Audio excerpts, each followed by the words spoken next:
Jurassic Park by Michael Crichton. Read by William Roberts. Reptiles are abhorrent because of their cold body, pale color, cartilaginous skeleton, filthy skin, fierce aspect, calculating eye, offensive smell, harsh voice, squalid habitation, and terrible venom. Wherefore their creator has not exerted his powers to make many of them. Linnaeus, 1797. You cannot recall a new form of life. Irwin Chargaff, 1972. Introduction. The InGen Incident. The late 20th century has witnessed a scientific gold rush of astonishing proportions, the headlong and furious haste to commercialize genetic engineering. This enterprise is so rapidly, with so little outside commentary, that its dimensions and implications are hardly understood at all.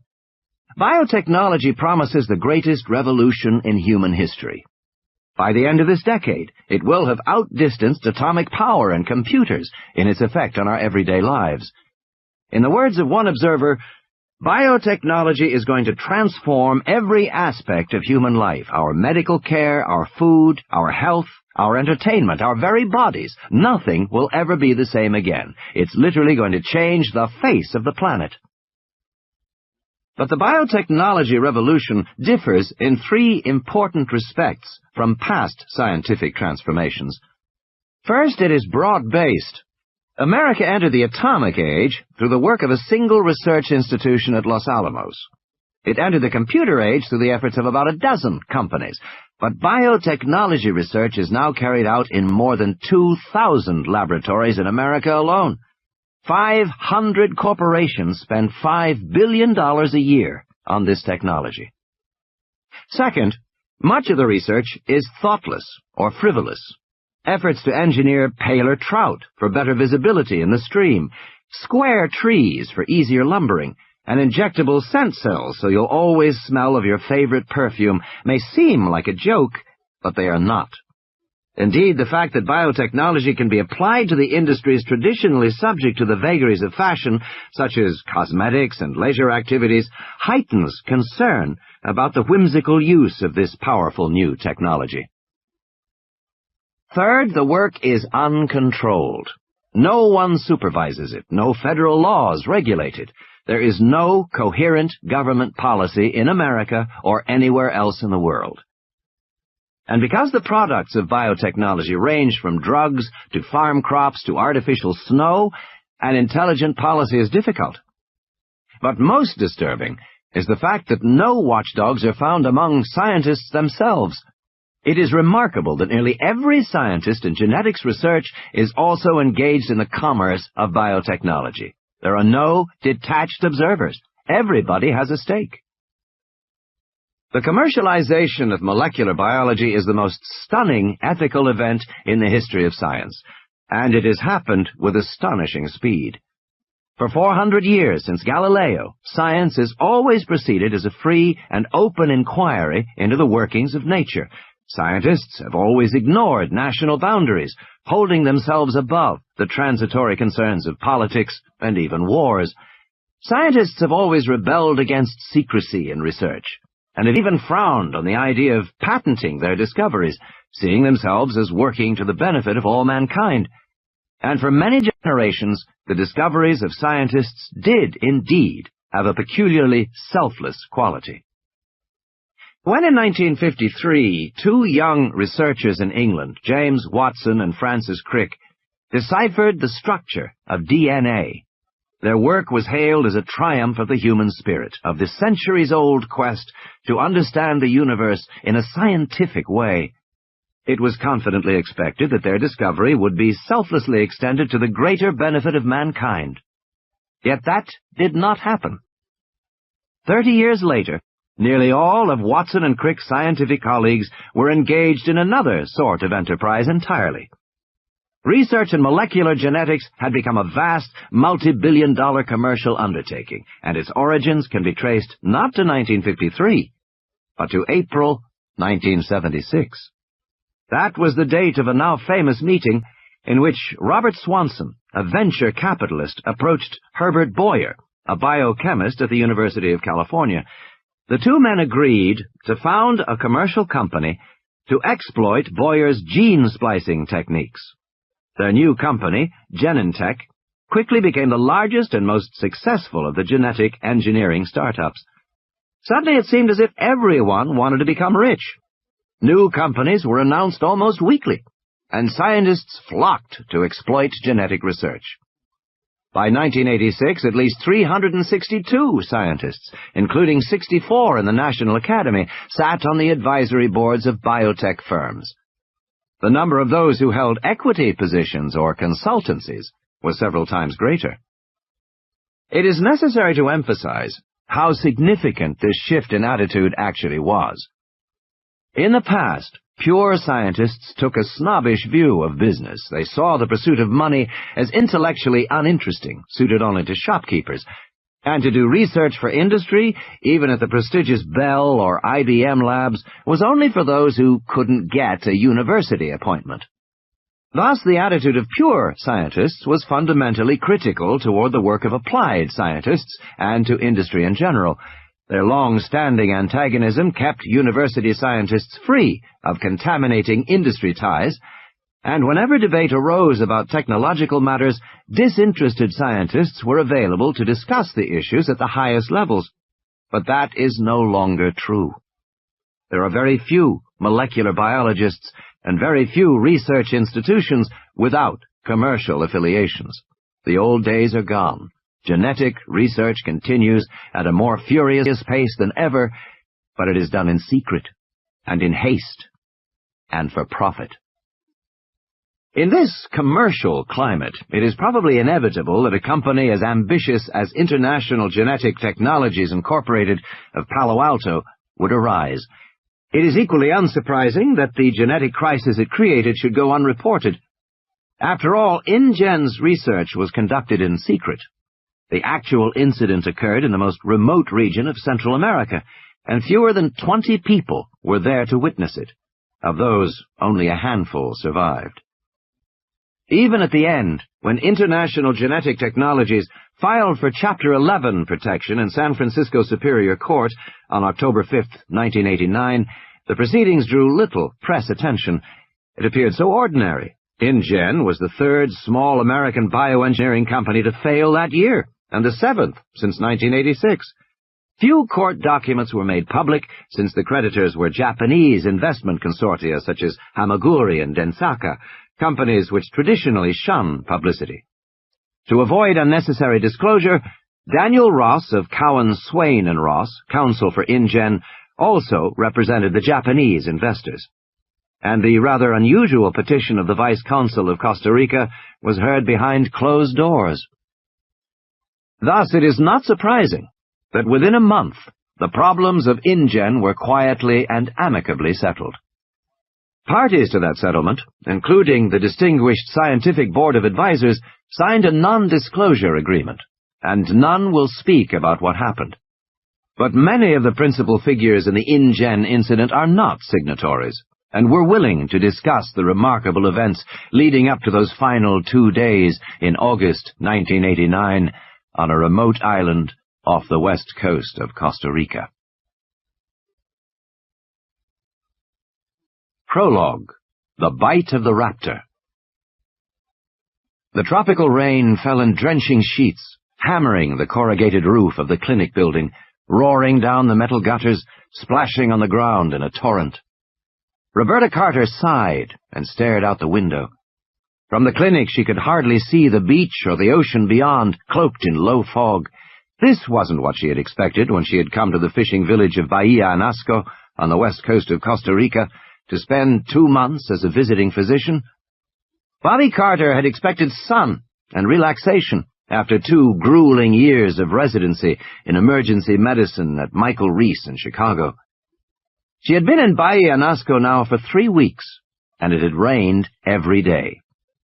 Everything else was fine. She liked the isolation of Bahia Anasco and the friendliness of its people. Costa Rica had one of the 20 best medical systems in the world, and even in this remote coastal village, the clinic was well maintained, amply supplied. Her paramedic, Manuel Aragon, was intelligent and well-trained. Bobby was able to practice a level of medicine equal to what she had practiced in Chicago. But the rain, the constant, unending rain. Across the examining room, Manuel cocked his head. "Listen," he said. "Believe me, I hear it," Bobby said. "No, listen." And then she caught it. Another sound blended with the rain, a deeper rumble that built and emerged until it was clear, the rhythmic thumping of a helicopter. She thought, they can't be flying in weather like this. But the sound built steadily, and then the helicopter burst low through the ocean fog and roared overhead, circled and came back. She saw the helicopter swing back over the water near the fishing boats, then ease sideways to the rickety wooden dock and back toward the beach. It was looking for a place to land. It was a big-bellied Sikorsky with a blue stripe on the side, with the words InGen Construction. That was the name of the construction company building a new resort on one of the offshore islands. The resort was said to be spectacular and very complicated. Many of the local people were employed in the construction, which had been going on for more than 2 years. Bobby could imagine it, one of those huge American resorts with swimming pools and tennis courts, where guests could play and drink their daiquiris without having any contact with the real life of the country. Bobby wondered what was so urgent on that island that the helicopter would fly in this weather. Through the windshield she saw the pilot exhale in relief as the helicopter settled onto the wet sand of the beach. Uniformed men jumped out and flung open the big side door. She heard frantic shouts in Spanish, and Manuel nudged her. They were calling for a doctor. 2 black crewmen carried a limp body toward her while a white man barked orders. The white man had a yellow sticker. Red hair appeared around the edges of his Mets baseball cap. "Is there a doctor here?" he called to her as she ran up. "I'm Dr. Carter," she said. The rain fell in heavy drops, pounding her head and shoulders. The red-haired man frowned at her. She was wearing cut-off jeans and a tank top. She had a stethoscope over her shoulder, the bell already rusted from the salt air. "Ed Regis, we got a very sick man here, Doctor." "Then you better take him to San Jose," she said. San Jose was the capital, just 20 minutes away by air. "We would, but we can't get over the mountains in this weather. You have to treat him here." Bobby trotted alongside the injured man as they carried him to the clinic. He was a kid, no older than 18. Lifting away the blood-soaked shirt, she saw a big slashing rip along his shoulder and another on the leg. "What happened to him?" "Construction accident," Ed shouted. "He fell. One of the backhoes ran over him." The kid was pale, shivering, unconscious. Manuel stood by the bright green door of the clinic, waving his arm. The men brought the body through and set it on the table in the center of the room. Manuel started an intravenous line, and Bobby swung the light over the kid and bent to examine the wounds. Immediately she could see that it did not look good. The kid would almost certainly die. A big, tearing laceration ran from his shoulder down his torso. At the edge of the wound, the flesh was shredded.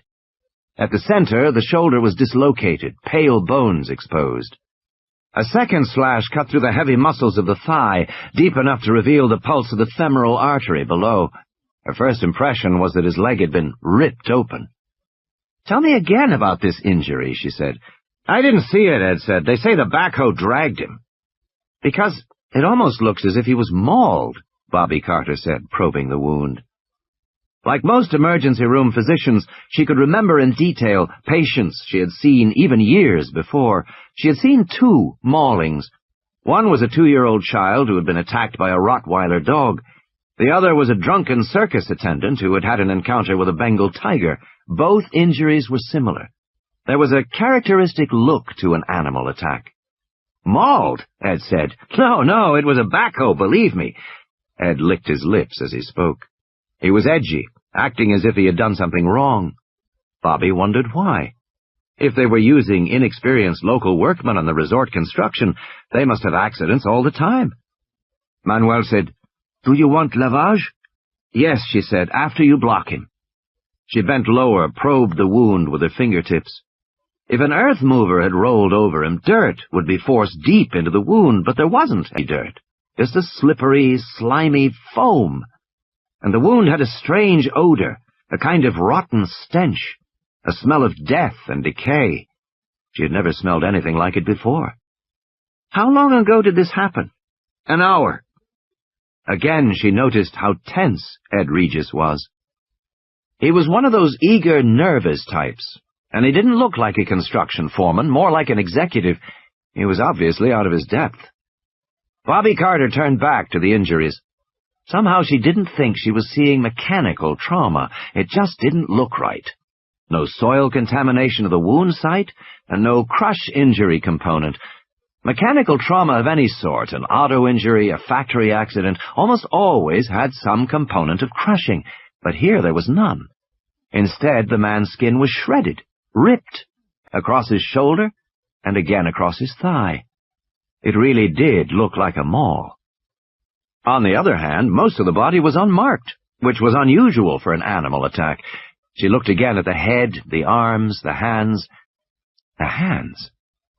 She felt a chill when she looked at the kid's hands. There were short, slashing cuts on both palms, and bruises on the wrists and forearms. She had worked in Chicago long enough to know what that meant. "All right," she said, "wait outside." "Why?" Ed said, alarmed. He didn't like that. "Do you want me to help him or not?" she said, and pushed him out the door and closed it on his face. She didn't know what was going on, but she didn't like it. Manuel hesitated. "I continue to wash?" "Yes," she said. She reached for her little Olympus point-and-shoot. She took several snapshots of the injury, shifting her light for a better view. It really did look like bites, she thought. Then the kid groaned, and she put her camera aside and bent toward him. His lips moved, his tongue thick. "Raptor," he said. "Losaraptor." At those words, Manuel froze, stepped back in horror. "What does it mean?" Bobby said. Manuel shook his head. "I do not know, doctor. Losaraptor no es español." "No?" It sounded to her like Spanish. "Then please continue to wash him." "No, doctor." He wrinkled his nose. "Bad smell." And he crossed himself. Bobby looked again at the slippery foam streaked across the wound. She touched it, rubbing it between her fingers. It seemed almost like saliva. The injured boy's lips moved. "Raptor," he whispered. In a tone of horror, Manuel said, "It bit him." "What bit him?" "Raptor." "What's a raptor?" "It means upia." Bobby frowned. The Costa Ricans were not especially superstitious, but she had heard the upia mentioned in the village before.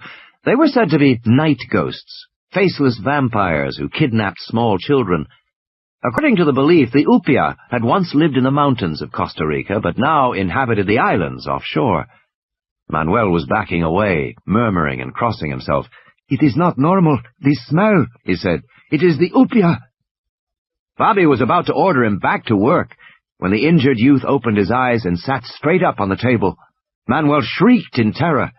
The injured boy moaned and twisted his head, looking left and right with wide, staring eyes, and then he explosively vomited blood. He went immediately into convulsions, his body vibrating, and Bobby grabbed for him, but he shuddered off the table onto the concrete floor. He vomited again. There was blood everywhere. Ed opened the door, saying, "What the hell's happening?" And when he saw the blood, he turned away, his hand to his mouth. Bobby was grabbing for a stick to put in the boy's clenched jaws, but even as she did it, she knew it was hopeless. And with a final spastic jerk, he relaxed and lay still. She bent to perform mouth-to-mouth, but Manuel grabbed her shoulder fiercely, pulling her back. "No," he said. "The upia will cross over." "Manuel, for God's sake, no!" He stared at her fiercely. "No, you do not understand these things." Bobby looked at the body on the ground and realized that it didn't matter. There was no possibility of resuscitating him. Manuel called for the men, who came back into the room and took the body away. Ed appeared, wiping his mouth with the back of his hand, muttering, "I'm sure you did all you could." And then she watched as the men took the body away, back to the helicopter, and it lifted thunderously up into the sky. "It is better," Manuel said. Bobby was thinking about the boy's hands. They had been covered with cuts and bruises in the characteristic pattern of defense wounds. She was quite sure he had not died in a construction accident. He had been attacked, and he had held up his hands against his attacker. "Where is this island they've come from?" she asked. "In the ocean. Perhaps 120 miles offshore." "Pretty far for a resort," she said. Manuel watched the helicopter. "I hope they never come back." Well, she thought, at least she had pictures. But when she turned back to the table, she saw that her camera was gone. The rain finally stopped later that night. Alone in the bedroom behind the clinic, Bobby thumbed through her tattered paperback Spanish dictionary. The boy had said raptor, and despite Manuel's protests, she suspected it was a Spanish word. Sure enough, she found it in her dictionary. It meant ravisher or abductor. That gave her pause. The sense of the word was suspiciously close to the meaning of upia. Of course, she did not believe in the superstition, and no ghost had cut those hands. What had the boy been trying to tell her? From the next room she heard groans. One of the village women was in the first stage of labor, and Elena Morales, the local midwife, was attending her. Bobby went into the clinic room and gestured to Elena to step outside for a moment. "Elena, see, doctor? Do you know what is a raptor?" Elena was gray-haired and 60, a strong woman with a practical, no-nonsense air. In the night, beneath the stars, she frowned and said, "Raptor? Yes, you know this word?" "Si," Elena nodded. "It means a person who comes in the night and takes away a child." "A kidnapper?" "Yes." Upia?" Her whole manner changed. "Do not say this word, doctor." "Why not?" "Do not speak of upia now," Elena said firmly, nodding her head toward the groans of the laboring woman. "It is not wise to say this word now." "But does a raptor bite and cut his victims?" "Bite and cut?" Elena said, puzzled. "No, doctor. Nothing like this. A raptor is a man who takes a new baby." She seemed irritated by the conversation, impatient to end it. Elena started back toward the clinic. "I will call to you when she is ready, doctor. I think 1 hour more, perhaps 2. Bobby looked at the stars and listened to the peaceful lapping of the surf at the shore. In the darkness, she saw the shadows of the fishing boats anchored offshore. The whole scene was quiet, so normal. She felt foolish to be talking of vampires and kidnapped babies. Bobby went back to her room, remembering again that Manuel had insisted it was not a Spanish word. Out of curiosity, she looked in the little English dictionary, and to her surprise, she found the word there, too. Raptor, noun, derivation of Latin raptor, plunderer, French raptus, bird of prey. First iteration. At the earliest drawings of the fractal curve, few clues to the underlying mathematical structure will be seen. Ian Malcolm. Almost Paradise. Mike Bowman whistled cheerfully as he drove the Land Rover through the Cabo Blanco Biological Reserve on the west coast of Costa Rica. It was a beautiful morning in July, and the road before him was spectacular, hugging the edge of a cliff overlooking the jungle and the blue Pacific. According to the guidebooks, Cabo Blanco was unspoiled wilderness, almost a paradise. Seeing it now made Bowman feel as if the vacation was back on track. Bowman, a 36-year-old real estate developer from Dallas, had come to Costa Rica with his wife and daughter for a 2-week holiday. The trip had actually been his wife's idea. For weeks, Ellen had filled his ear about the wonderful national parks of Costa Rica and how good it would be for Tina to see them. Then, when they arrived, it turned out Ellen had an appointment to see a plastic surgeon in San Jose. That was the first Mike Bowman had heard about the excellent and inexpensive plastic surgery available in Costa Rica, and all the luxurious private clinics in San Jose. Of course, they'd had a huge fight. Mike felt she'd lied to him, and she had. And he put his foot down about this plastic surgery business. Anyway, it was ridiculous. Ellen was only 30, and she was a beautiful woman. Hell, she'd been homecoming queen her senior year at Rice, and that was not even 10 years earlier. But Ellen tended to be insecure and worried. And it seemed as if, in recent years, she had mostly worried about losing her looks. That and everything else.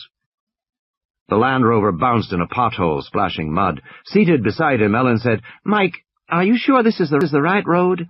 We haven't seen any other people for hours. There was another car 15 minutes ago, he reminded her. Remember, the blue one? Going the other way? Darling, you wanted a deserted beach, he said, and that's what you're gonna get. Ellen shook her head doubtfully. I hope you're right. Yeah, Dad, I hope you're right, said Christina from the back seat. She was 8 years old. Trust me, I'm right. He drove in silence a moment. It's beautiful, isn't it? Look at that view. It's beautiful. It's okay, Tina said. Ellen got out a compact and looked at herself in the mirror, pressing under her eyes. She sighed and put the compact away. The road began to descend, and Mike Bowman concentrated on driving. Suddenly, a small black shape flashed across the road, and Tina shrieked, Look! Look! Then it was gone into the jungle. What was it? Ellen asked. A monkey? Maybe a squirrel monkey, Bowman said. Can I count it? Tina said, taking her pencil out. She was keeping a list of all the animals she had seen on her trip as a project for school. I don't know, Mike said doubtfully. Tina consulted the pictures in the guidebook. I don't think it was a squirrel monkey, she said. I think it was just another howler.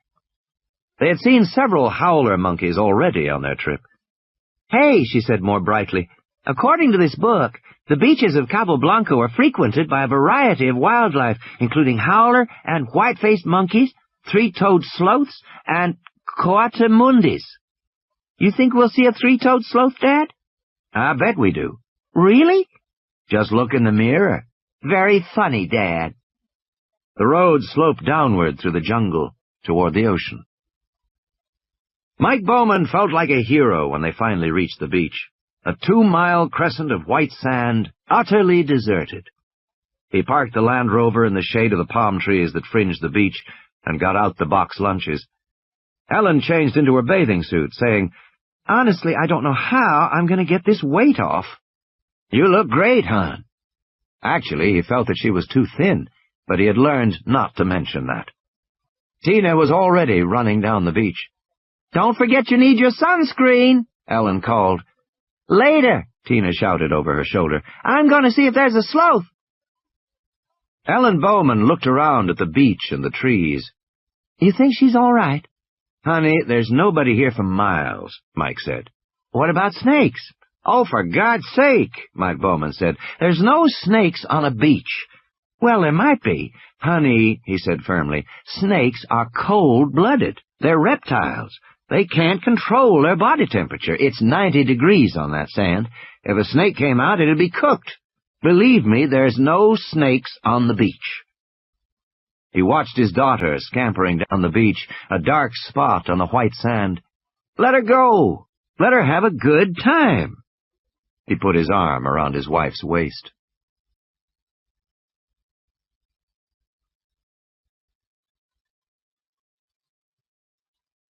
Tina ran until she was exhausted, and then she threw herself down on the sand and gleefully rolled to the water's edge. The ocean was warm, and there was hardly any surf at all. She sat for a while, catching her breath, and then she looked back toward her parents in the car to see how far she had come. Her mother waved, beckoning her to return. Tina waved back cheerfully, pretending she didn't understand. Tina didn't want to put sunscreen on, and she didn't want to go back and hear her mother talk about losing weight. She wanted to stay right here and maybe see a sloth. Tina had seen a sloth 2 days earlier at the zoo in San Jose. It looked like a Muppets character, and it seemed harmless. In any case, it couldn't move fast. She could easily outrun it. Now her mother was calling to her, and Tina decided to move out of the sun, back from the water, to the shade of the palm trees. In this part of the beach, the palm trees overhung a gnarled tangle of mangrove roots, which blocked any attempt to penetrate inland. Tina sat in the sand and kicked the dried mangrove leaves. She noticed many bird tracks in the sand. Costa Rica was famous for its birds. The guidebook said there were 3 times as many birds in Costa Rica as in all of America and Canada. In the sand, some of the 3-toed bird tracks were small and so faint they could hardly be seen. Other tracks were large and cut deeper in the sand. Tina was looking idly at the tracks when she heard a chirping, followed by a rustling in the mangrove thicket. Did sloths make a chirping sound? Tina didn't think so, but she wasn't sure. The chirping was probably some ocean bird. She waited quietly, not moving, hearing the rustling again, and finally she saw the source of the sounds. A few yards away, a lizard emerged from the mangrove roots and peered at her. Tina held her breath. A new animal for her list. The lizard stood up on its hind legs, balancing on its thick tail, and stared at her. Standing like that, it was almost a foot tall, dark green with brown stripes along its back. Its tiny front legs ended in little lizard fingers that wiggled in the air. The lizard cocked its head as it looked at her. Tina thought it was cute, sort of like a big salamander. She raised her hand and wiggled her fingers back. The lizard wasn't frightened. It came toward her, walking upright on its hind legs. It was hardly bigger than a chicken, and like a chicken it bobbed its head as it walked. Tina thought it would make a wonderful pet. She noticed that the lizard left 3-toed tracks that looked exactly like bird tracks. The lizard came closer to Tina. She kept her body still, not wanting to frighten the little animal. She was amazed that it would come so close, but she remembered that this was a national park. All the animals in the park would know that they were protected. This lizard was probably tame. Maybe it even expected her to give it some food. Unfortunately, she didn't have any. Slowly, Tina extended her hand, palm open, to show she didn't have any food. The lizard paused, cocked his head, and chirped. "Sorry," Tina said. "I just don't have anything." And then, without warning, the lizard jumped up onto her outstretched hand. Tina could feel its little toes pinching the skin of her palm, and she felt the surprising weight of the animal's body pressing her arm down, and then the lizard scrambled up her arm toward her face. "I just wish I could see her," Ellen Bowman said, squinting in the sunlight. "That's all, just see her." "I'm sure she's fine," Mike said, picking through the box lunch packed by the hotel. There was unappetizing grilled chicken and some kind of a meat-filled pastry. Not that Ellen would eat any of it. "You don't think she'd leave the beach?" Ellen said. "No, hon, I don't." "I feel so isolated here," Ellen said. "I thought that's what you wanted," Mike Bowman said. "I did." "Well, then, what's the problem?" "I just wish I could see her, is all," Ellen said. Then, from down the beach, carried by the wind, they heard their daughter's voice. She was screaming. Punta Arenas. "I think she is quite comfortable now," Dr. Cruz said, lowering the plastic flap of the oxygen tent around Tina as she slept. Mike Bowman sat beside the bed close to his daughter. Mike thought Dr. Cruz was probably pretty capable. He spoke excellent English. There was training at medical centers in London and Baltimore. Dr. Cruz radiated competence, and the Clínica Santa Maria, the modern hospital in Punta Arenas, was spotless and efficient. But even so, Mike Bowman felt nervous.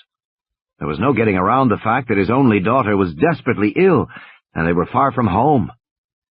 When Mike had first reached Tina, she was screaming hysterically. Her whole left arm was bloody, covered with a profusion of small bites, each the size of a thumbprint, and there were flecks of sticky foam on her arm, like a foamy saliva. He carried her back down the beach. Almost immediately, her arm began to redden and swell. Mike would not soon forget the frantic drive back to civilization, the four-wheel-drive Land Rover slipping and sliding up the muddy track into the hills, while his daughter screamed in fear and pain, and her arm grew more bloated and red. Long before they reached the park boundaries, the swelling had spread to her neck, and then Tina began to have trouble breathing. "She'll be all right now?" Ellen said, staring through the plastic oxygen tent. "I believe so," Dr. Cruz said. "I have given her another dose of steroids, and her breathing is much easier. And you can see the edema in her arm is greatly reduced."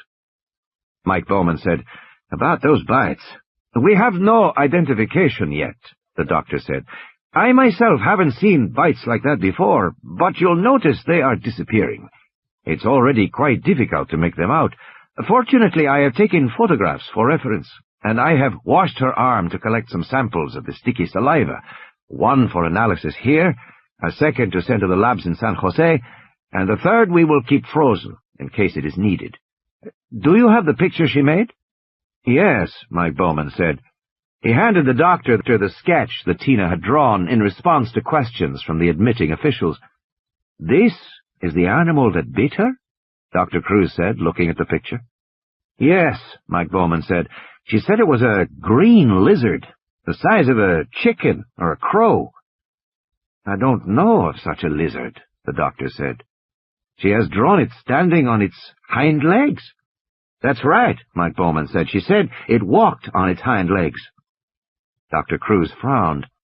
He stared at the picture a while longer. "I am not an expert. I have asked for Dr. Gutierrez to visit us here. He is a senior researcher at the Reserva Biológica de Carrara, which is across the bay. Perhaps he can identify the animal for us." "Isn't there someone from Cabo Blanco?" Bowman asked. "That's where she was bitten." "Unfortunately not," Dr. Cruz said. "Cabo Blanco has no permanent staff, and no researcher has worked there for some time. You were probably the first people to walk on that beach in several months. But I am sure you will find Dr. Gutierrez to be knowledgeable." Dr. Gutierrez turned out to be a bearded man wearing khaki shorts and shirt. The surprise was that he was American. He was introduced to the Bowmans, saying in a soft southern accent, "Mr. and Mrs. Bowman, how you doing? Nice to meet you." And then explaining that he was a field biologist from Yale who had worked in Costa Rica for the last 5 years. Marty Gutierrez examined Tina thoroughly, lifting her arm gently, peering closely at each of the bites with a penlight, then measuring them with a small pocket ruler. After a while, Gutierrez stepped away, nodding to himself as if he had understood something. He then inspected the Polaroids and asked several questions about the saliva, which Cruz told him was still being tested in the lab. Finally, he turned to Mike Bowman and his wife, waiting tensely. "I think Tina's going to be fine. I just want to be clear about a few details," he said, making notes in a precise hand. "Your daughter says she was bitten by a green lizard, approximately 1 foot high, which walked upright onto the beach from the mangrove swamp?" "That's right, yes." "And the lizard made some kind of a vocalization?" "Tina said it chirped or squeaked." "Like a mouse, would you say?" "Yes." "Well then," Dr. Gutierrez said, "I know this lizard." He explained that of the 6,000 species of lizards in the world, no more than a dozen species walked upright. Of those species, only 4 were found in Latin America, and judging by the coloration, the lizard could be only one of the 4. "I am sure this lizard was a Basiliscus amoratus, a striped basilisk lizard, found here in Costa Rica and also in Honduras. Standing on their hind legs, they are sometimes as tall as a foot." "Are they poisonous?" "No, Mrs. Bowman, not at all." Gutierrez explained that the swelling in Tina's arm was an allergic reaction. According to the literature, 14% of people are strongly allergic to reptiles, he said, and your daughter seems to be one of them. "She was screaming. She said it was so painful." "Probably it was," Gutierrez said. "Reptile saliva contains serotonin, which causes tremendous pain." He turned to Cruz. "Her blood pressure came down with antihistamines?" "Yes," Cruz said, "promptly." "Serotonin," Gutierrez said, "no question." Still, Ellen Bowman remained uneasy. "But why would a lizard bite her in the first place?" "Lizard bites are very common," Gutierrez said. "Animal handlers in zoos get bitten all the time, and just the other day I heard that a lizard had bitten an infant in her crib in Amaloya, about 60 miles from where you were. So bites do occur. I'm not sure why your daughter had so many bites. What was she doing at the time?" "Nothing. She said she was sitting pretty still because she didn't want to frighten it away." "Sitting pretty still," Gutierrez said, frowning. He shook his head. "Well, I don't think we can say exactly what happened. Wild animals are unpredictable." "And what about the foamy saliva on her arm?" Ellen said.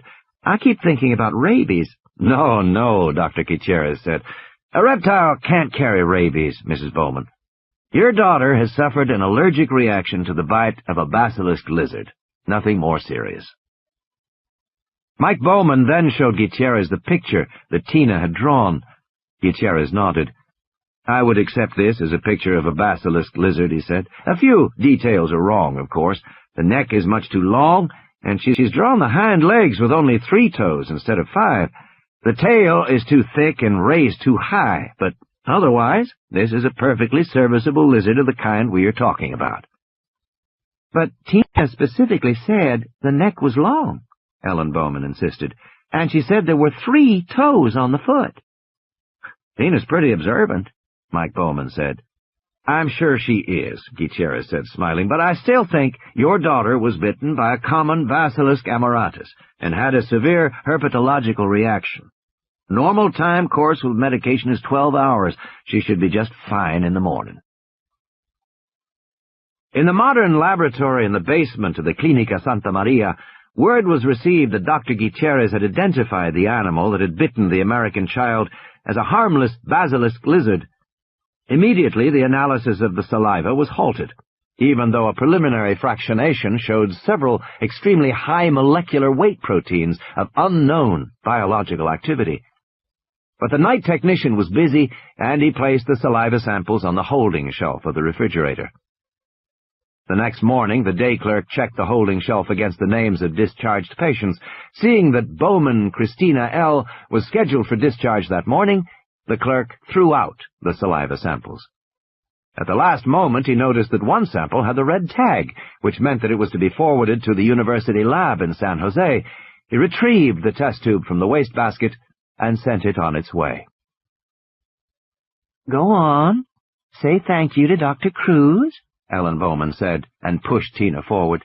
"Thank you, Dr. Cruz," Tina said. "I feel much better now." She reached up and shook the doctor's hand. Then she said, "You have a different shirt." For a moment, Dr. Cruz looked perplexed. Then he smiled. "That's right, Tina.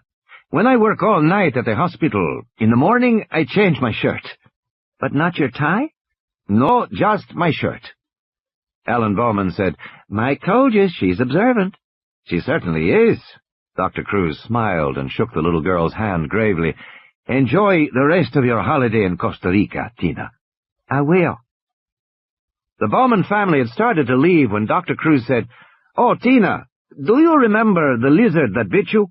"Uh-huh." "You remember its feet?" "Uh-huh." "Did it have any toes?" "Yes." "How many toes did it have?" 3, she said. "How do you know that?" "Because I looked," she said. "Anyway, all the birds on the beach made marks in the sand with 3 toes like this." She held up her hand, middle 3 fingers spread wide. "And the lizard made those kind of marks in the sand, too." "The lizard made marks like a bird?" "Uh-huh," Tina said. "He walked like a bird, too. He jerked his head like this, up and down." She took a few steps, bobbing her head. After the Bowmans had departed, Dr. Cruz decided to report this conversation to Gutierrez at the biological station.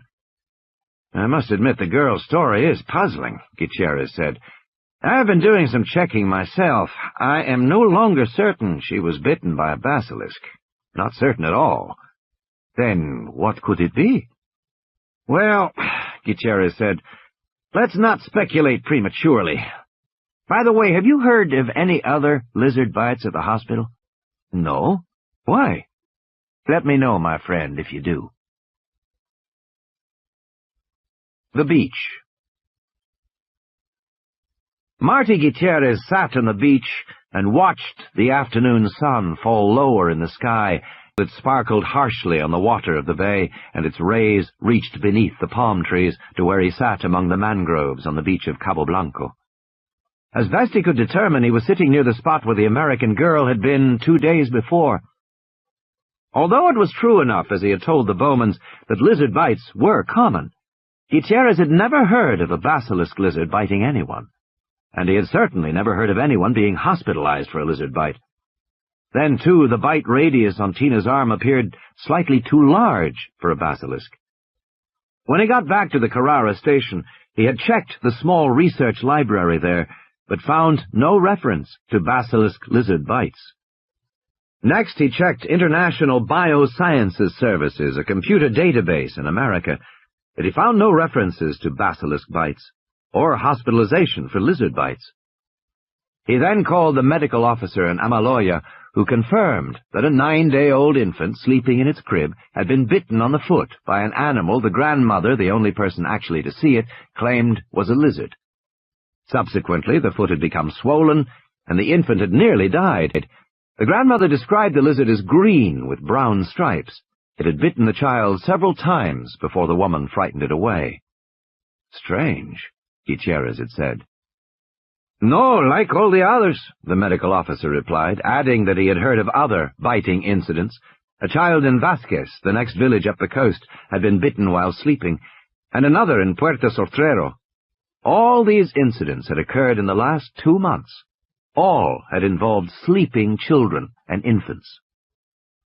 Such a new and distinctive pattern led Gutierrez to suspect the presence of a previously unknown species of lizard. This was particularly likely to happen in Costa Rica. Only 75 miles wide at its narrowest point, the country was smaller than the state of Maine.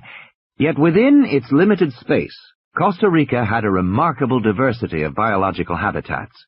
Seacoasts on both the Atlantic and the Pacific, 4 separate mountain ranges, including 12,000-foot peaks and active volcanoes, rainforests, cloud forests, temperate zones, swampy marshes, and arid deserts. Such ecological diversity sustained an astonishing diversity of plant and animal life. Costa Rica had 3 times as many species of birds as all of North America, more than 1,000 species of orchids, more than 5,000 species of insects. New species were being discovered all the time at a pace that had increased in recent years for a sad reason. Costa Rica was becoming deforested, and as jungle species lost their habitats, they moved to other areas, and sometimes changed behavior as well. So a new species was perfectly possible, but along with the excitement of a new species was the worrisome possibility of new diseases. Lizards carried viral diseases, including several that could be transmitted to man. The most serious was central saurian encephalitis, or CSE, which caused a form of sleeping sickness in human beings and horses. Gutierrez felt it was important to find this new lizard, if only to test it for disease. Sitting on the beach, he watched the sun drop lower and sighed. Perhaps Tina Bowman had seen a new animal, and perhaps not. Certainly Gutierrez had not. Earlier that morning he had taken the air pistol, loaded the clip with ligamine darts, and set out for the beach with high hopes. But the day was wasted. Soon he would have to begin the drive back up the hill from the beach.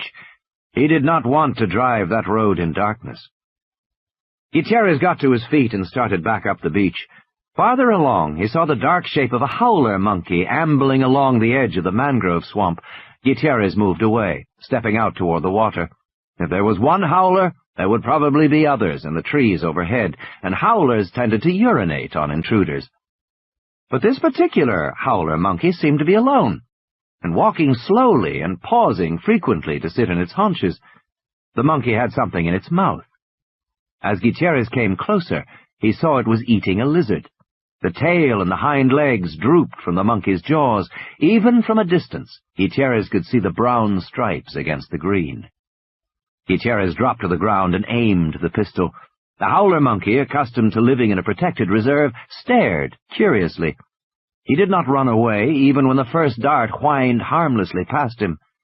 When the second dart struck deep in the thigh, the howler shrieked in anger and surprise, dropping the remains of its meal as it fled into the jungle. Gutierrez got to his feet and walked forward. He wasn't worried about the monkey. The tranquilizer dose was too small to give it anything but a few minutes of dizziness. Already he was thinking of what to do with his new find. Gutierrez himself would write the preliminary report, but the remains would have to be sent back to the United States for final, positive identification, of course. To whom should he send it? The acknowledged expert was Edward H. Simpson, emeritus professor of zoology at Columbia University in New York. An elegant older man with swept-back white hair, Simpson was the world's leading authority on lizard taxonomy. Probably, Marty thought, he would send his lizard to Dr. Simpson. New York. Dr. Richard Stone, head of the Tropical Diseases Laboratory of Columbia University Medical Center, often remarked that the name conjured up a grander place than it actually was. In the early 20th century, when the laboratory occupied the entire fourth floor of the Biomedical Research Building, crews of techs worked to eliminate the scourges of yellow fever, malaria, and cholera. But medical successes, the research laboratories in Nairobi and Sao Paulo, had left the TDL a much less important place than it once was. Now, a fraction of its former size, it employed only 2 full-time technicians, and they were primarily concerned with diagnosing illnesses of New Yorkers who had traveled abroad. The lab's comfortable routine was unprepared for what it received that morning. "Oh, very nice," the technician in the Tropical Diseases Laboratory said as she read the customs label. "Partially masticated fragment of unidentified Costa Rican lizard." She wrinkled her nose. "This one's all yours, Dr. Stone." Richard Stone crossed the lab to inspect the new arrival. "Is this the material from Ed Simpson's lab?" "Yes," she said, "but I don't know why they'd send a lizard to us." "His secretary called," Stone said. "Simpson's on a field trip in Borneo for the summer, and because there's a question of communicable disease with this lizard, she asked our lab to take a look at it. Let's see what we've got." The white plastic cylinder was the size of a half-gallon milk container. It had locking metal latches and a screw top. It was labeled International Biological Specimen Container, and plastered with stickers and warnings in 4 languages. The warnings were intended to keep the cylinder from being opened by suspicious customs officials. Apparently, the warnings had worked. As Richard Stone swung the big light over, he could see the seals were still intact. Stone turned on the air handlers and pulled on plastic gloves and a face mask. After all, the lab had recently identified specimens contaminated with Venezuelan equine fever, Japanese bee encephalitis, Chiasanur forest virus, Langat virus, and Mayaro. Then he unscrewed the top. There was a hiss of escaping gas, and white smoke boiled out. The cylinder turned frosty cold. Inside he found a plastic Ziploc sandwich bag containing something green. Stone spread a surgical drape on the table and shook out the contents of the bag. A piece of frozen flesh struck the table with a dull thud. "Huh," the technician said.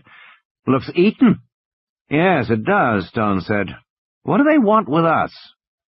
The technician consulted the enclosed documents. "Lizard is biting local children. They have a question about identification of the species and a concern about diseases transmitted from the bite."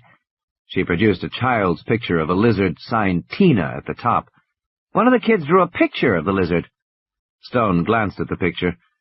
"Obviously we can't verify the species," Stone said, "but we can check diseases easily enough if we can get any blood out of this fragment. What are they calling this animal?" "Basiliscus amoratus, with 3-toe genetic anomaly," she said, reading. "Okay," Stone said, "let's get started. While you're waiting for it to thaw, do an X-ray and take Polaroids for the record. Once we have blood, start running antibody sets until we get some matches. Let me know if there's a problem." Before lunchtime, the lab had its answer. The lizard blood showed no significant reactivity to any viral or bacterial antigen. They had run toxicity profiles as well, and they had found only one positive match. The blood was mildly reactive to the venom of the Indian king cobra. But such cross-reactivity was common among reptile species, and Dr. Stone did not think it noteworthy to include in the facts his technician sent to Dr. Martin Gutierrez that same evening. There was never any question about identifying the lizard. That would await the return of Dr. Simpson. He was not due back for several weeks, and his secretary asked if the TDL would please store the lizard fragment in the meantime. Dr. Stone put it back in the Ziploc bag and stuck it in the freezer. Martin Gutierrez read the facts from the Columbia Medical Center Tropical Diseases Laboratory. It was brief. Subject: Basiliscus amoratus with genetic anomaly, forwarded from Dr. Simpson's office.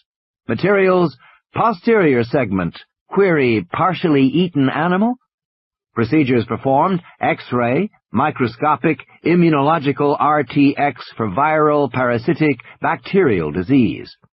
Findings: No histologic or immunologic evidence for any communicable disease in man in this Basiliscus amoratus sample. Signed, Richard A. Stone, M.D., Director. Gutierrez made two assumptions based on the memo.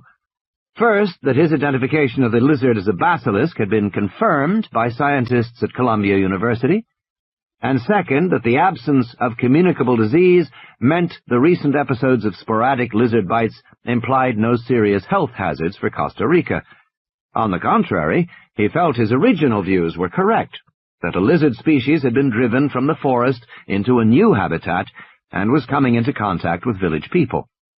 Gutierrez was certain that in a few more weeks the lizards would settle down and the biting episodes would end.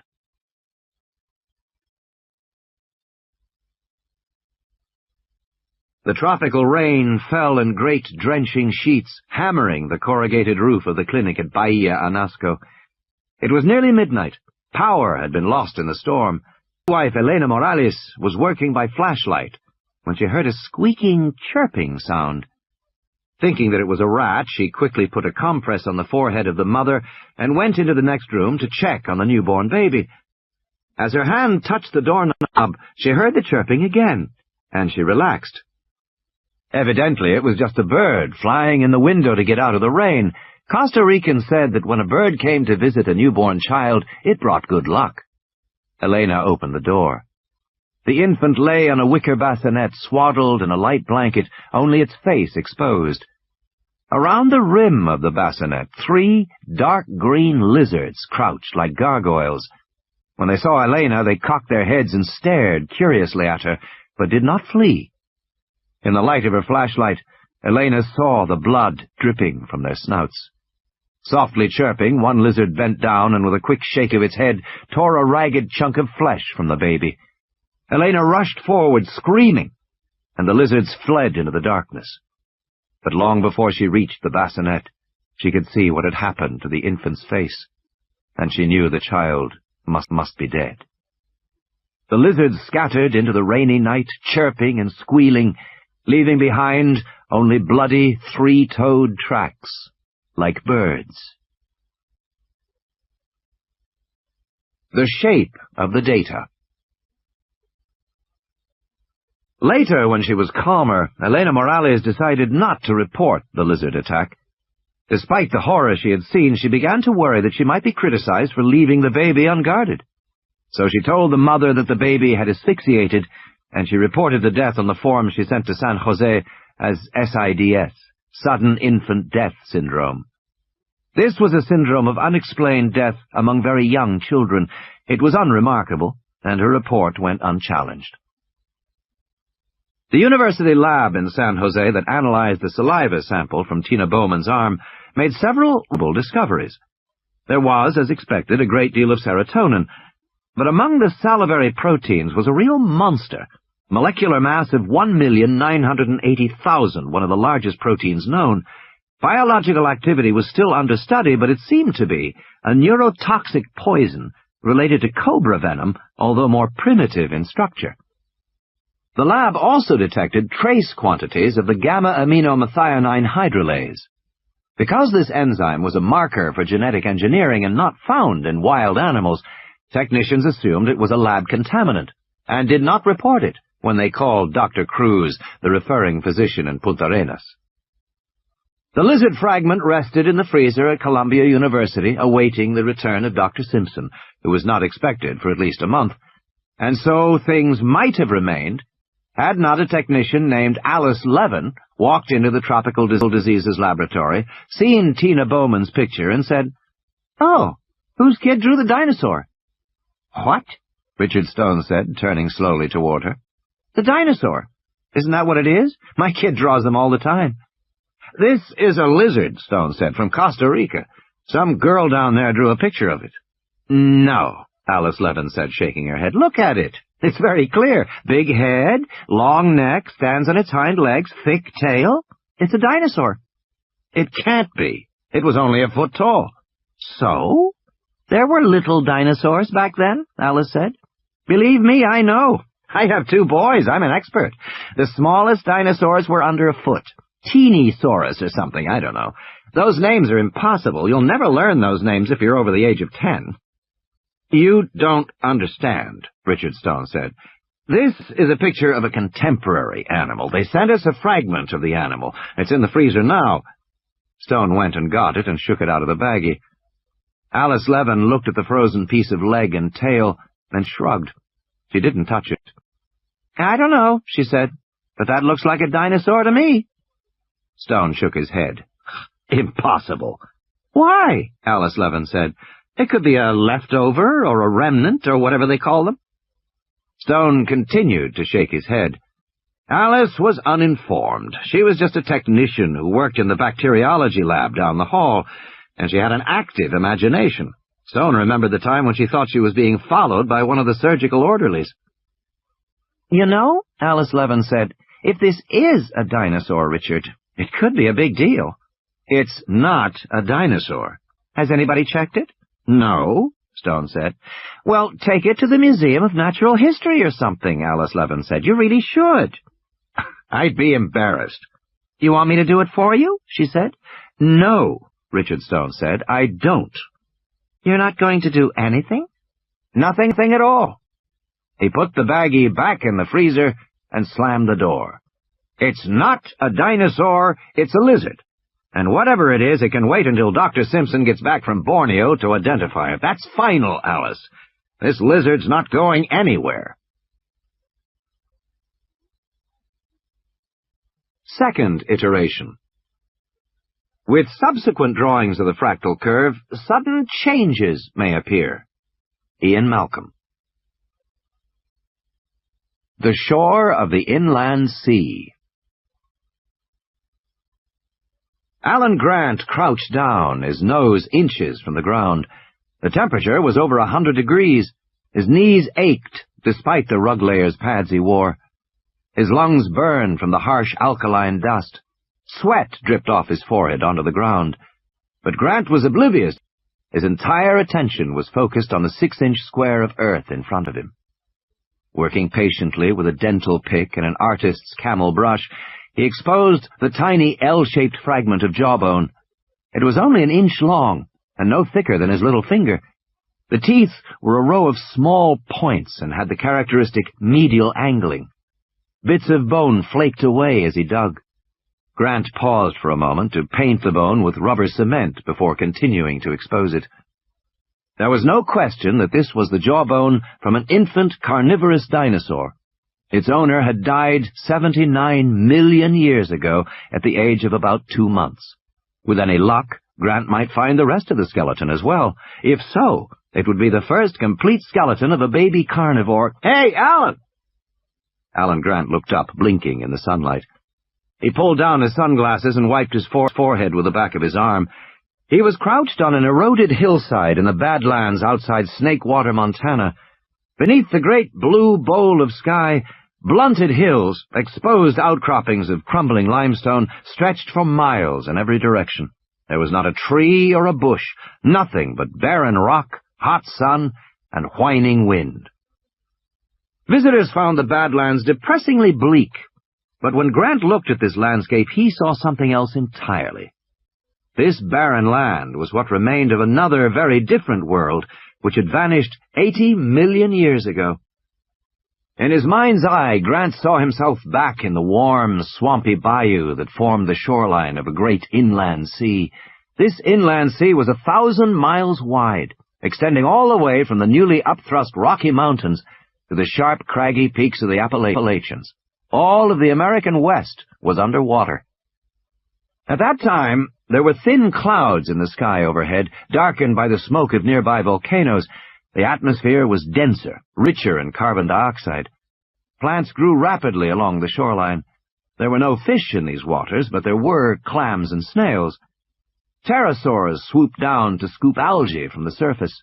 A few carnivorous dinosaurs prowled the swampy shores of the lake, moving among the palm trees. And offshore was a small island, about 2 acres in size.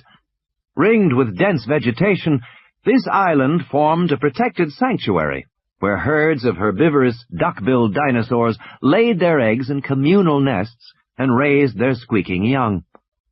Over the millions of years that followed, the pale green alkaline lake grew shallower, and finally vanished. The exposed land buckled and cracked under the heat, and the offshore island with its dinosaur eggs became the eroded hillside in northern Montana which Alan Grant was now excavating. "Hey, Alan!" He stood, a barrel-chested, bearded man of 40. He heard the chugging of the portable generator and the distant clatter of the jackhammer cutting into the dense rock on the next hill. He saw the kids working around the jackhammer, moving away the big pieces of rock after checking them for fossils. At the foot of the hill he saw the 6 teepees of his camp, the flapping mess tent, and the trailer that served as their field laboratory. And he saw Ellie, waving to him from the shadow of the field laboratory. "Visitor!" she called, and pointed to the east. Grant saw the cloud of dust, and the blue Ford sedan bouncing over the rutted road toward them. He glanced at his watch. Right on time. On the other hill, the kids looked up with interest. They didn't get many visitors in Snakewater, and there had been a lot of speculation about what a lawyer from the Environmental Protection Agency would want to see Alan Grant about. But Grant knew that paleontology, the study of extinct life, had in recent years taken on an unexpected relevance to the modern world. The modern world was changing fast, and urgent questions about the weather, deforestation, global warming, or the ozone layer often seemed answerable, at least in part, with information from the past, information that paleontologists could provide. He had been called as an expert witness twice in the past few years. Grant started down the hill to meet the car. The visitor coughed in the white dust as he slammed the car door. "Bob Morris, EPA," he said, extending his hand. "I'm with the San Francisco office." Grant introduced himself and said, "You look hot. Want a beer?" "Jesus, yeah." Morris was in his late 20s, wearing a tie and pants from a business suit. He carried a briefcase. His wingtip shoes crunched on the rocks as they walked toward the trailer. "When I first came over the hill, I thought this was an Indian reservation," Morris said, pointing to the teepees. "No," Grant said, "just the best way to live out here." Grant explained that in 1978, the first year of the excavations, they had come out in North Slope octahedral tents, the most advanced available, but the tents always blew over in the wind. They tried other kinds of tents with the same result. Finally, they started putting up teepees, which were larger inside, more comfortable, and more stable in wind. "These are Blackfoot teepees built around 4 poles," Grant said. "Sioux teepees are built around 3, but this used to be Blackfoot territory, so we thought—" "Uh-huh," Morris said, "very fitting." He squinted at the desolate landscape and shook his head. "How long you been out here?" "About 60 cases," Grant said. When Morris looked surprised, he explained, "We measure time in beer. We start in June with 100 cases. We've gone through about 60 so far." 63, to be exact, Ellie Sattler said as they reached the trailer. Grant was amused to see Morris gaping at her. Ellie was wearing cut-off jeans and a work shirt tied at her midriff. She was 24 and darkly tanned. Her blonde hair was pulled back. "Ellie keeps us going," Grant said, introducing her. "She's very good at what she does." "And what does she do?" Morris asked. "Paleobotany," Ellie said, "and I also do the standard field preps." She opened the door and they went inside. The air conditioning in the trailer only brought the temperature down to 85 degrees, but it seemed cool after the midday heat. The trailer had a series of long wooden tables with tiny bone specimens neatly laid out, tagged and labeled. Farther along were ceramic dishes and crocks. There was a strong odor of vinegar. Morris glanced at the bones. "I thought dinosaurs were big," he said. "They were," Ellie said, "but everything you see here comes from babies. Snakewater is important primarily because of the number of dinosaur nesting sites here. Until we started this work, there were hardly any infant dinosaurs known. Only 1 nest had ever been found, in the Gobi Desert. We discovered a dozen different hadrosaur nests, complete with eggs and bones of infants." While Grant went to the refrigerator, she showed Morris the acetic acid baths, which were used to dissolve away the limestone from the delicate bones. "They look like chicken bones," Morris said, peering into the ceramic dishes. "Yes," she said, "they're very bird-like." "And what about those?" Morris said, pointing through the trailer window to piles of large bones outside, wrapped in heavy plastic. "Rejects," Ellie said. "Bones too fragmentary when we took them out of the ground. In the old days, we just discard them, but nowadays we send them for genetic testing." "Genetic testing?" Morris said. "Here you go," Grant said, thrusting a beer into his hand. He gave another to Ellie. She chugged hers, throwing her long neck back. Morris stared. "We're pretty informal here," Grant said. "Want to step into my office?" "Sure," Morris said. Grant led him to the end of the trailer, where there was a torn couch, a sagging chair, and a battered end table. Grant dropped onto the couch, which creaked and exhaled a cloud of chalky dust. He leaned back, thumped his boots up on the end table, and gestured for Morris to sit in the chair. "Make yourself comfortable." Grant was a professor of paleontology at the University of Denver, and one of the foremost researchers in his field, but he had never been comfortable with social niceties. He saw himself as an outdoor man, and he knew that all the important work in paleontology was done outdoors with your hands. Grant had little patience for the academics, for the museum curators, for what he called teacup dinosaur hunters, and he took some pains to distance himself in dress and behavior from the teacup dinosaur hunters, even delivering his lectures in jeans and sneakers. Grant watched as Morris primly brushed off the seat of the chair before he sat down. Morris opened his briefcase, rummaged through his papers, and glanced back at Ellie, who was lifting bones with tweezers from the acid bath at the other end of the trailer, paying no attention to them. "You're probably wondering why I'm here." Grant nodded. "It's a long way to come, Mr. Morris." "Well," Morris said, "to get right to the point, the EPA is concerned about the activities of the Hammond Foundation. You receive some funding from them." $30,000 a year, Grant said, nodding. "For the last 5 years. "What do you know about the foundation?" Morris said. Grant shrugged. "The Hammond Foundation is a respected source of academic grants. They fund research all over the world, including several dinosaur researchers. I know they support Bob Carey out of the Tyrol in Alberta, and John Weller in Alaska, probably more." "Do you know why the Hammond Foundation supports so much dinosaur research?" Morris asked. "Of course, it's because old John Hammond is a dinosaur nut." "You've met Hammond?" Grant shrugged. "Once or twice. He comes here for brief visits. He's quite elderly, you know, and eccentric, the way rich people sometimes are, but always very enthusiastic." "Why?" "Well," Morris said, "the Hammond Foundation is actually a rather mysterious organization." He pulled out a Xeroxed world map marked with red dots and passed it to Grant. "These are the digs the Foundation financed last year. Notice anything odd about them? Montana, Alaska, Canada, Sweden. They're all sites in the north. There's nothing below the 45th parallel." Morris pulled out more maps.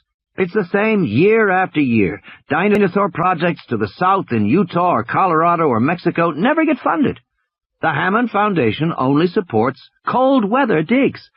We'd like to know why." Grant shuffled through the maps quickly.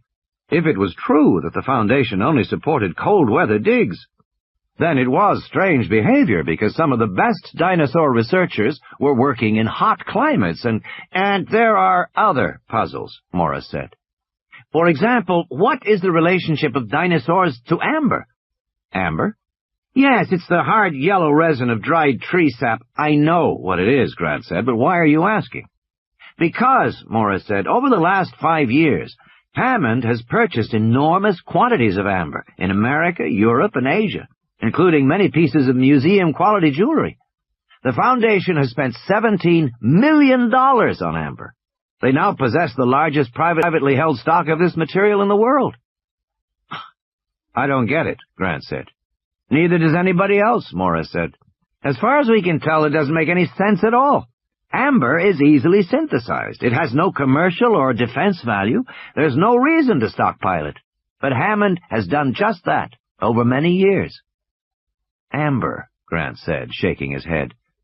"And what about his island in Costa Rica?" Morris continued. 10 years ago, the Hammond Foundation leased an island from the government of Costa Rica, supposedly to set up a biological preserve. I don't know anything about that, Grant said, frowning. I haven't been able to find out much, Morris said. The island is 100 miles off the west coast. It's very rugged, and it's in an area of ocean where the combinations of wind and current make it almost perpetually covered in fog. They used to call it Cloud Island, Isla Nublar. Apparently the Costa Ricans were amazed that anybody would want it. Morris searched in his briefcase. The reason I mention it, he said, is that, according to the records, you were paid a consultant's fee in connection with this island. I was? Grant said. Morris passed a sheet of paper to Grant. It was the Xerox of a check issued in March 1984 from InGen Incorporated, Farallon Road, Palo Alto, California, made out to Alan Grant in the amount of $12,000. At the lower corner, the check was marked Consultant Services / Costa Rica / Juvenile Hyperspace. Oh, sure, Grant said. I remember that. It was weird as hell, but I remember it. And it didn't have anything to do with an island. Alan Grant had found the first clutch of dinosaur eggs in Montana in 1979, and many more in the next 2 years, but he hadn't gotten around to publishing his findings until 1983. His paper, with its report of a herd of 10,000 duck-billed dinosaurs living along the shore of a vast inland sea, building communal nests of eggs in the mud, raising their infant dinosaurs in the herd, made Grant a celebrity overnight. The notion of maternal instincts in giant dinosaurs, and the drawings of cute babies poking their snouts out of the eggs, had appeal around the world. Grant was besieged with requests for interviews, lectures, books. Characteristically, he turned them all down, wanting only to continue his excavations. But it was during those frantic days of the mid-1980s that he was approached by the InGen Corporation with a request for consulting services. Had you heard of InGen before? Morris asked. No. How did they contact you? Telephone call. There was a man named Gennaro or Giannino, something like that. Morris nodded. Donald Gennaro, he said. He's the legal counsel for InGen. Anyway, he wanted to know about eating habits of dinosaurs, and he offered me a fee to draw up a paper for him. Grant drank his beer, set the can on the floor. Gennaro was particularly interested in young dinosaurs, infants and juveniles, what they ate. I guess he thought I would know about that. Did you? Not really, no. I told him that. We had found lots of skeletal material, but we had very little dietary data. But Gennaro said he knew we hadn't published everything, and he wanted whatever we had, and he offered a very large fee, $50,000. Morris took out a tape recorder and set it on the end table. You mind? No, go ahead. So, Gennaro telephoned you in 1984. What happened then? Well, Grant said, you see our operation here. $50,000 would support 2 full summers of digging. I told him I'd do what I could. So you agreed to prepare a paper for him? Yes. On the dietary habits of juvenile dinosaurs? Yes. You met Gennaro? No, just on the phone. Did Gennaro say why he wanted this information? Yes, Grant said. He was planning a museum for children, and he wanted to feature baby dinosaurs. He said he was hiring a number of academic consultants and named them. There were paleontologists like me, and a mathematician from Texas named Ian Malcolm, and a couple of ecologists.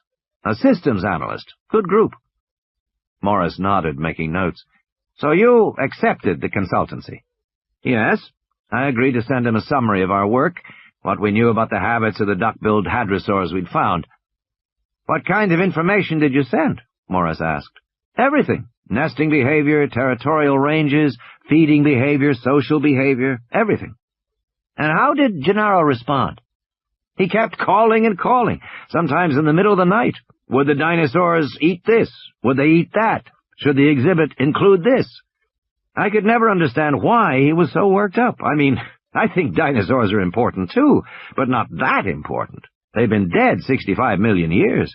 You'd think his calls could wait until morning. I see, Morris said. And the $50,000? Grant shook his head. I got tired of Gennaro and called the whole thing off. We settled up for $12,000. That must have been about the middle of '85. Morris made a note. And InGen, any other contact with him? Not since 1985. And when did the Hammond Foundation begin to fund your research? I'd have to look, Grant said, but it was around then, mid-'80s. And you know Hammond as just a rich dinosaur enthusiast? Yes.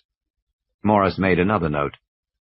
Look, Grant said, if the EPA is so concerned about John Hammond and what he's doing, the dinosaur sites in the north, the amber purchases, the island in Costa Rica, why don't you just ask him about it? At the moment we can't, Morris said. Why not? Grant said. Because we don't have any evidence of wrongdoing, Morris said. But personally, I think it's clear John Hammond is evading the law. I was first contacted, Morris explained, by the Office of Technology Transfer. The OTT monitors shipments of American technology which might have military significance. They called to say that InGen had two areas of possible illegal technology transfer. First, InGen shipped 3 Cray XMPs to Costa Rica. InGen characterized it as transfer within corporate divisions and said they weren't for resale, but OTT couldn't imagine why the hell somebody'd need that power in Costa Rica. 3 Crays, Grant said. Is that a kind of computer? Morris nodded. Very powerful supercomputers. To put it in perspective, 3 Crays represent more computing power than any other privately held company in America. And InGen sent the machines to Costa Rica. You have to wonder why. I give up. Why? Grant said. Nobody knows. And the hoods are even more worrisome, Morris continued. Hoods are automated gene sequencers, machines that work out the genetic code by themselves. They're so new that they haven't been put on the restricted list yet, but any genetic engineering lab is likely to have one if it can afford the $500,000 price tag. He flipped through his notes. Well, it seems InGen shipped 24 hood sequencers to their island in Costa Rica. Again, they said it was a transfer within divisions and not an export, Morris said. There wasn't much that OTT could do. They're not officially concerned with use, but InGen was obviously setting up one of the most powerful genetic engineering facilities in the world in an obscure Central American country, a country with no regulations. That kind of thing has happened before. There had already been cases of American bioengineering companies moving to another country so they would not be hampered by regulations and rules. The most flagrant, Morris explained, was the Biosyn rabies case. In 1986, Genetic Biosyn Corporation of Cupertino tested a bioengineered rabies vaccine on a farm in Chile. They didn't inform the government of Chile or the farm workers involved. They simply released the vaccine. The vaccine consisted of live rabies virus, genetically modified to be non-virulent, but the virulence hadn't been tested. Biosyn didn't know whether the virus could still cause rabies or not. Even worse, the virus had been modified. Ordinarily, you couldn't contract rabies unless you were bitten by an animal, but Biosyn modified the rabies virus to cross the pulmonary alveoli. You could get an infection just inhaling it. Biosyn staffers brought this live rabies virus down to Chile in a carry-on bag on a commercial airline flight. Morris often wondered what would have happened if the capsule had broken open during the flight. Everybody on the plane might have been infected with rabies. It was outrageous. It was irresponsible. It was criminally negligent. But no action was taken against Biosyn. The Chilean farmers who unwittingly risked their lives were ignorant peasants. The government of Chile had an economic crisis to worry about, and the American authorities had no jurisdiction. So Louis Dodgson, the geneticist responsible for the test, was still working at Biosyn. Biosyn was still as reckless as ever. And other American companies were hurrying to set up facilities in foreign countries that lacked sophistication about genetic research. Countries that perceived genetic engineering to be like any other high-tech development, and thus welcomed to their lands, unaware of the dangers posed.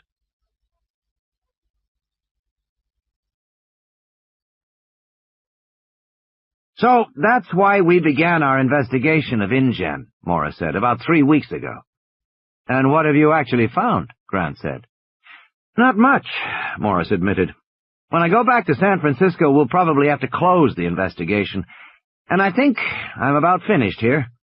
He started packing up his briefcase. By the way, what does juvenile hyperspace mean? That's just a fancy label for my report, Grant said. Hyperspace is a term for multidimensional space, like three-dimensional tic-tac-toe. If you were to take all the behaviors of an animal, its eating and movement and sleeping, you could plot the animal within the multidimensional space. Some paleontologists refer to the behavior of an animal as occurring in an ecological hyperspace. Juvenile hyperspace would just refer to the behavior of juvenile dinosaurs, if you wanted to be as pretentious as possible. At the far end of the trailer, the phone rang. Ellie answered it. She said, "He's in a meeting right now. Can he call you back?" Morris snapped his briefcase shut and stood. "Thanks for your help and the beer," he said. "No problem," Grant said. Grant walked with Morris down the trailer to the door at the far end. Morris said, "Did Hammond ever ask for any physical materials from your site, bones or eggs or anything like that?" "No," Grant said. "Dr. Sattler mentioned you do some genetic work here." "Well, not exactly," Grant said. "When we remove fossils that are broken, or for some other reason not suitable for museum preservation, we send the bones out to a lab that grinds them up and tries to extract proteins for us. The proteins are then identified, and the report is sent back to us." "Which lab is that?" Morris asked. "Medical Biologic Services in Salt Lake." "How'd you choose them?" "Competitive bids." "The lab has nothing to do with InGen?" Morris asked. "Not that I know," Grant said. They came to the door of the trailer. Grant opened it and felt the rush of hot air from outside. Morris paused to put on his sunglasses. "One last thing," Morris said. "Suppose InGen wasn't really making a museum exhibit. Is there anything else they could have done with the information in the report you gave them?" Grant laughed. "Sure, they could feed a baby hadrosaur." Morris laughed too. "A baby hadrosaur. That'd be something to see. How big were they?" About so," Grant said, holding his hands 6 inches apart. "Squirrel size." "And how long before they become full-grown?" 3 years, Grant said, give or take. Morris held out his hand. "Well, thanks again for your help." "Take it easy driving back," Grant said. He watched for a moment as Morris walked back toward his car, and then closed the trailer door.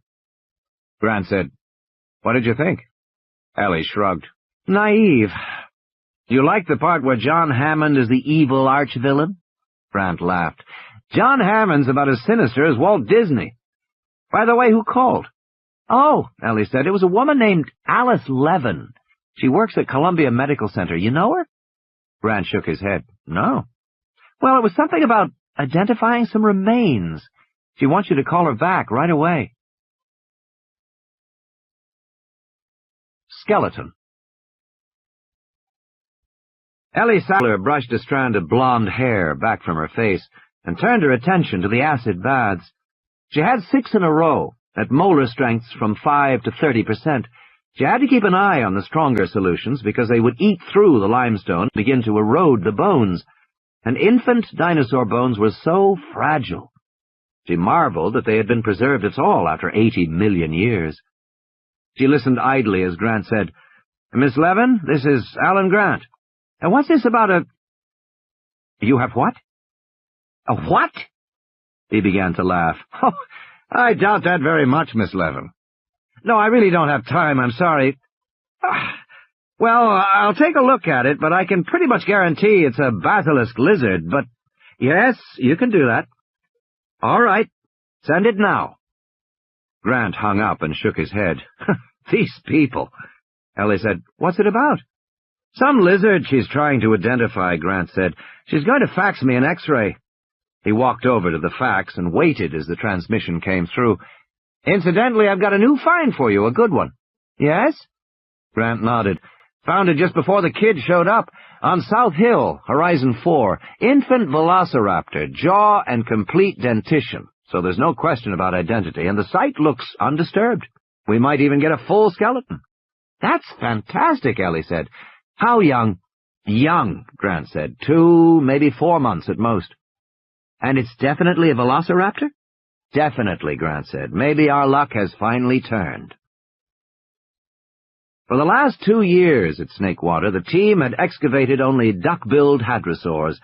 They already had evidence for vast herds of these grazing dinosaurs roaming the Cretaceous plains in groups of 10 or 20,000, as buffalo would later roam, but increasingly the question that faced them was, where were the predators? They expected predators to be rare, of course. Studies of predator-stroke-prey populations in the game parks of Africa and India suggested that, roughly speaking, there was one predatory carnivore for every 400 herbivores. That meant a herd of 10,000 duckbills would support only 25 tyrannosaurs. So it was unlikely that they would find the remains of a large predator. But where were the smaller predators? Snakewater had dozens of nesting sites. In some places the ground was literally covered with fragments of dinosaur eggshells, and many small dinosaurs ate eggs. Animals like Dromaeosaurus, Oviraptor, Velociraptor, and Silurus, predators 3 to 6 feet tall, must have been found here in abundance. But they had discovered none so far. Perhaps this Velociraptor skeleton did mean their luck had changed, and an infant. Ellie knew that one of Grant's dreams was to study infant-rearing behavior in carnivorous dinosaurs, as he had already studied the behavior of herbivores. Perhaps this was the first step toward that dream. "You must be pretty excited," Ellie said. Grant didn't answer. "I said you must be excited," Ellie repeated. "My God," Grant said. He was staring at the facts. Ellie looked over Grant's shoulder at the X-ray and breathed out slowly. "You think it's an Amazicus?" "Yes," Grant said, "or a Triassicus. The skeleton is so light." "But it's no lizard," she said. "No," Grant said, "this is not a lizard. No three-toed lizard has walked on this planet for 200 million years." Ellie's first thought was that she was looking at a hoax, an ingenious, skillful hoax, but a hoax nonetheless. Every biologist knew that the threat of a hoax was omnipresent. The most famous hoax, the Piltdown Man, had gone undetected for 40 years, and its perpetrator was still unknown. More recently, the distinguished astronomer Fred Hoyle had claimed that a fossil-winged dinosaur, Archaeopteryx, on display in the British Museum was a fraud. It was later shown to be genuine. The essence of a successful hoax was that it presented scientists with what they expected to see. And to Ellie's eye, the X-ray image of the lizard was exactly correct. The three-toed foot was well-balanced, with a medial claw smallest. The bony remnants of the fourth and fifth toes were located up near the metatarsal joint. The tibia was strong and considerably longer than the femur. At the hip, the acetabulum was complete. The tail showed 45 vertebrae. It was a young Procompsognathus. Could this X-ray be faked? "I don't know," Grant said, "but it's almost impossible to fake an X-ray. And Procompsognathus is an obscure animal. Even people familiar with dinosaurs have never heard of it." Ellie read the note. "Specimen acquired on the beach of Cabo Blanco, July 16th. Apparently a howler monkey was eating the animal, and this was all that was recovered. Oh, and it says the lizard attacked a little girl." "I doubt that," Grant said, "but perhaps Procompsognathus was so small and light we assume it must be a scavenger, only feeding off dead creatures. And you can tell the size," he measured quickly. "It's about 20 centimeters to the hips, which means the full animal would be about a foot tall, about as big as a chicken. Even a child would look pretty fearsome to it. It might bite an infant, but not a child." Ellie frowned at the X-ray image. "Do you think this could really be a legitimate rediscovery?" she said. "Like the coelacanth?" "Maybe," Grant said. 20 centimeters to the hips, which means the full animal would be about a foot tall, about as big as a chicken. Even a child would look pretty fearsome to it. It might bite an infant, but not a child." Ellie frowned at the X-ray image. "Do you think this could really be a legitimate rediscovery?" she said. "Like the coelacanth?" "Maybe," Grant said. The coelacanth was a 5-foot-long fish, thought to have died out 65 million years ago, until a specimen was pulled from the ocean in 1938. But there were other examples. The Australian mountain pygmy possum was known only from fossils until a live one was found in a garbage can in Melbourne. And a 10,000-year-old fossil fruit bat from New Guinea was described by a zoologist who not long afterward received a living specimen in the mail. "But could it be real?" she persisted. "What about the age?" Grant nodded. "The age is a problem. Most rediscovered animals were rather recent additions to the fossil record, 10 or 20,000 years old. Some were a few million years old. In the case of the coelacanth, 65 million years old. But the specimen they were looking at was much, much older than that. Dinosaurs had died out in the Cretaceous period, 65 million years ago. They had flourished as the dominant life form on the planet in the Jurassic, 190 million years ago, and they had first appeared in the Triassic, roughly 220 million years ago. It was during the early Triassic period that Procompsognathus had lived, a time so distant that our planet didn't even look the same. All the continents were joined together in a single landmass called Pangaea, which extended from the north to the South Pole, a vast continent of ferns and forests with a few large deserts. The Atlantic Ocean was a narrow lake between what would become Africa and Florida. The air was denser, the land was warmer, there were hundreds of active volcanoes, and it was in this environment that Procompsognathus lived. "Well," Ellie said, "we know animals have survived. Crocodiles are basically Triassic animals living in the present. Sharks are Triassic, so we know it has happened before." Grant nodded. "And the thing is," he said, "how else do we explain it? It's either a fake, which I doubt, or else it's a rediscovery. What else could it be?" The phone rang. "Alice Levin again," Grant said. "Let's see if she'll send us the actual specimen." He answered it and looked at Ellie, surprised. "Yes, I'll hold for Mr. Hammond." "Yes, of course." "Hammond? What does he want?" Ellie said. Grant shook his head and then said into the phone, "Yes, Mr. Hammond, yes, it's good to hear your voice, too." "Yes." He looked at Ellie.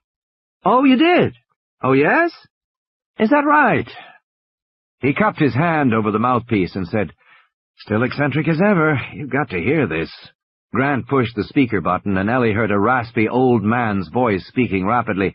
"Hell of an annoyance from some EPA fellow. Seems to have gone off half-cocked, all on his own, running around the country talking to people, stirring up things. I don't suppose anybody's come to see you way out there."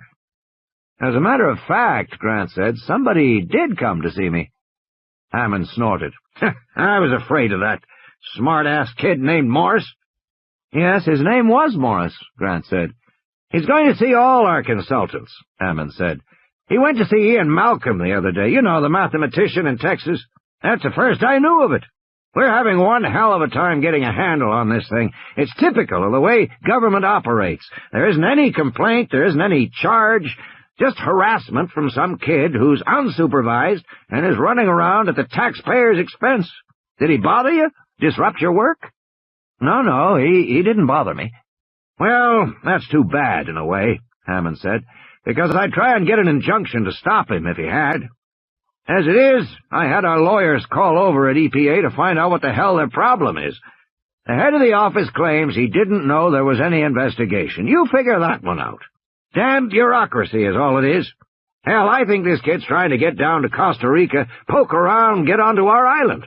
You know we have an island down there?" "No," Grant said, looking at Ellie. "I didn't know." "Oh, yes, we bought it and started our operation, 4 or 5 years ago now. I forget exactly. Called Isla Nublar. Big island, 100 miles offshore. Going to be a biological preserve. Wonderful place, tropical jungle. You know, you ought to see it, Dr. Grant." "Sounds interesting," Grant said, "but actually, it's almost finished now, you know," Hammond said. "I've sent you some material about it. Did you get my material?" "No, but we're pretty far from—" "Maybe it'll come today. Look it over. The island's just beautiful. It's got everything. We've been in construction now 30 months. You can imagine. Big park. Opens in September next year. You really ought to go see it." "It sounds wonderful, but as a matter of fact," Hammond said, "I'm going to insist you see it, Dr. Grant. I know you'd find it right up your alley. You'd find it fascinating." "I'm in the middle of—" Grant said. "Say, I'll tell you what," Hammond said, as if the idea had just occurred to him. I'm having some of the people who consulted for us go down there this weekend, spend a few days and look it over, at our expense, of course. It'd be terrific if you'd give us your opinion.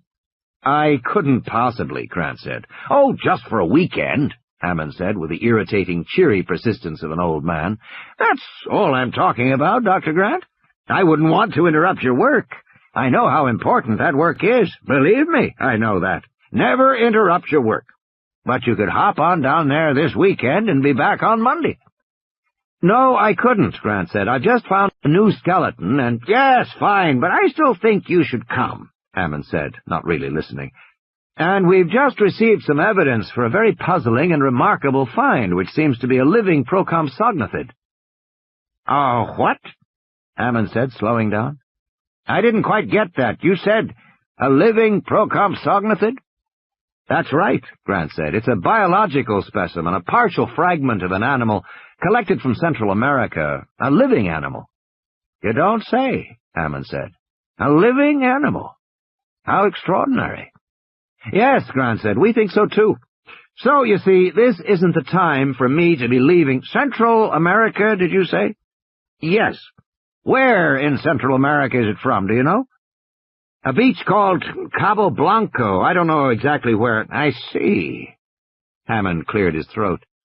And when did this, specimen arrive in your hands? Just today. Today? I see. Today. I see. Yes. Hammond cleared his throat again. Grant looked at Ellie and mouthed, "What's going on?" Ellie shook her head. "Sounds upset." Grant mouthed, "See if Morris is still here." She went to the window and looked out, but Morris's car was gone. She turned back.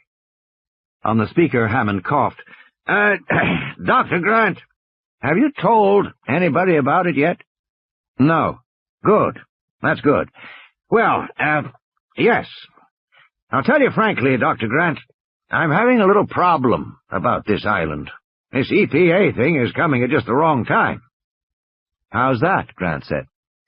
Well, we've had our problems and some delays. Let's just say that I'm under a little pressure here, and I'd like you to look at this island for me. Give me your opinion. I'll be paying you the usual weekend consultant rate of $20,000 a day. That'd be $60,000 for 3 days. And if you can spare Dr. Sattler, she'll go at the same rate. We need a botanist. What do you say? Ellie looked at Grant as he said, "Well, Mr. Hammond, that much money would fully finance our expeditions for the next 2 summers. Good, good, Hammond said blandly. He seemed distracted now, his thoughts elsewhere. I want this to be easy. Now, I'm sending the corporate jet to pick you up at that private airfield east of Choto. You know the one I mean? It's only about 2 hours' drive from where you are. You be there at 5 p.m. tomorrow, and I'll be waiting for you. Take you right down. Can you and Dr. Sattler make that plane?" "I guess we can." "Good. Pack lightly. You don't need passports. I'm looking forward to it. See you tomorrow," Hammond said, and he hung up. Cowan, Swain, and Ross. Midday sun streamed into the San Francisco law offices of Cowan, Swain, and Ross, giving the room a cheerfulness that Donald Gennaro did not feel. He listened on the phone and looked at his boss, Daniel Ross, cold as an undertaker in his dark pinstripe suit. "I understand, John," Gennaro said. "And Grant agreed to come?" "Good, good. Yes, that sounds fine to me. My congratulations, John." He hung up the phone and turned to Ross. "We can't trust Hammond anymore. He's under too much pressure. The EPA's investigating him, is behind schedule on his Costa Rican resort, and the investors are getting nervous. There have been too many rumor problems down there. Too many workmen have died. And now this business about a living Procompsit whatever on the mainland." "What does that mean?" Ross said. "Maybe nothing," Gennaro said. "But Hamachi is one of our principal investors. I got a report last week from Hamachi's representative in San Jose, the capital of Costa Rica. According to the report, some new kind of lizard is biting children on the coast." Ross blinked. "New lizard?" "Yes," Gennaro said. "We can't screw around with this. We've got to inspect that island right away. I've asked Hammond to arrange independent site inspections every week for the next 3 weeks. And what does Hammond say? He insists nothing is wrong on the island, claims he has all these security precautions. But you don't believe him, Ross said. No, Gennaro said, I don't. Donald Gennaro had come to Cowan Swain from a background in investment banking. Cowan Swain's high-tech clients frequently needed capitalization, and Gennaro helped them find the money. One of his first assignments back in 1982 had been to accompany John Hammond while the old man, then nearly 70, put together the funding to start the InGen Corporation. They eventually raised almost $1 billion, and Gennaro remembered it as a wild ride. Hammond's a dreamer, Gennaro said. A potentially dangerous dreamer, Ross said. We should never have gotten involved. What is our financial position? The firm, Gennaro said, owns 5%. General or limited? General. Ross shook his head. We should never have done that. It seemed wise at the time, Gennaro said. Hell, it was 8 years ago. We took it in lieu of some fees.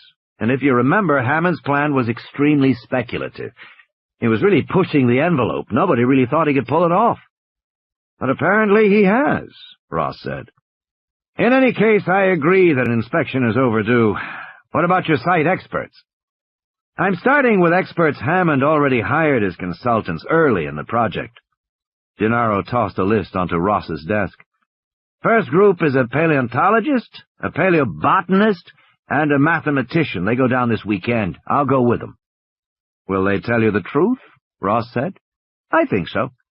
None of them had much to do with the island, and one of them, the mathematician Ian Malcolm, was openly hostile to the project from the start. Insisted it would never work, could never work. And who else? Just a technical person, a computer system analyst. Review the park's computers and fix some bugs. He should be there by Friday morning. Fine, Ross said. You are making the arrangements? Hammond asked to place the calls himself. I think he wants to pretend that he's not in trouble, that it's just a social invitation, showing off his island. All right, Ross said, but just make sure it happens. Stay on top of it. I want this Costa Rican situation resolved within a week. Ross got up and walked out of the room. Gennaro dialed, heard the whining hiss of a radio phone. Then he heard a voice say, Grant here. Hi, Dr. Grant, this is Donald Gennaro. I'm the general counsel for InGen. We talked a few years back. I don't know if you remember. I remember, Grant said. Well, Gennaro said, I just got off the phone with John Hammond, who tells me the good news that you're coming down to our island in Costa Rica. Yes, Grant said. I guess we're going down there tomorrow. Well, I just want to extend my thanks to you for doing this on short notice. Everybody at InGen appreciates it. We've asked Ian Malcolm, who, like you, was one of the early consultants, to come down as well. He's the mathematician at UT in Austin. John Hammond mentioned that, Grant said. Well, good, Gennaro said. And I'll be coming too, as a matter of fact. By the way, this specimen you have found of a what is it? Procompsognathus, Grant said. Yes, do you have the specimen with you, Dr. Grant, the actual specimen? No, Grant said. I've only seen an X-ray. The specimen is in New York. A woman from Columbia University called me. Well, I wonder if you could give me the details on that, Gennaro said. Then I can run down that specimen for Mr. Hammond, who's very excited about it. I'm sure you want to see the actual specimen, too. Perhaps I can even get it delivered to the island while you're all down there, Gennaro said. Grant gave him the information. Well, that's fine, Dr. Grant, Gennaro said. My regards to Dr. Sattler. I look forward to meeting you and him tomorrow. And Gennaro hung up. Plans. This just came, Ellie said the next day, walking to the back of the trailer with a thick manila envelope. One of the kids brought it back from town. It's from Hammond. Grant noticed the blue and white InGen logo as he tore open the envelope. Inside there was no cover letter, just a bound stack of paper. Pulling it out, he discovered it was blueprints. They were reduced, forming a thick book.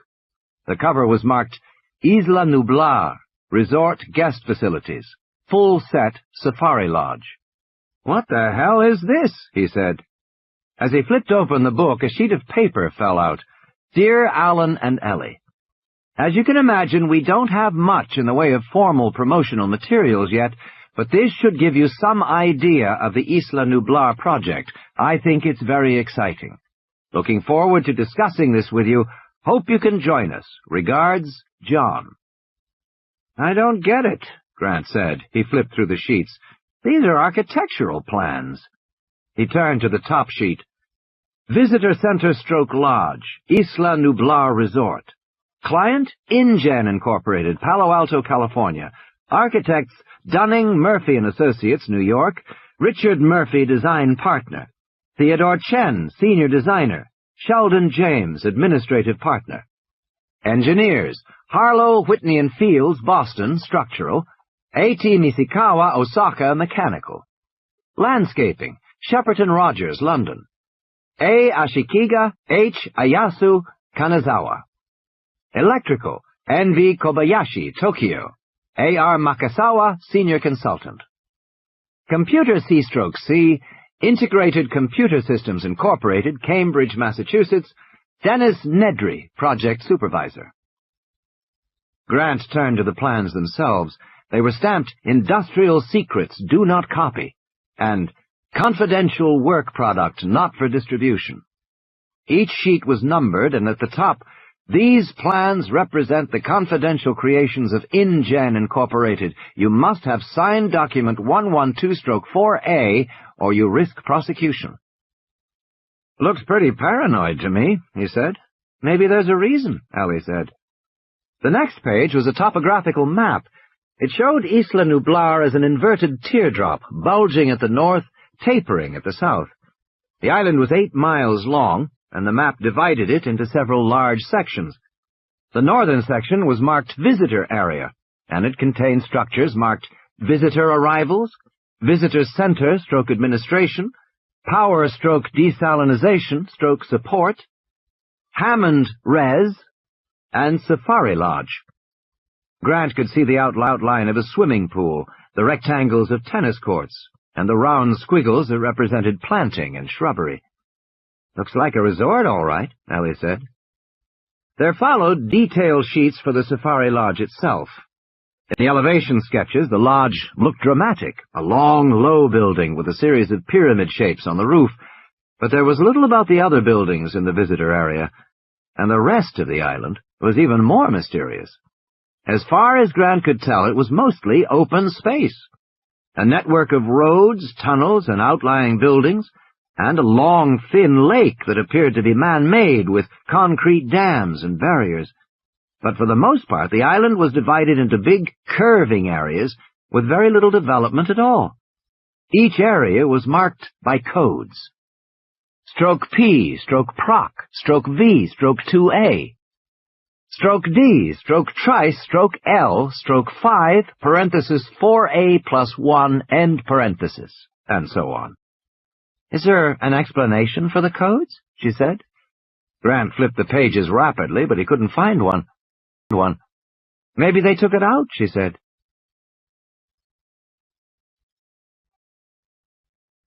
I'm telling you, Grant said. Paranoid. He looked at the big, curving divisions separated from one another by the network of roads. There were only 6 divisions on the whole island, and each division was separated from the road by a concrete moat. Outside each moat was a fence with a little lightning sign alongside it. That mystified them until they were finally able to figure out it meant the fences were electrified. That's odd, she said. Electrified fences at a resort? Miles of them, Grant said. Electrified fences and moats together, and usually with a road alongside them as well. Just like a zoo, Ellie said. They went back to the topographical map and looked closely at the contour lines. The roads had been placed oddly. The main road ran north-south, right through the central hills of the island, including one section of road that seemed to be literally cut into the side of a cliff above a river. It began to look as if there had been a deliberate effort to leave these open areas as big enclosures, separated from the roads by moats and electric fences, and the roads were raised up above ground level so you could see over the fences. You know, Ellie said, Some of these dimensions are enormous. Look at this. This concrete moat is 30 feet wide. That's like a military fortification. So are these buildings, Grant said. He had noticed that each open division had a few buildings, usually located in out-of-the-way corners, but the buildings were all concrete, with thick walls. In side-view elevations, they looked like concrete bunkers, with small windows, like Nazi pillboxes from old war movies. At that moment, they heard a muffled explosion, and Grant put the papers aside. "Back to work," he said.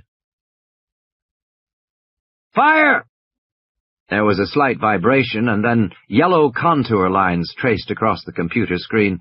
This time the resolution was perfect, and Alan Grant had a glimpse of the skeleton, beautifully defined, the long neck arched back. It was unquestionably an infant velociraptor, and it looked in perfect... The screen went blank. "I hate computers," Grant said, squinting in the sun. "What happened now?" "Lost the integrator input," one of the kids said. "Just a minute." The kid bent to look at the tangle of wires going into the back of the battery-powered portable computer. They had set the computer up on a beer carton on top of Hill 4, not far from the device they called Thumper. Grant sat down on the side of the hill and looked at his watch. He said to Allie, "We're going to have to do this the old-fashioned way." One of the kids overheard. "Ah, Alan." "Look," Grant said, "I've got a plane to catch, and I want the fossil protected before I go." Once you began to expose a fossil, you had to continue, or risk losing it. Visitors imagined the landscape of the Badlands to be unchanging, but in fact it was continuously eroding, literally right before your eyes. All day long you could hear the clatter of pebbles rolling down the crumbling hillside, and there was always a risk of a rainstorm. Even a brief shower would wash away a delicate fossil. Thus, Grant's partially exposed skeleton was at risk, and it had to be protected until he returned. Fossil protection ordinarily consisted of a tarp over the site and a trench around the perimeter to control water runoff. The question was how large a trench the Velociraptor fossil required. To decide that, they were using computer-assisted sonic tomography, or CAST, C-A-S-T. This was a new procedure in which Thumper fired a soft lead slug into the ground, setting up shock waves that were read by the computer and assembled into a kind of X-ray image of the hillside. They had been using it all summer with varying results. Thumper was 20 feet away now, a big silver box on wheels with an umbrella on top. It looked like an ice cream vendor's pushcart, parked incongruously on the Badlands. Thumper had 2 youthful attendants loading the next soft lead pellet. So far, the CAST program merely located the extent of finds, helping Grant's team to dig more efficiently, but the kids claimed that within a few years it would be possible to generate an image so detailed that excavation would be redundant. You could get a perfect image of the bones in 3 dimensions, and it promised a whole new era of archaeology without excavation. But none of that had happened yet, and the equipment that worked flawlessly in the university laboratory proved pitifully delicate and fickle in the field. "How much longer?" Grant said. "We got it now, Alan. It's not bad." Grant went to look at the computer screen. He saw the complete skeleton traced in bright yellow. It was indeed a young specimen. The outstanding characteristic of Velociraptor, the single-toed claw, which in a full-grown animal was a curved 6-inch-long weapon capable of ripping open its prey, was in this infant no larger than the thorn on a rosebush. It was hardly visible at all on the screen. And Velociraptor was a lightly built dinosaur in any case, an animal as fine-boned as a bird, and presumably as intelligent. Here the skeleton appeared in perfect order, except that the head and neck were bent back toward the posterior. Such neck flexion was so common in fossils that some scientists had formulated a theory to explain it, suggesting that the dinosaurs had become extinct because they had been poisoned by the evolving alkaloids in plants. The twisted neck was thought to signify the death agony of the dinosaurs. Grant had finally put that one to rest, by demonstrating that many species of birds and reptiles underwent a post-mortem contraction of posterior neck ligaments, which bent the head backward in a characteristic way. It had nothing to do with the cause of death. It had to do with the way a carcass dried in the sun. Grant saw that this particular skeleton had also been twisted laterally, so that the right leg and foot were raised up above the backbone. "It looks kind of distorted," one of the kids said, "but I don't think it's the computer." "No," Grant said, "it's just time. Lots and lots of time." Grant knew that people could not imagine geological time. Human life was lived on another scale of time entirely. An apple turned brown in a few minutes. Silverware turned black in a few days. A compost heap decayed in a season. A child grew up in a decade. None of these everyday human experiences prepared people to be able to imagine the meaning of 80 million years, the length of time that had passed since this little animal had died. In the classroom, Grant had tried different comparisons. If you imagined the human lifespan of 60 years was compressed to a day, then 80 million years would still be 3,652 years, older than the pyramids. The velociraptor had been dead a long time. "Doesn't look very fearsome," one of the kids said. "He wasn't," Grant said. "At least, not until he grew up." Probably this baby had scavenged, feeding off carcasses slain by the adults after the big animals had gorged themselves, and lay basking in the sun. Carnivores could eat as much as 25% of their body weight in a single meal, and it made them sleepy afterward. The babies would chitter and scramble over the indulgent, somnolent bodies of the adults and nip little bites from the dead animal. The babies were probably cute little animals. But an adult velociraptor was another matter entirely. Pound for pound, a velociraptor was the most rapacious dinosaur that ever lived. Although relatively small, about 200 pounds, the size of a leopard, velociraptors were quick, intelligent, and vicious, able to attack with sharp jaws, powerful clawed forearms, and the devastating single claw on the foot. Velociraptors hunted in packs, and Grant thought it must have been a sight to see a dozen of these animals racing at full speed, leaping onto the back of a much larger dinosaur, tearing at the neck and slashing at the ribs and belly. "We're running out of time," Ellie said, bringing him back. Grant gave instructions for the trench. From the computer image, they knew the skeleton lay in a relatively confined area. A ditch around a 2-meter square would be sufficient. Meanwhile, Ellie lashed down the tarp that covered the side of the hill. Grant helped her pound in the final stakes. "How did the baby die?" one of the kids asked. "I doubt we'll know," Grant replied. "Infant mortality in the wild is high. In African parks it runs 70% among some carnivores. It could have been anything, disease, separation from the group, anything, or even attack by an adult. We know these animals hunted in packs, but we don't know anything about their social behavior in a group." The students nodded. They had all studied animal behavior, and they knew, for example, that when a new male took over a lion pride, the first thing he did was kill all the cubs. The reason was apparently genetic. The male had evolved to disseminate his genes as widely as possible, and by killing the cubs he brought all the females into heat so that he could impregnate them. It also prevented the females from wasting their time nurturing the offspring of another male.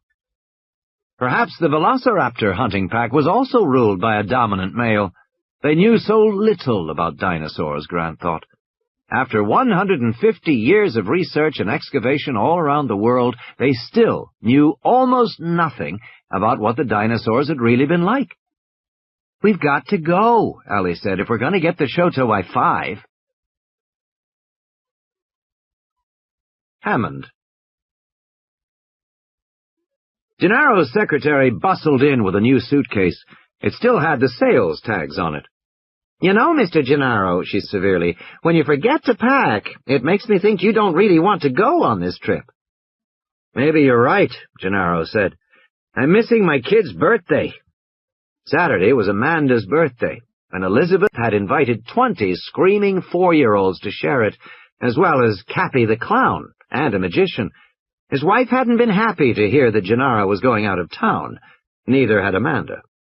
"Well, I did the best I could on short notice," his secretary said. There's running shoes your size, and khaki shorts and shirts, and a shaving kit. A pair of jeans and a sweatshirt if it gets cold. The car is downstairs to take you to the airport. You have to leave now to make the flight." She left. Gennaro walked down the hallway, tearing the sales tags off the suitcase. As he passed the all-glass conference room, Dan Ross left the table and came outside. "Have a good trip," Ross said, "but let's be very clear about one thing. I don't know how bad this situation actually is, Donald, but if there's a problem on that island, burn it to the ground." "Jesus, Dan, we're talking about a big investment. Don't hesitate. Don't think about it. Just do it.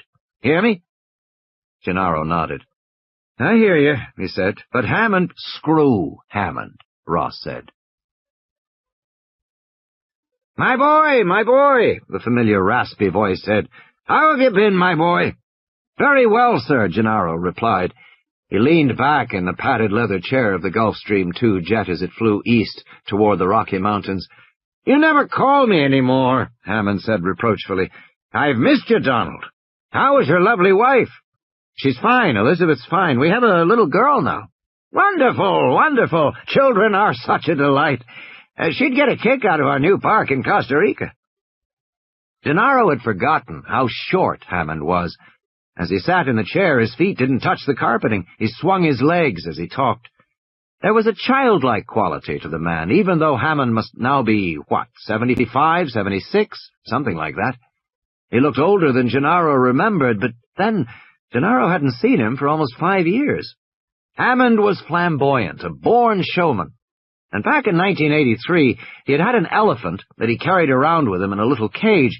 The elephant was 9 inches high and a foot long and perfectly formed, except his tusks were stunted. Hammond took the elephant with him to fundraising meetings. Gennaro usually carried it into the room, the cage covered with a little blanket like a tea cozy, and Hammond would give his usual speech about the prospects for developing what he called consumer biologicals. Then, at the dramatic moment, Hammond would whip away the blanket to reveal the elephant, and he would ask for money. The elephant was always a rousing success. Its tiny body, hardly bigger than a cat's, promised untold wonders to come from the laboratory of Norman Atherton, the Stanford geneticist who was Hammond's partner in the new venture. But as Hammond talked about the elephant, he left a great deal unsaid. For example, Hammond was starting a genetics company, but the tiny elephant hadn't been made by any genetic procedure. Atherton had simply taken a dwarf elephant embryo and raised it in an artificial womb with hormonal modifications. That in itself was quite an achievement, but nothing like what Hammond hinted had been done. Also, Atherton hadn't been able to duplicate his miniature elephant, and he'd tried. For one thing, everybody who saw the elephant wanted one. Then, too, the elephant was prone to colds, particularly during winter. The sneezes coming through the little trunk filled Hammond with dread. And sometimes the elephant would get his tusks stuck between the bars of the cage and snort irritably as he tried to get free. Sometimes he got infections around the tusk line. Hammond always fretted that his elephant would die before Atherton could grow a replacement. Hammond also concealed from prospective investors the fact that the elephant's behavior had changed substantially in the process of miniaturization. The little creature might look like an elephant, but he acted like a vicious rodent, quick-moving and mean-tempered. Hammond discouraged people from petting the elephant to avoid nipped fingers. And although Hammond spoke confidently of $7 billion in annual revenues by 1993, his project was intensely speculative. Hammond had vision and enthusiasm, but there was no certainty that his plan would work at all, particularly since Norman Atherton, the brains behind the project, had terminal cancer, which was a final point Hammond neglected to mention. Even so, with Gennaro's help, Hammond got his money. Between September of 1983 and November of 1985, John Alfred Hammond and his pachyderm portfolio raised $870 million in venture capital to finance his proposed corporation, International Genetic Technologies Incorporated. And they could have raised more, except Hammond insisted on absolute secrecy, and he offered no return on capital for at least 5 years. That scared a lot of investors off. In the end, they'd had to take mostly Japanese consortia. The Japanese were the only investors who had the patience. Sitting in the leather chair of the jet, Gennaro thought about how evasive Hammond was. The old man was now ignoring the fact that Gennaro's law firm had forced this trip on him. Instead, Hammond behaved as if they were engaged in a purely social outing. "It's too bad you didn't bring your family with you, Donald," he said. Gennaro shrugged. "It's my daughter's birthday. 20 kids already scheduled. The cake and the clown, you know how it is." "Oh, I understand," Hammond said. "Kids set their hearts on things." "Anyway, is the park ready for visitors?" Gennaro asked. "Well, not officially," Hammond said, "but the hotel is built, so there is a place to stay." "And the animals?" "Of course, the animals are all there, all in their spaces." Gennaro said, "I remember in the original proposal you were hoping for a total of 12... "Oh, we're far beyond that. We have 238 animals, Donald." 238? The old man giggled, pleased at Gennaro's reaction. "You can't imagine it. We have herds of them." 238? How many species? 15 different species, Donald. "That's incredible," Gennaro said. "That's fantastic. And what about all the other things you wanted, the facilities, the computers?" All of it, Hammond said. "Everything on that island is state-of-the-art. You'll see for yourself, Donald. It's perfectly wonderful. That's why this concern is so misplaced. There's absolutely no problem with the island." Gennaro said, "Then there should be absolutely no problem with an inspection." "And there isn't," Hammond said, "but it slows things down. Everything has to stop for the official visit." "You've had delays anyway. You've postponed the opening." "Oh, that." Hammond tugged at the red silk handkerchief in the breast pocket of his sport coat. "It was bound to happen. Bound to happen." "Why?" Gennaro asked. "Well, Donald," Hammond said, "to explain that, you have to go back to the initial concept of the resort. The concept of the most advanced amusement park in the world, combining the latest electronic and biological technologies. I'm not talking about rides. Everybody has rides. Coney Island has rides. And these days, everybody has animatronic environments. The haunted house, the pirate den, the Wild West, the earthquake. Everyone has those things. So we set out to make biological attractions, living attractions. Attractions so astonishing they would capture the imagination of the entire world." Gennaro had to smile. It was almost the same speech, word for word, that he had used on the investors so many years ago. "And we can never forget the ultimate object of the project in Costa Rica, to make money," Hammond said, staring out the windows of the jet. "Lots and lots of money." "I remember," Gennaro said. "And the secret to making money in a park," Hammond said, "is to limit your personnel costs. The food handlers, ticket takers, cleanup crews, repair teams. To make a park that runs with minimal staff. That was why we invested in all the computer technology. We automated wherever we could." "I remember. But the plain fact is," Hammond said, "when you put together all the animals and all the computer systems, you run into snags. Who ever got a major computer system up and running on schedule? Nobody I know."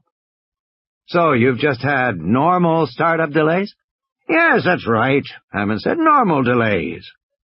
"I heard there were accidents during construction," Gennaro said. "Some workmen died." "Yes, there were several accidents," Hammond said, "and a total of 3 deaths. 2 workers died building the Cliff Road. 1 other died as a result of an earth mover accident in January, but we haven't had any accidents for months now." He put his hand on the younger man's arm. "Donald," he said, "believe me when I tell you that everything on the island is going forward as planned. Everything on that island is perfectly fine." The intercom clicked. The pilot said, "Seatbelts, please. We're landing in Shoto." Shoto. Dry plains stretched away toward distant black buttes. The afternoon wind blew dust and tumbleweed across the cracked concrete. Grant stood with Ellie near the jeep and waited while the sleek Grumman jet circled for a landing. "I hate to wait on the money men," Grant grumbled. Ellie shrugged. "Goes with the job." Although many fields of science, such as physics and chemistry, had become federally funded, paleontology remained strongly dependent on private patrons. Quite apart from his own curiosity about the island in Costa Rica, Grant understood that if John Hammond asked for his help, he would give it. That was how patronage worked, how it had always worked. The little jet rolled quickly toward them. Ellie shouldered her bag. The jet came to a stop, and a stewardess in a blue uniform opened the door. Inside, he was surprised at how cramped it was, despite the luxurious appointments. Grant had to hunch over as he went to shake Hammond's hand. "Dr. Grant and Dr. Sattler," Hammond said. "It's good of you to join us. Allow me to introduce my associate, Donald Gennaro." Gennaro was a stocky, muscular man in his mid-30s, wearing an Armani suit and wire-frame glasses. Grant disliked him on sight. He shook hands quickly. When Ellie shook hands, Gennaro said in surprise, "You're a woman." "These things happen," she said, and Grant thought, she doesn't like him either. Hammond turned to Gennaro. "You know, of course, what Dr. Grant and Dr. Sattler do. They're paleontologists. They dig up dinosaurs." And then he began to laugh as if he found the idea very funny. "Take your seats, please," the stewardess said, closing the door. Immediately, the plane began to move. "You'll have to excuse us," Hammond said, "but we are in a bit of a rush. Donald thinks it's important we get right down there." The pilot announced 4 hours flying time to Dallas, where they would refuel, and then go on to Costa Rica, arriving the following morning. "And how long will we be in Costa Rica?" Grant asked. "Well, that really depends," Gennaro said. "We have a few things to clear up." "Take my word for it," Hammond said, turning to Grant. "We'll be down there no more than 48 hours. Grant buckled his seatbelt. "This island of yours that we're going to, I haven't heard anything about it before. Is it some kind of secret?" "In a way," Hammond said. "We have been very, very careful about making sure nobody knows about it, until the day we finally open that island to a surprised and delighted public." Target of opportunity. The Biosyn Corporation of Cupertino, California, had never called an emergency meeting of its board of directors. The 10 directors now sitting in the conference room were irritable and impatient. It was 8 p.m. They had been talking among themselves for the last 10 minutes, but slowly had fallen silent, shuffling papers, looking pointedly at their watches. "What are we waiting for?" one asked. "One more," Louis Dodgson said. "We need one more." He glanced at his watch. Ron Meyer's office had said he was coming up on the 6 o'clock plane from San Diego. He should be here by now, even allowing for traffic from the airport. "You need a quorum?" another director asked. "Yes," Dodgson said, "we do." That shut them up for a moment. A quorum meant that they were going to be asked to make an important decision. And God knows they were, although Dodgson would have preferred not to call meeting at all. But Steingarten, the head of Biosyn, was adamant. "You'll have to get their agreement for this one, Lou," he had said. Depending on who you talked to, Louis Dodgson was famous as the most aggressive geneticist of his generation, or the most reckless. 34, balding, hawk-faced, and intense, he had been dismissed by Johns Hopkins as a graduate student for planning gene therapy on human patients without obtaining the proper FDA protocols. Hired by Biosyn, he had conducted the controversial rabies vaccine test in Chile. Now he was the head of product development at Biosyn, which supposedly consisted of reverse engineering, taking a competitor's product, tearing it apart, learning how it worked, and then making your own version. In practice, it involved industrial espionage, much of it directed toward the InGen Corporation. In the 1980s, a few genetic engineering companies began to ask, what is the biological equivalent of a Sony Walkman?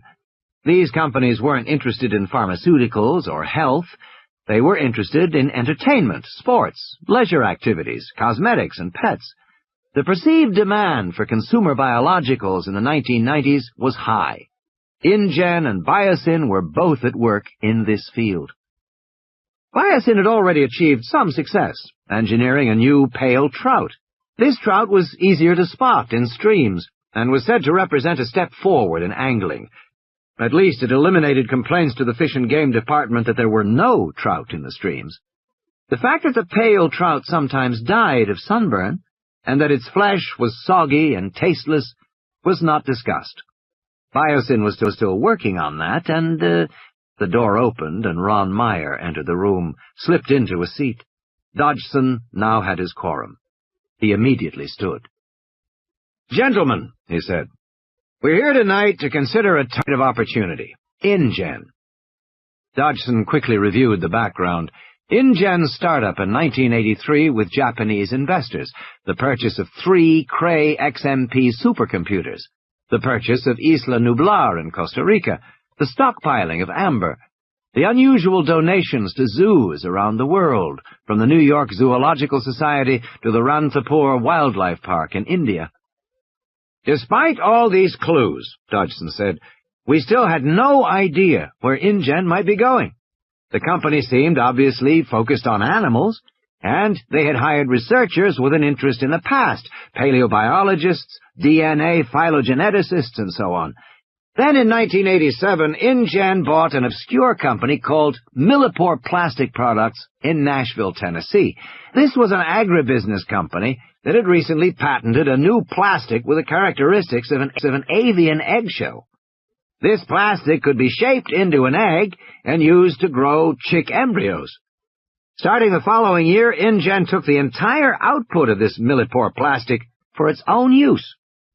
"Dr. Dodgson, this is all very interesting." "At the same time," Dodgson continued, "construction was begun on Isla Nublar. This involved massive earthworks, including a shallow lake 2 miles long in the center of the island.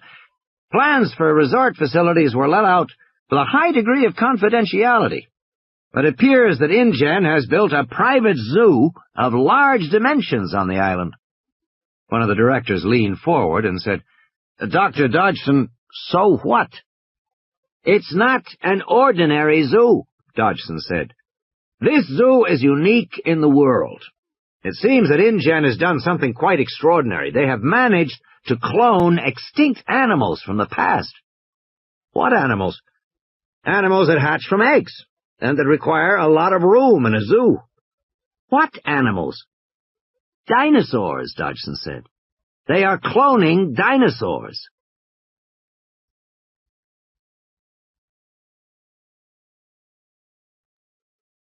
The consternation that followed was entirely misplaced, in Dodgson's view. The trouble with money men was that they didn't keep up. They had invested in a field, but they didn't know what was possible. In fact, there had been discussion of cloning dinosaurs in the technical literature as far back as 1982. With each passing year, the manipulation of DNA had grown easier. Genetic material had already been extracted from Egyptian mummies, and from the hide of a quagga, a zebra-like African animal that had become extinct in the 1880s. By 1980, it was possible that quagga DNA might be reconstituted and a new animal grown. If so, it would be the first creature brought back from extinction solely by reconstruction of its DNA. If that was possible, what else was also possible? The mastodon? The saber-toothed tiger? The dodo? Or even a dinosaur? Of course, no dinosaur DNA was known to exist anywhere in the world, but by grinding up large quantities of dinosaur bones, it might be possible to extract fragments of DNA. Formerly, it was thought that fossilization eliminated all DNA. Now, that was recognized as untrue. If enough DNA fragments were recovered, it might be possible to clone a living animal. Back in 1982, the technical problems had seemed daunting, but there was no theoretical barrier. It was merely difficult, expensive, and unlikely to work, yet it was certainly possible, if anyone cared to try. InGen had apparently decided to try. What they have done, Dodgson said, is build the greatest single tourist attraction in the history of the world. As you know, zoos are extremely popular. Last year, more Americans visited zoos than all professional baseball and football games combined. And the Japanese love zoos. There are 50 zoos in Japan and more being built. And for this zoo, InGen can charge whatever they want, $2,000 a day, $10,000 a day. And then there is the merchandising, the picture books, T-shirts, video games, caps, stuffed toys, comic books, and pets. Pets? Of course. If InGen can make life-size dinosaurs, they can also make pygmy dinosaurs as household pets. What child won't want a little dinosaur as a pet, a little patented animal for their very own? InGen will sell millions of them. And InGen will engineer them so that these pet dinosaurs can only eat InGen pet food. Jesus, somebody said. Exactly, Dodgson said. The zoo is the centerpiece of an enormous enterprise. You said these dinosaurs will be patented? Yes. Genetically engineered animals can now be patented. The Supreme Court ruled on that in favor of Harvard in 1987. InGen will own its dinosaurs, and no one else can legally make them. Well, what prevents us from creating our own dinosaurs? Someone said. Nothing, except that they have a 5-year start.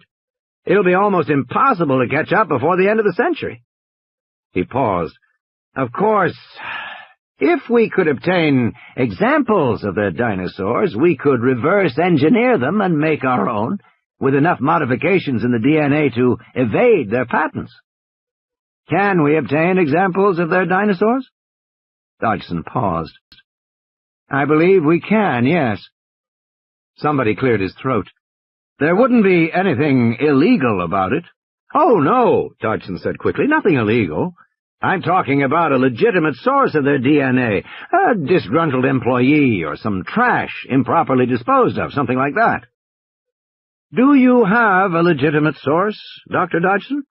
I do, Dodgson said. But I'm afraid there is some urgency to the decision because InGen is experiencing a small crisis, and my source will have to act within the next 24 hours. A long silence descended over the room. The men looked at the secretary, taking notes, and the tape recorder on the table in front of her. I don't see the need for a formal resolution on this, Dodgson said. Just a sense of the room as to whether you feel I should proceed. Slowly the heads nodded. Nobody spoke. Nobody went on record. They just nodded silently. Thank you for coming, gentlemen, Dodgson said. I'll take it from here. Airport. Louis Dodgson entered the coffee shop in the departure building of the San Francisco airport and looked around quickly. His man was already there, waiting at the counter. Dodgson sat down next to him and placed the briefcase on the floor between them.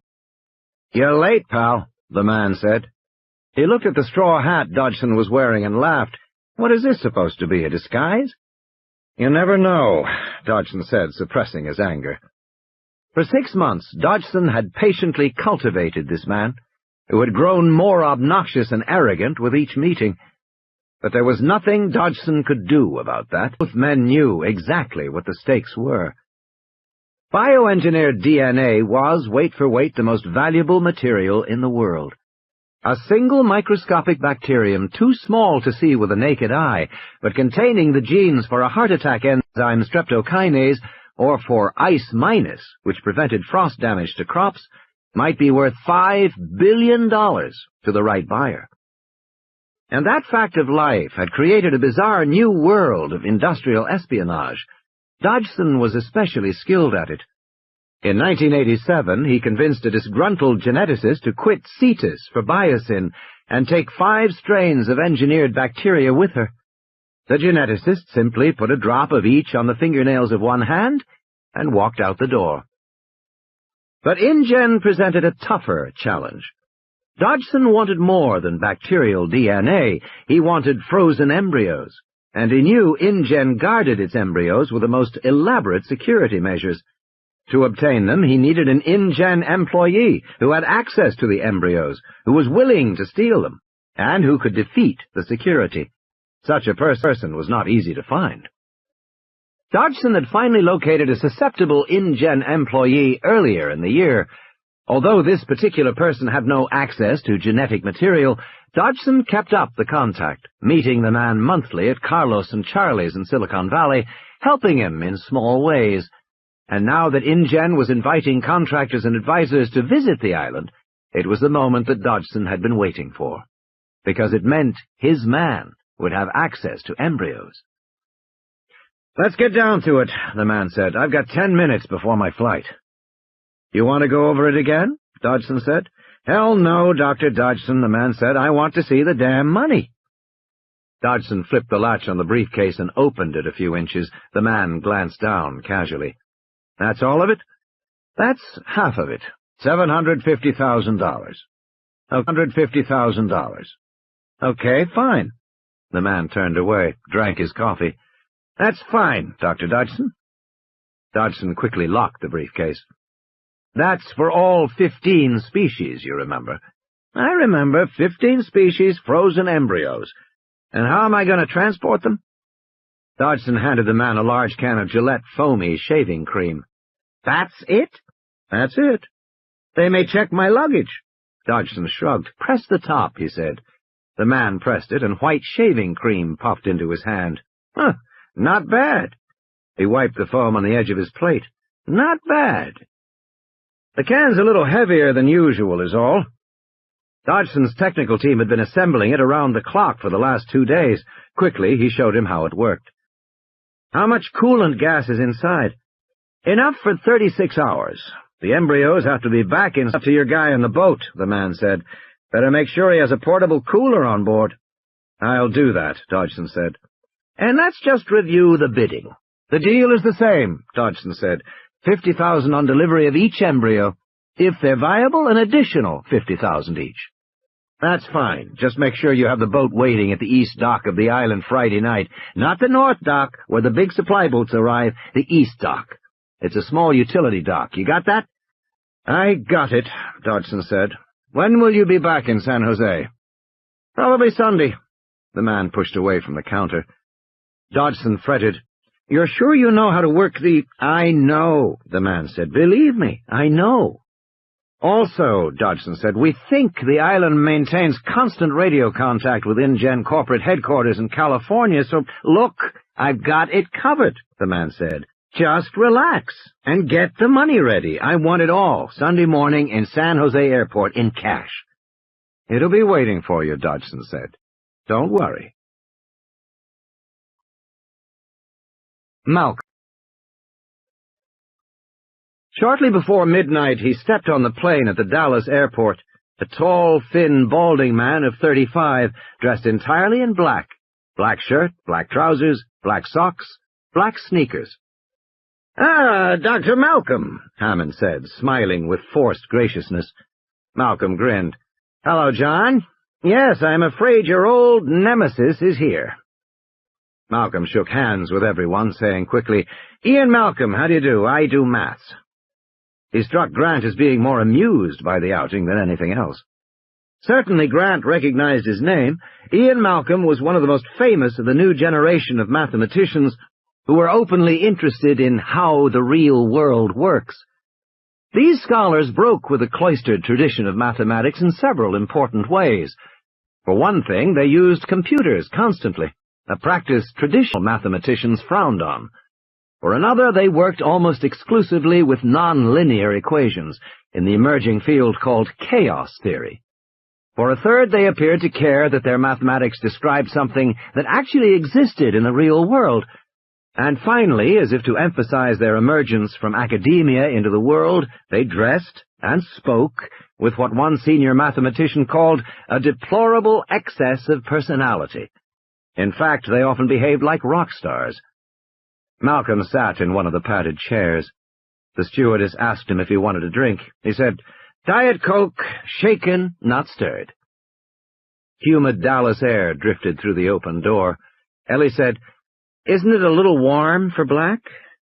"You're extremely pretty, Dr. Sattler," he said.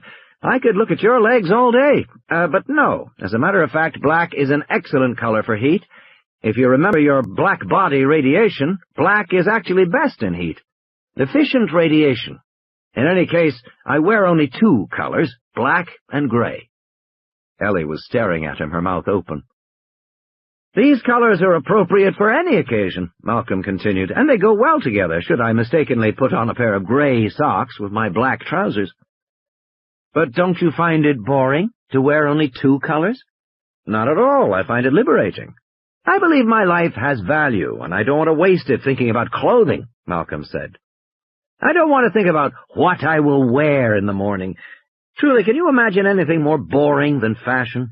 Professional sports, perhaps. Grown men swatting little balls while the rest of the world pays money to applaud. But on the whole, I find fashion even more tedious than sports." "Dr. Malcolm," Hammond explained, "is a man of strong opinions." "And mad as a hatter," Malcolm said cheerfully. "But you must admit these are non-trivial issues. We live in a world of frightful givens. It is given that you will behave like this, given that you will care about that. No one thinks about the givens. Isn't it amazing? In the information society, nobody thinks. We expected to banish paper, but we actually banished thought." Hammond turned to Gennaro and raised his hands. "You invited him." "And a lucky thing, too," Malcolm said, "because it sounds as if you have a serious problem." "We have no problem," Hammond said quickly.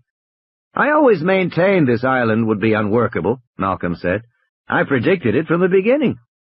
He reached into a soft leather briefcase. "And I trust by now we all know what the eventual outcome is going to be. You're going to have to shut the thing down." "Shut it down?" Hammond stood angrily. "This is ridiculous." Malcolm shrugged, indifferent to Hammond's outburst. "I brought copies of my original paper for you to look at," he said. "The original consultancy paper I did for InGen. The mathematics are a bit sticky, but I can walk you through it. Are you leaving now?" "I have some phone calls to make," Hammond said, and went into the adjoining cabin. "Well, it's a long flight," Malcolm said to the others. "At least my paper will give you something to do." The plane flew through the night.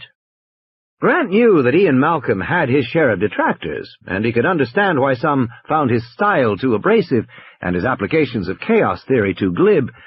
Grant thumbed through the paper, glancing at the equations.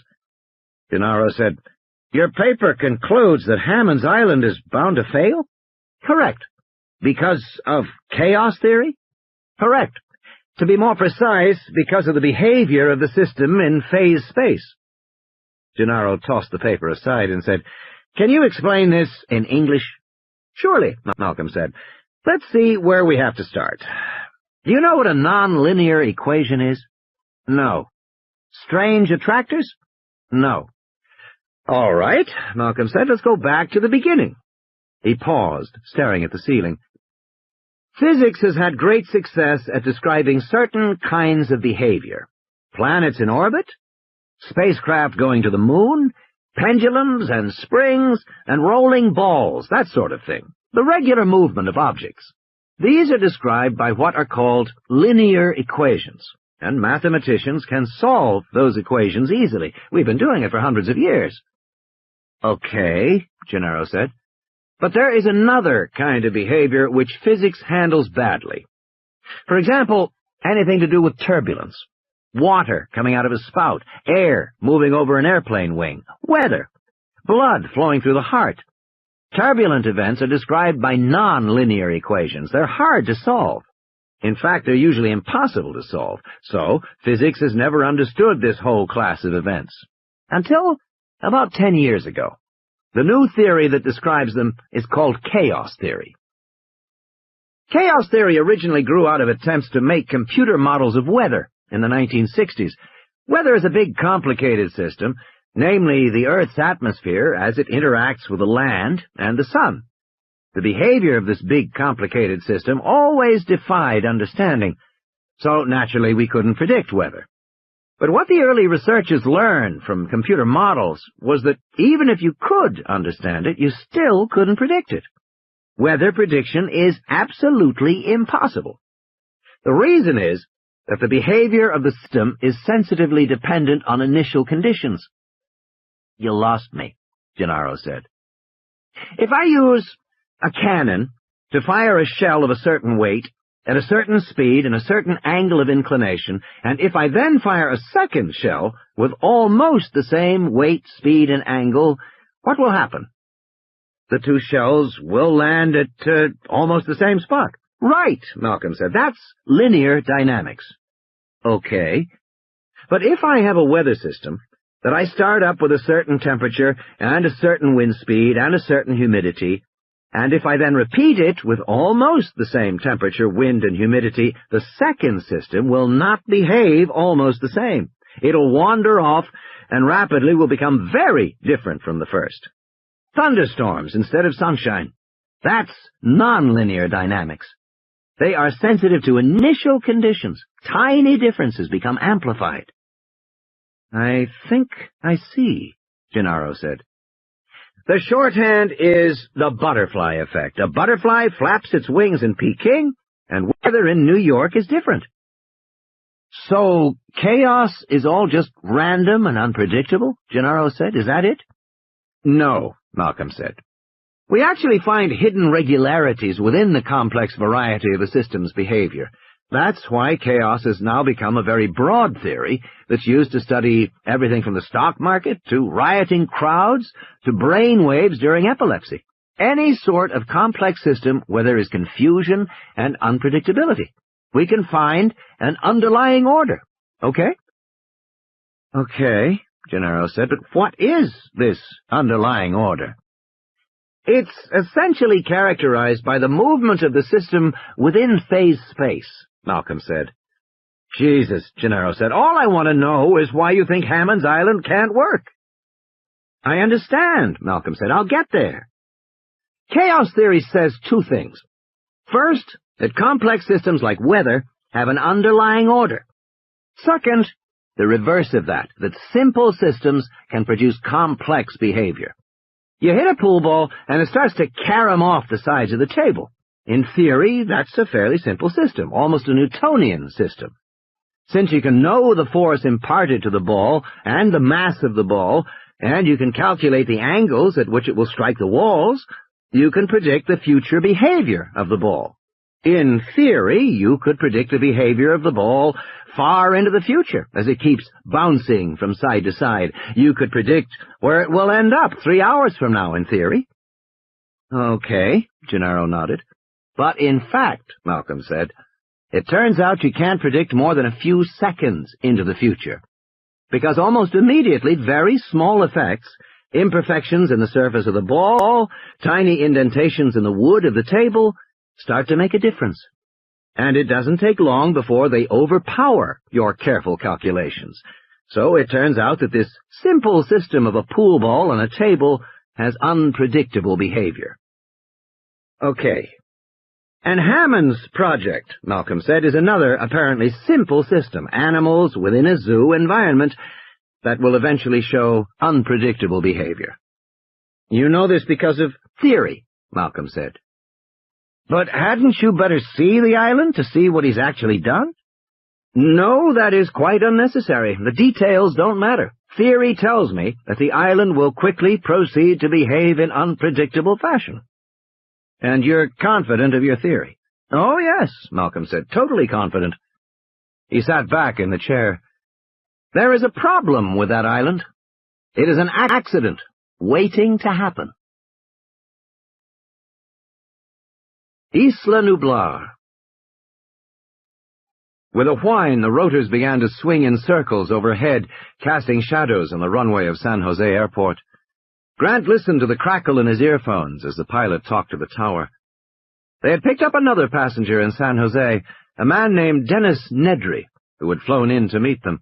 He was fat and sloppy, eating a candy bar, and there was sticky chocolate on his fingers and flecks of aluminum foil on his shirt.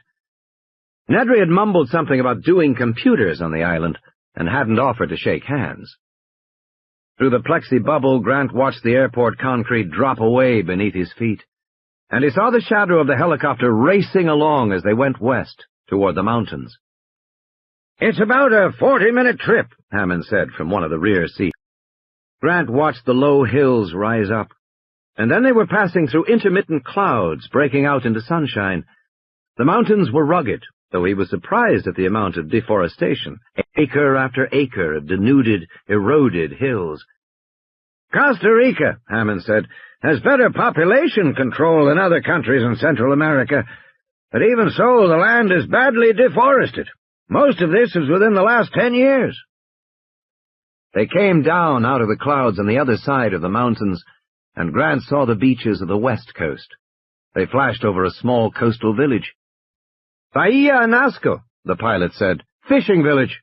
He pointed north. Up the coast there, you see the Cabo Blanco Preserve. They have beautiful beaches. The pilot headed straight out over the ocean. The water turned green, and then deep aquamarine. The sun shone on the water. It was about 10 in the morning.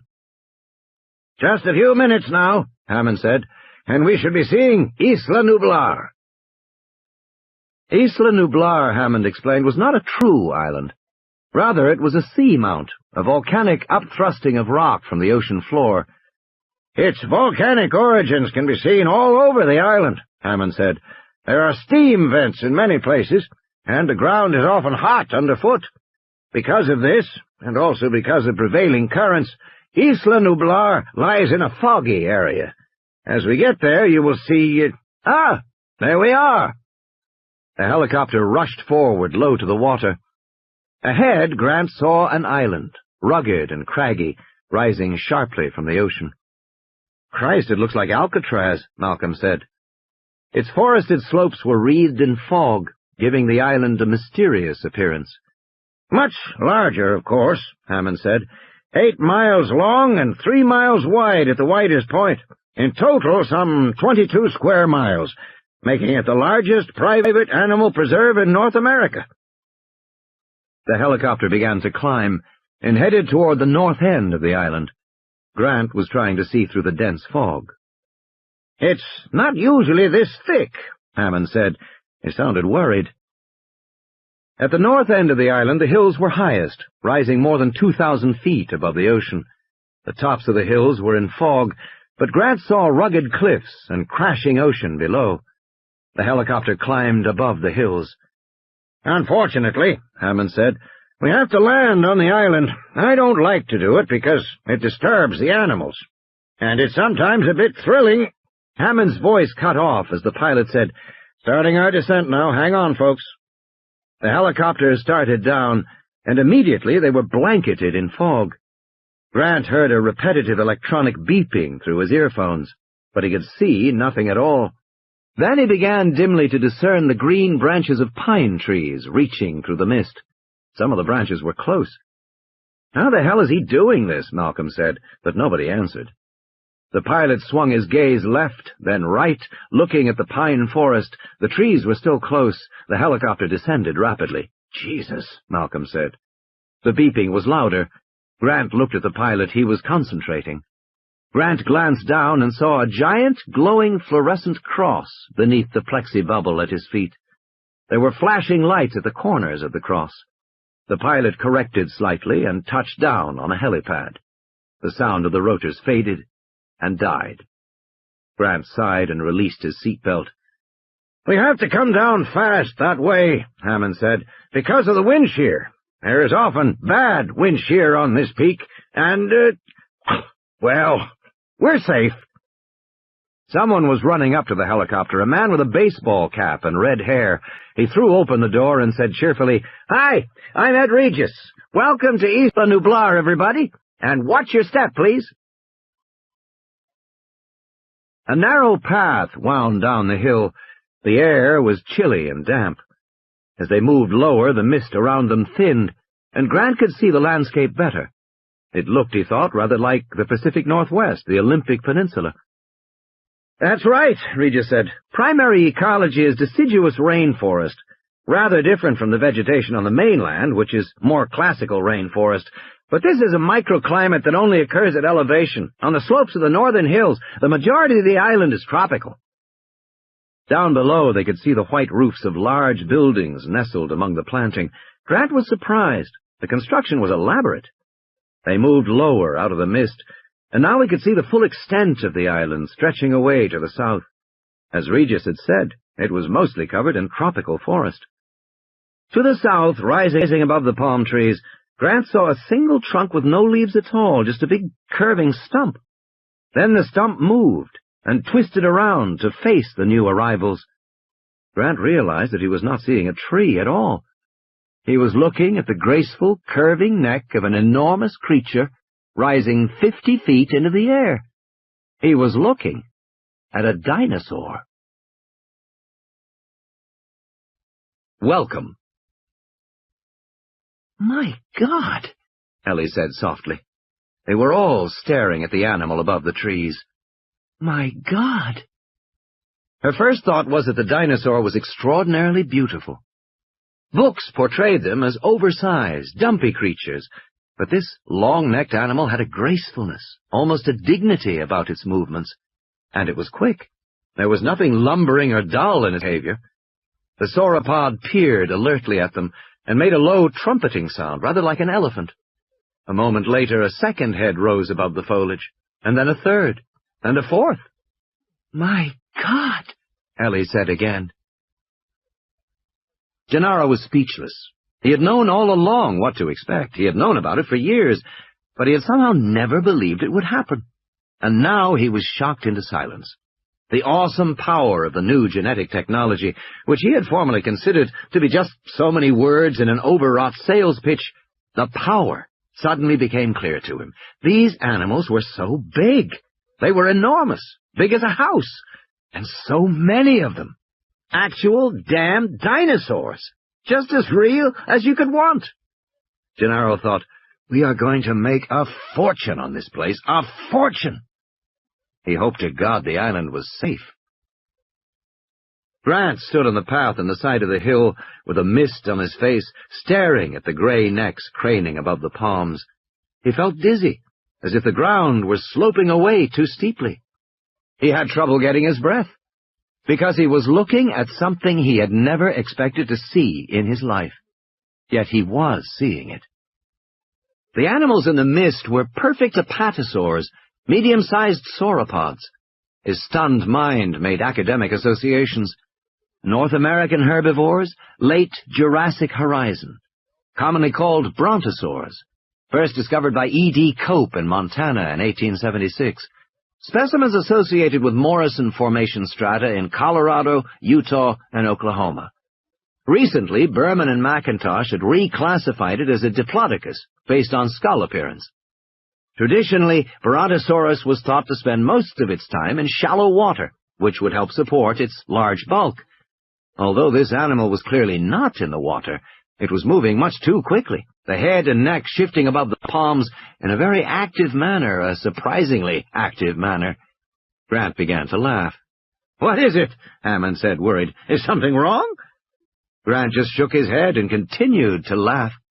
He couldn't tell them that what was funny was that he had seen the animal for only a few seconds, but he had already begun to accept it, and to use his observations to answer long-standing questions in the field.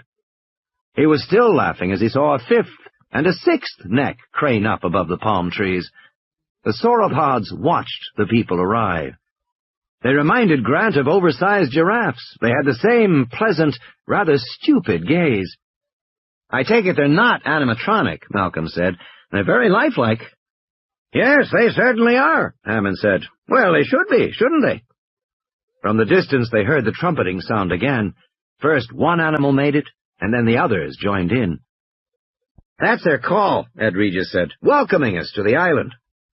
Grant stood and listened for a moment, entranced. "You probably want to know what happens next," Hammond was saying, continuing down the path. "We've scheduled a complete tour of the facilities for you, and a trip to see the dinosaurs in the park later this afternoon. I'll be joining you for dinner, and we'll answer any remaining questions you may have then.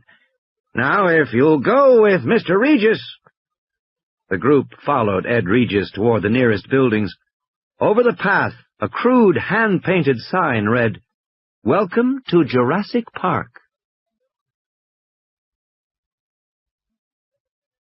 Third iteration. Details emerge more clearly as the fractal curve is redrawn. Ian Malcolm. Jurassic Park. They moved into a green tunnel of overarching palms leading toward the main visitor building.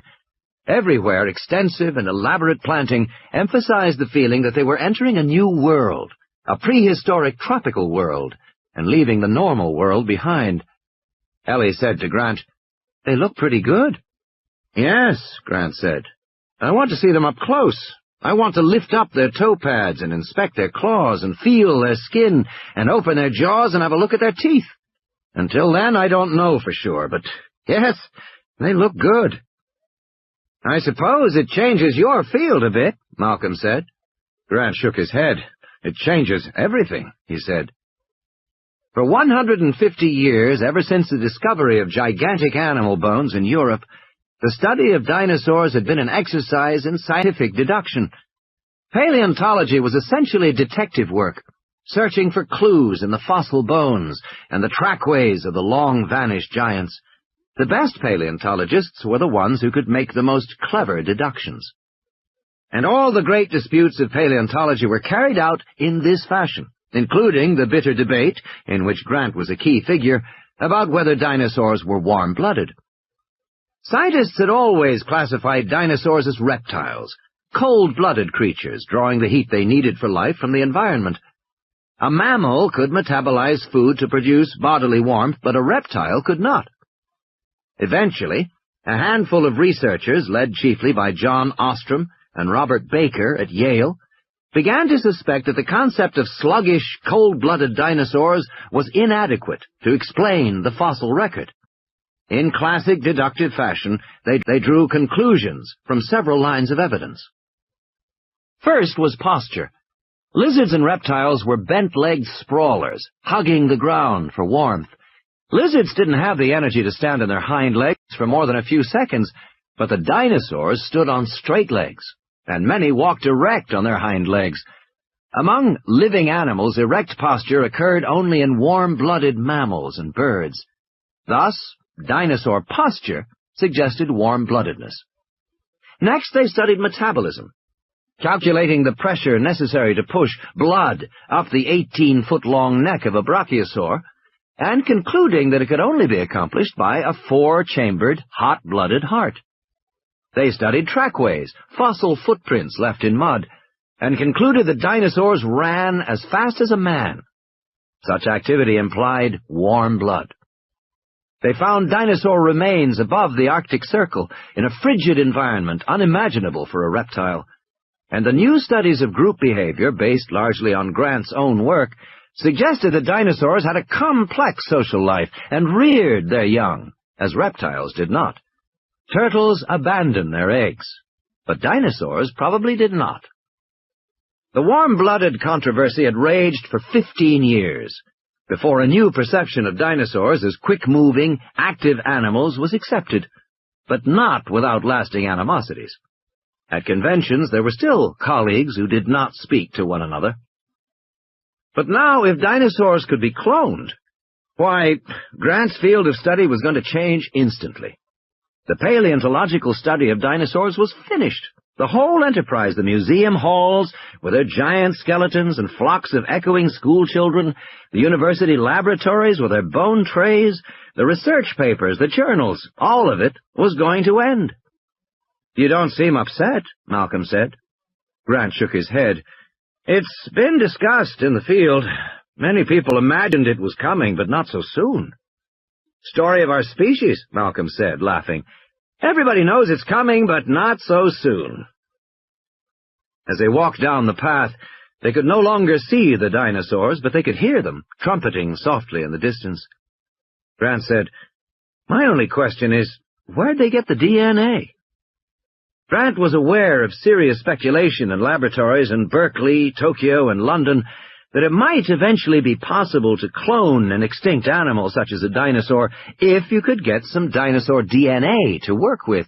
The problem was that all known dinosaurs were fossils, and the fossilization destroyed most DNA, replacing it with inorganic material. Of course, if a dinosaur was frozen, or preserved in a peat bog, or mummified in a desert environment, then its DNA might be recoverable. But nobody had ever found a frozen or mummified dinosaur, So cloning was therefore impossible. There was nothing to clone from. All the modern genetic technology was useless. It was like having a Xerox copier, but nothing to copy with it. Ellie said, "You can't reproduce a real dinosaur because you can't get real dinosaur DNA." "Unless there's a way we haven't thought of," Grant said. "Like what?" she said. "I don't know," Grant said. Beyond the fence, they came to the swimming pool, which spilled over into a series of waterfalls and smaller rocky pools. The area was planted with huge ferns. "Isn't this extraordinary?" Ed Regis said. "Especially on a misty day, these plants really contribute to the prehistoric atmosphere. These are authentic Jurassic ferns, of course." Ellie paused to look more closely at the ferns. Yes, it was just as he said. Serena veriformans, a plant found abundantly in fossils more than 200 million years old, now common only in the wetlands of Brazil and Colombia. But whoever had decided to place this particular fern at poolside obviously didn't know that the spores of veriformans contained a deadly beta-carboline alkaloid. Even touching the attractive green fronds could make you sick, and if a child were to take a mouthful, he would almost certainly die. The toxin was 50 times more poisonous than oleander. People were so naive about plants, Ellie thought. They just chose plants for appearance, as they would choose a picture for the wall. It never occurred to them that plants were actually living things, busily performing all the living functions of respiration, ingestion, excretion, reproduction, and defense. But Ellie knew that in the Earth's history, plants had evolved as competitively as animals, and in some ways more fiercely. The poison in Serena veriformans was a minor example of the elaborate chemical arsenal of weapons that plants had evolved.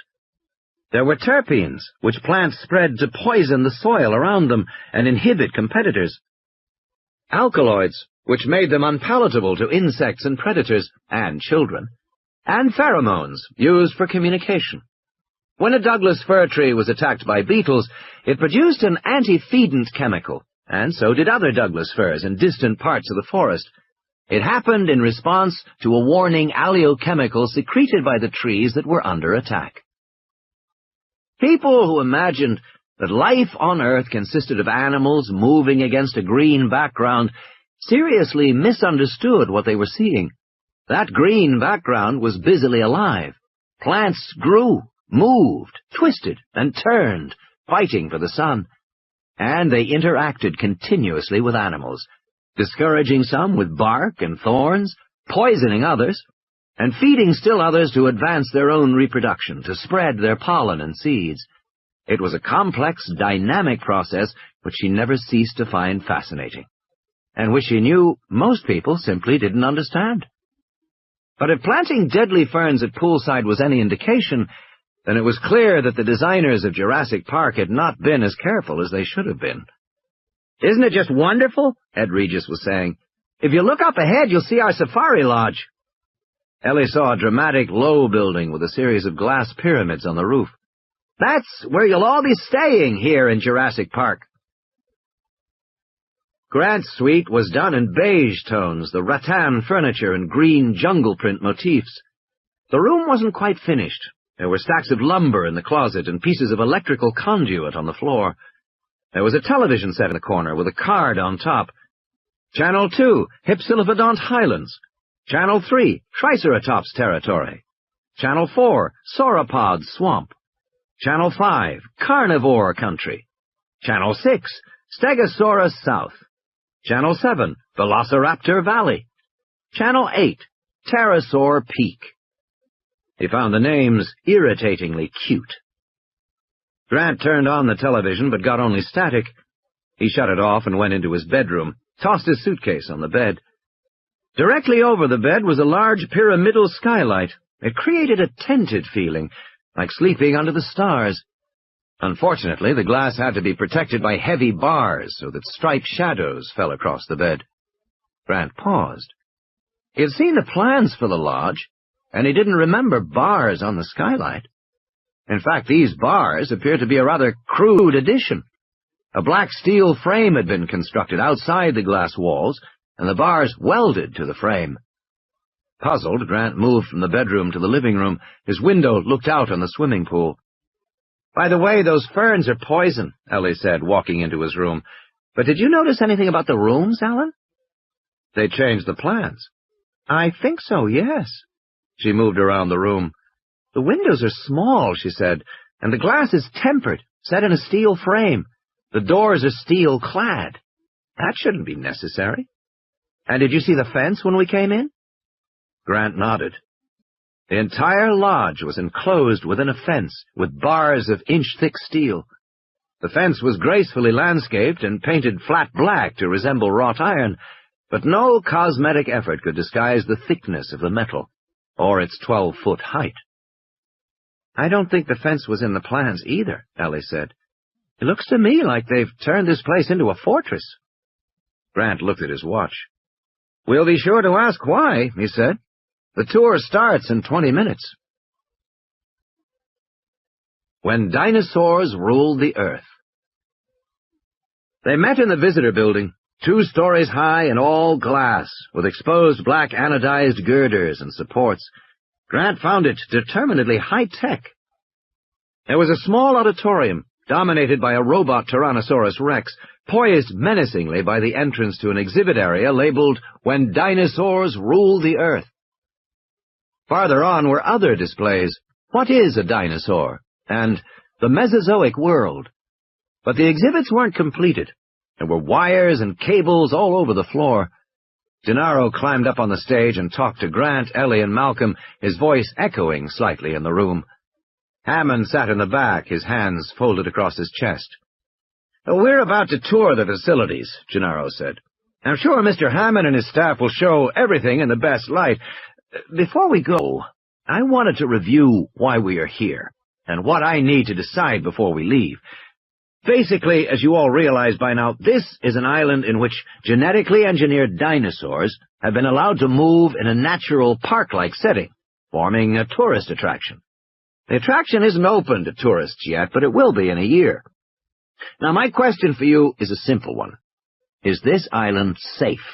Is it safe for visitors? And is it safely containing the dinosaurs?"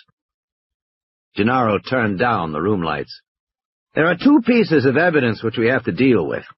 First of all, there is Dr. Grant's identification of a previously unknown dinosaur on the Costa Rican mainland. This dinosaur is known only from a partial fragment. It was found in July of this year, after it supposedly bit an American girl on a beach. Dr. Grant can tell you more later. I've asked for the original fragment, which is in a lab in New York, to be flown here so that we can inspect it directly. Meanwhile, there is a second piece of evidence. Costa Rica has an excellent medical service, and it tracks all kinds of data. Beginning in March, there were reports of lizards biting infants in their cribs, and also, I might add, biting old people who were sleeping soundly. These lizard bites were sporadically reported in coastal villages from Ismaloya to Punta Arenas. After March, lizard bites were no longer reported.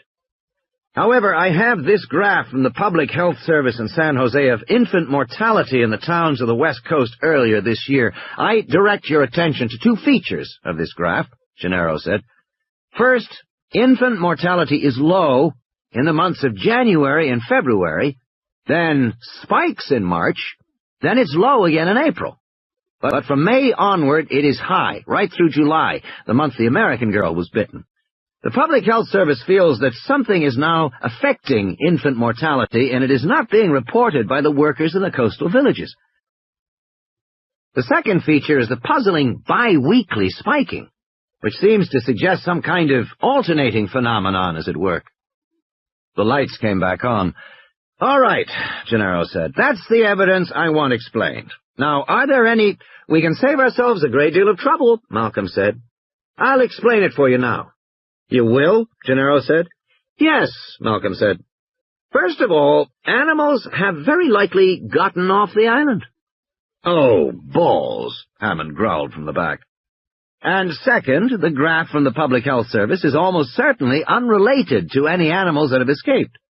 Grant said, "How do you know that?" "You'll notice that the graph alternates between high and low spikes," Malcolm said. That is characteristic of many complex systems. For example, water dripping from a tap. If you turn on the faucet just a little, you'll get a constant drip, drip, drip. But if you open it a little more, so that there's a bit of turbulence in the flow, then you'll get alternating large and small drops. Drip, drip, drip, drip, like that. You can try it yourself. Turbulence produces alternation. It's a signature. And you will get an alternating graph like this for the spread of any new illness in a community. But why do you say it isn't caused by escaped dinosaurs? Grant said. Because it is a non-linear signature, Malcolm said. You need hundreds of escaped dinosaurs to cause it, and I don't think hundreds of dinosaurs have escaped. So I conclude that some other phenomenon, such as a new variety of flu, is causing the fluctuations you see in the graph. Gennaro said, But you think the dinosaurs have escaped? Probably, yes. Why? Because of what you are attempting here.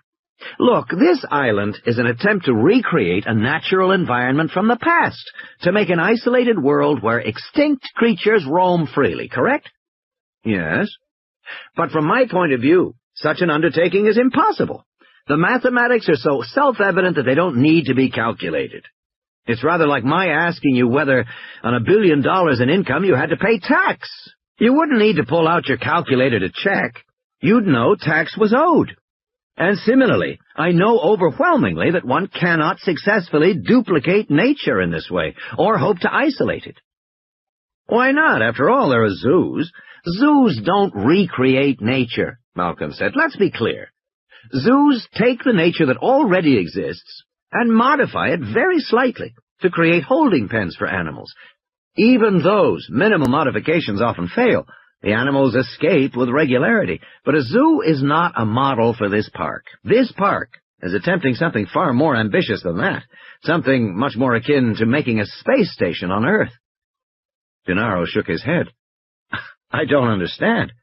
Well, it's very simple. Except for the air, which flows freely, everything about this park is meant to be isolated. Nothing gets in, nothing out. The animals kept here are never to mix with the greater ecosystems of Earth. They are never to escape. And they never have, Hammond snorted. Such isolation is impossible, Malcolm said flatly. It simply cannot be done. It can. It's done all the time. I beg your pardon, Malcolm said, but you don't know what you're talking about. You arrogant little snot, Hammond said. He stood and walked out of the room. Gentlemen, gentlemen, Gennaro said. I'm sorry, Malcolm said, but the point remains. What we call nature is in fact a complex system of far greater subtlety than we are willing to accept. We make a simplified image of nature, and then we botch it up. I'm no environmentalist, but you have to understand what you don't understand. How many times must the point be made? How many times must we see the evidence? We build the Aswan Dam and claim it is going to revitalize the country. Instead, it destroys the fertile Nile Delta, produces parasitic infestation, and wrecks the Egyptian economy. We build a— Excuse me, Gennaro said, but I think I hear the helicopter. That's probably the sample for Dr. Grant to look at. He started out of the room. They all followed. At the foot of the mountain, Gennaro was screaming over the sound of the helicopter. The veins of his neck stood out. You did what? You invited who? Take it easy, Hammond said. Gennaro screamed, Are you out of your goddamn mind? Now look here, Hammond said, drawing himself up. I think we have to get something clear. No, Gennaro said. No, you get something clear. This is not a social outing. This is not a weekend excursion. This is my island, Hammond said, and I can invite whomever I want. This is a serious investigation of your island because your investors are concerned that it's out of control. We think this is a very dangerous place, and you're not going to shut me down, Donald. I will if I have to. This is a safe place, Hammond said, no matter what that damn mathematician is saying. It's not, and I'll demonstrate its safety. And I want you to put them right back on that helicopter, Gennaro said. Can't, Hammond said, pointing toward the clouds. It's already leaving. And indeed, the sound of the rotors was fading. God damn it, Gennaro said. Don't you see you're needlessly risking— Hammond said. Let's continue this later. I don't want to upset the children. Grant turned. Get the children.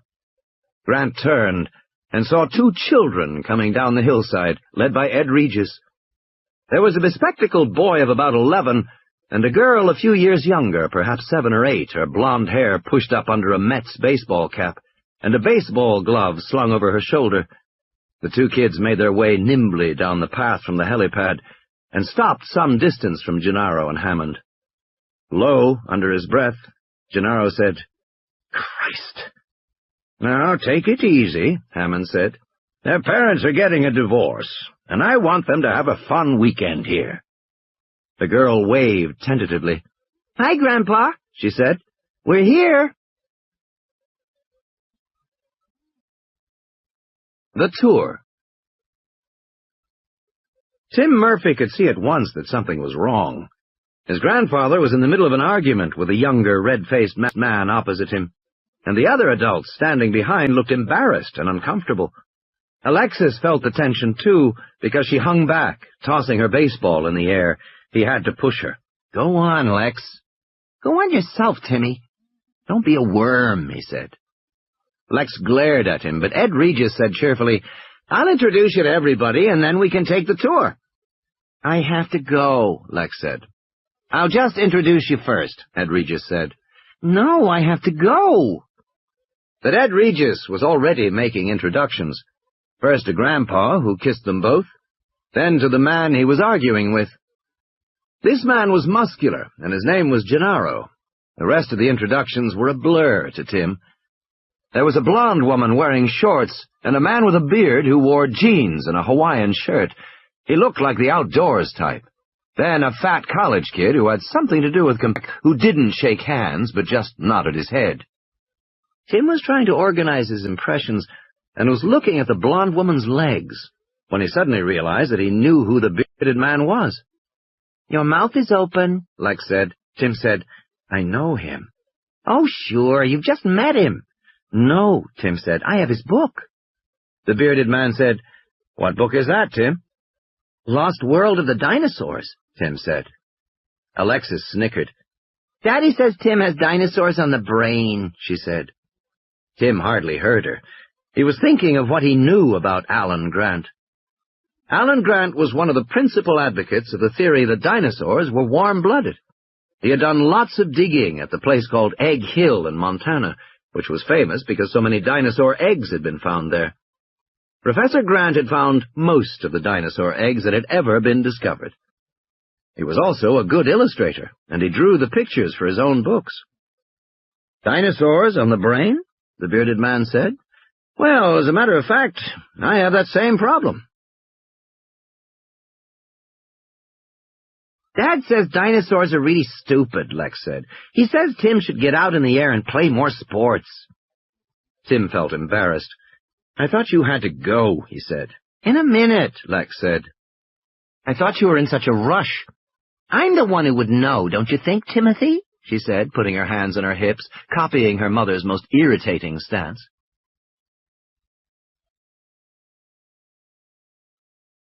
"Tell you what," Ed Regis said, "why don't we all just head on over to the visitor center, and we can begin our tour?" Everybody started walking.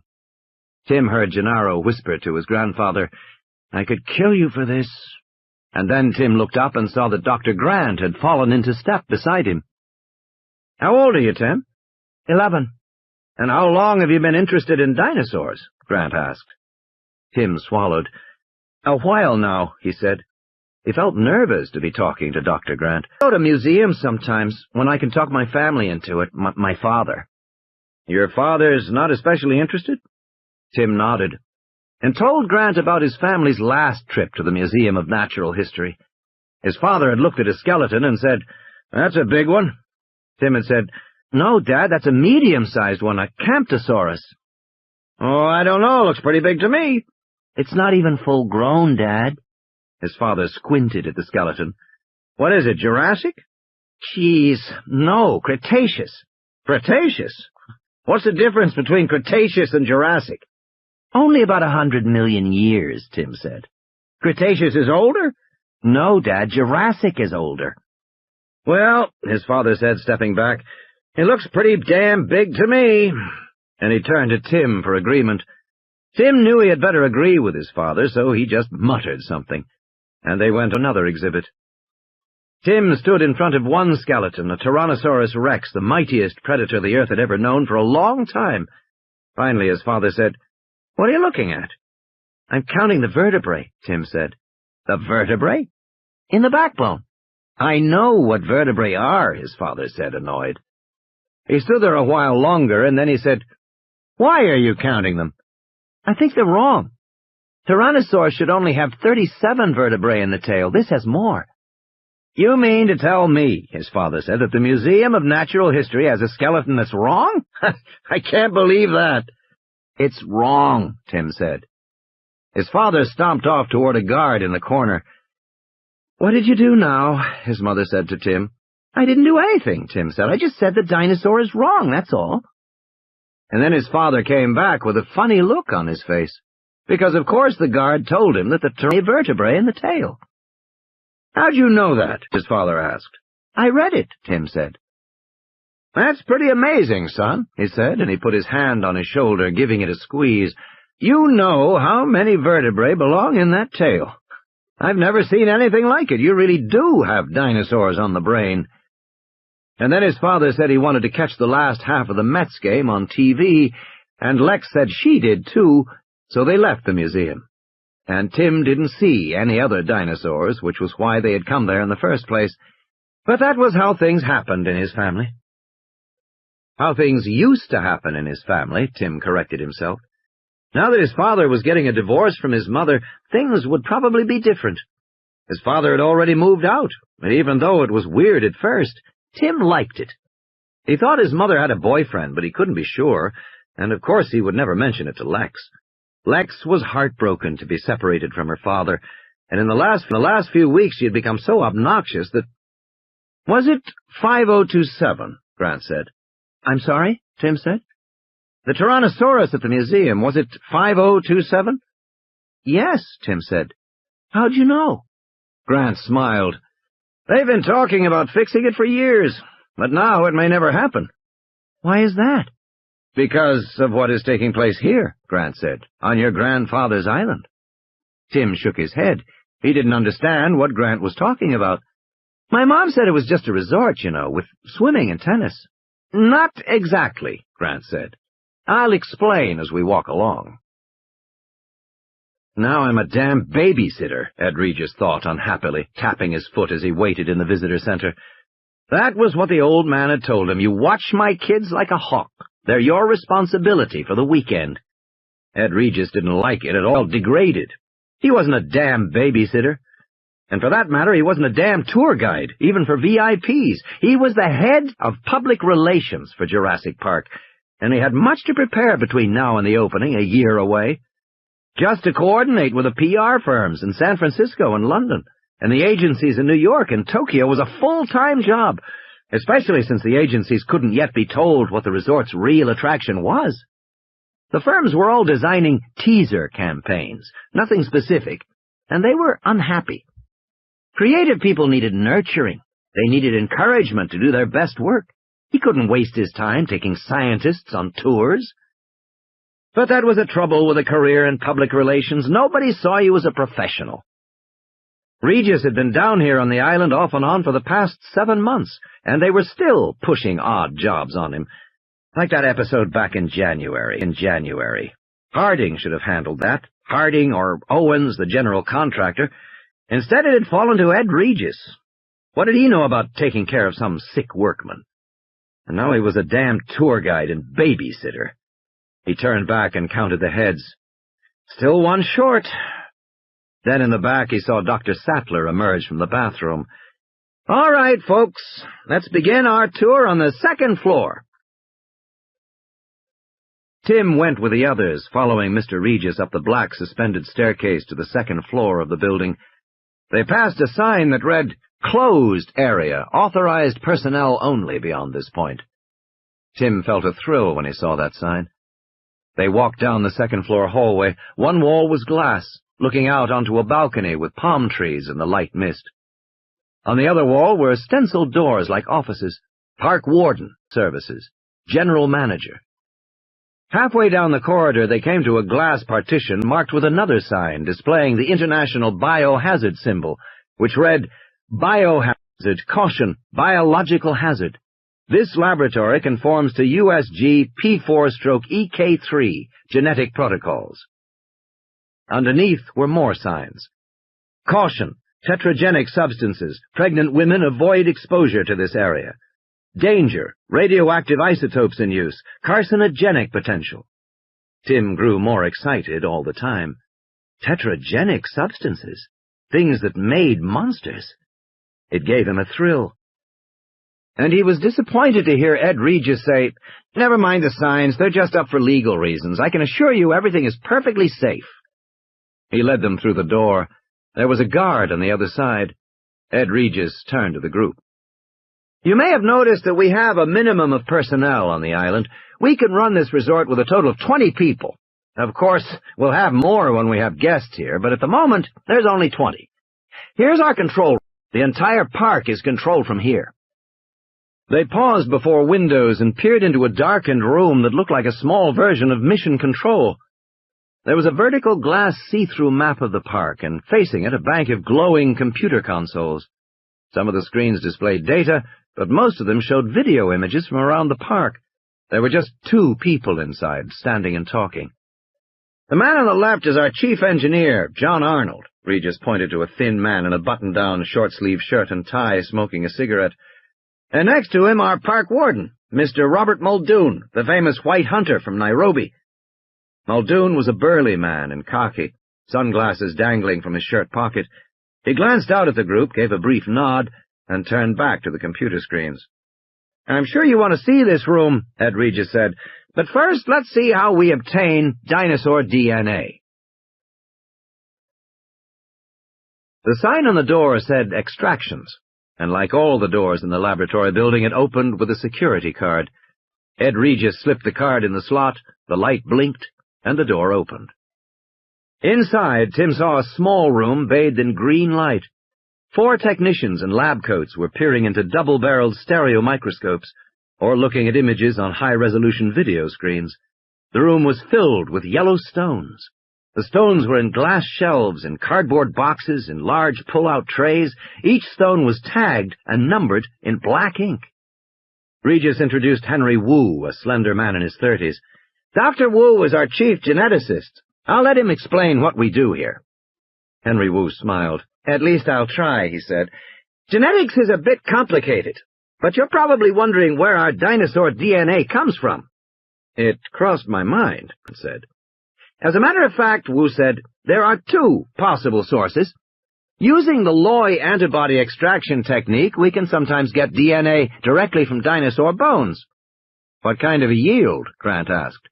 "Well, most soluble protein is leached out during fossilization, but 20% of the proteins are still recoverable by grinding up the bones and using Loy's procedure. Dr. Loy himself has used it to obtain proteins from extinct Australian marsupials, as well as blood cells from ancient human remains. His technique is so refined, it can work with a mere 50 nanograms of material. That's 50 billionths of a gram." "And you've adapted his technique here?" Grant asked. "Only as a backup," Wu said. "As you can imagine, a 20% yield is insufficient for our work. We need the entire dinosaur DNA strand in order to clone, and we get it here." He held up one of the yellow stones. "From amber, the fossilized resin of prehistoric tree sap." Grant looked at Ellie, then at Malcolm. "Really quite clever," Malcolm said, nodding. "I still don't understand," Grant admitted. "Tree sap," Wu explained, "often flows over insects and traps them. The insects are then perfectly preserved within the fossil. One finds all kinds of insects in amber, including biting insects that have sucked blood from larger animals." "Sucked the blood," Grant repeated. His mouth fell open. "You mean sucked the blood of dinosaurs?" "Hopefully, yes. And then the insects are preserved in amber."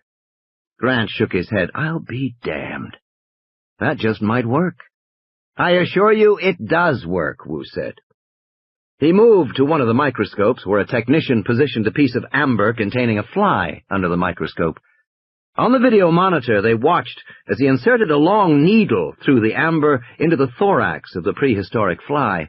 If it has any foreign blood cells, we may be able to extract them and obtain paleo-DNA, the DNA of an extinct creature.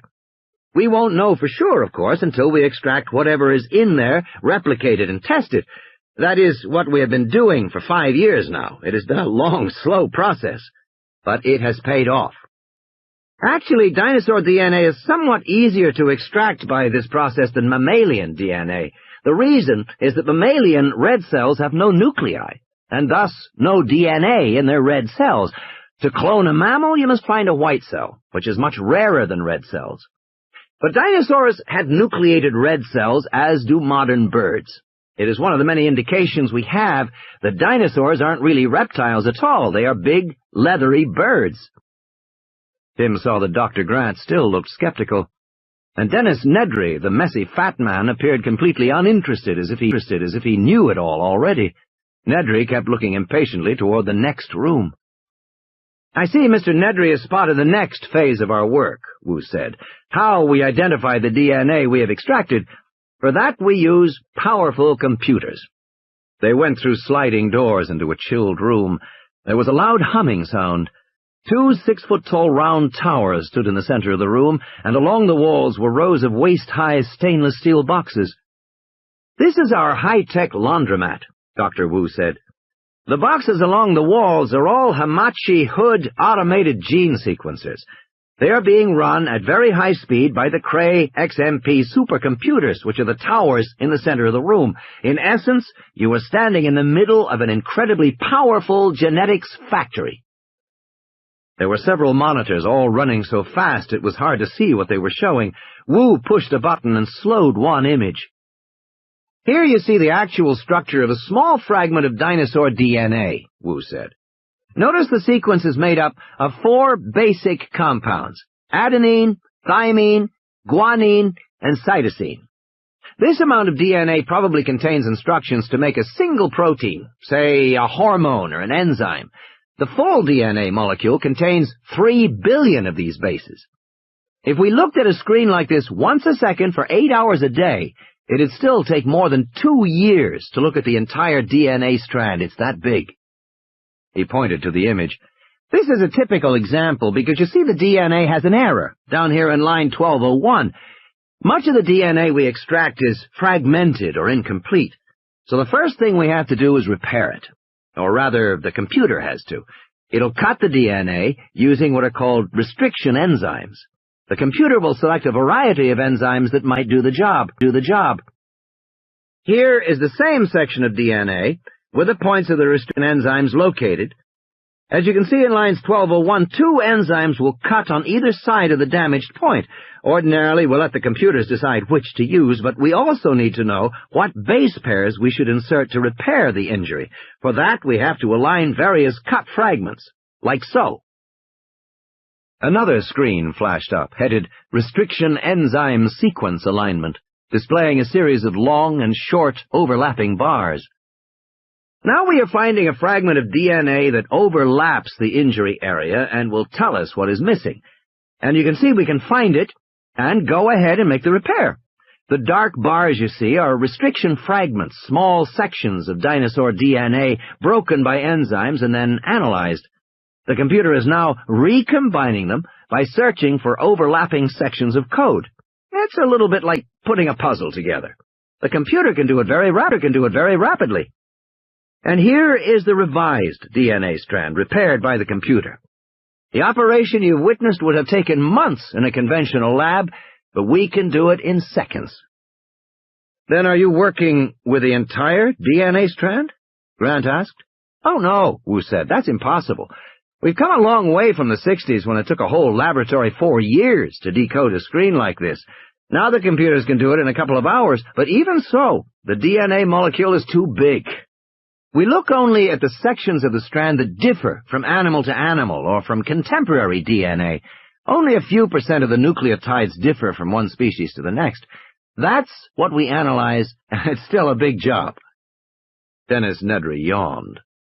He'd long ago concluded that InGen must be doing something like this.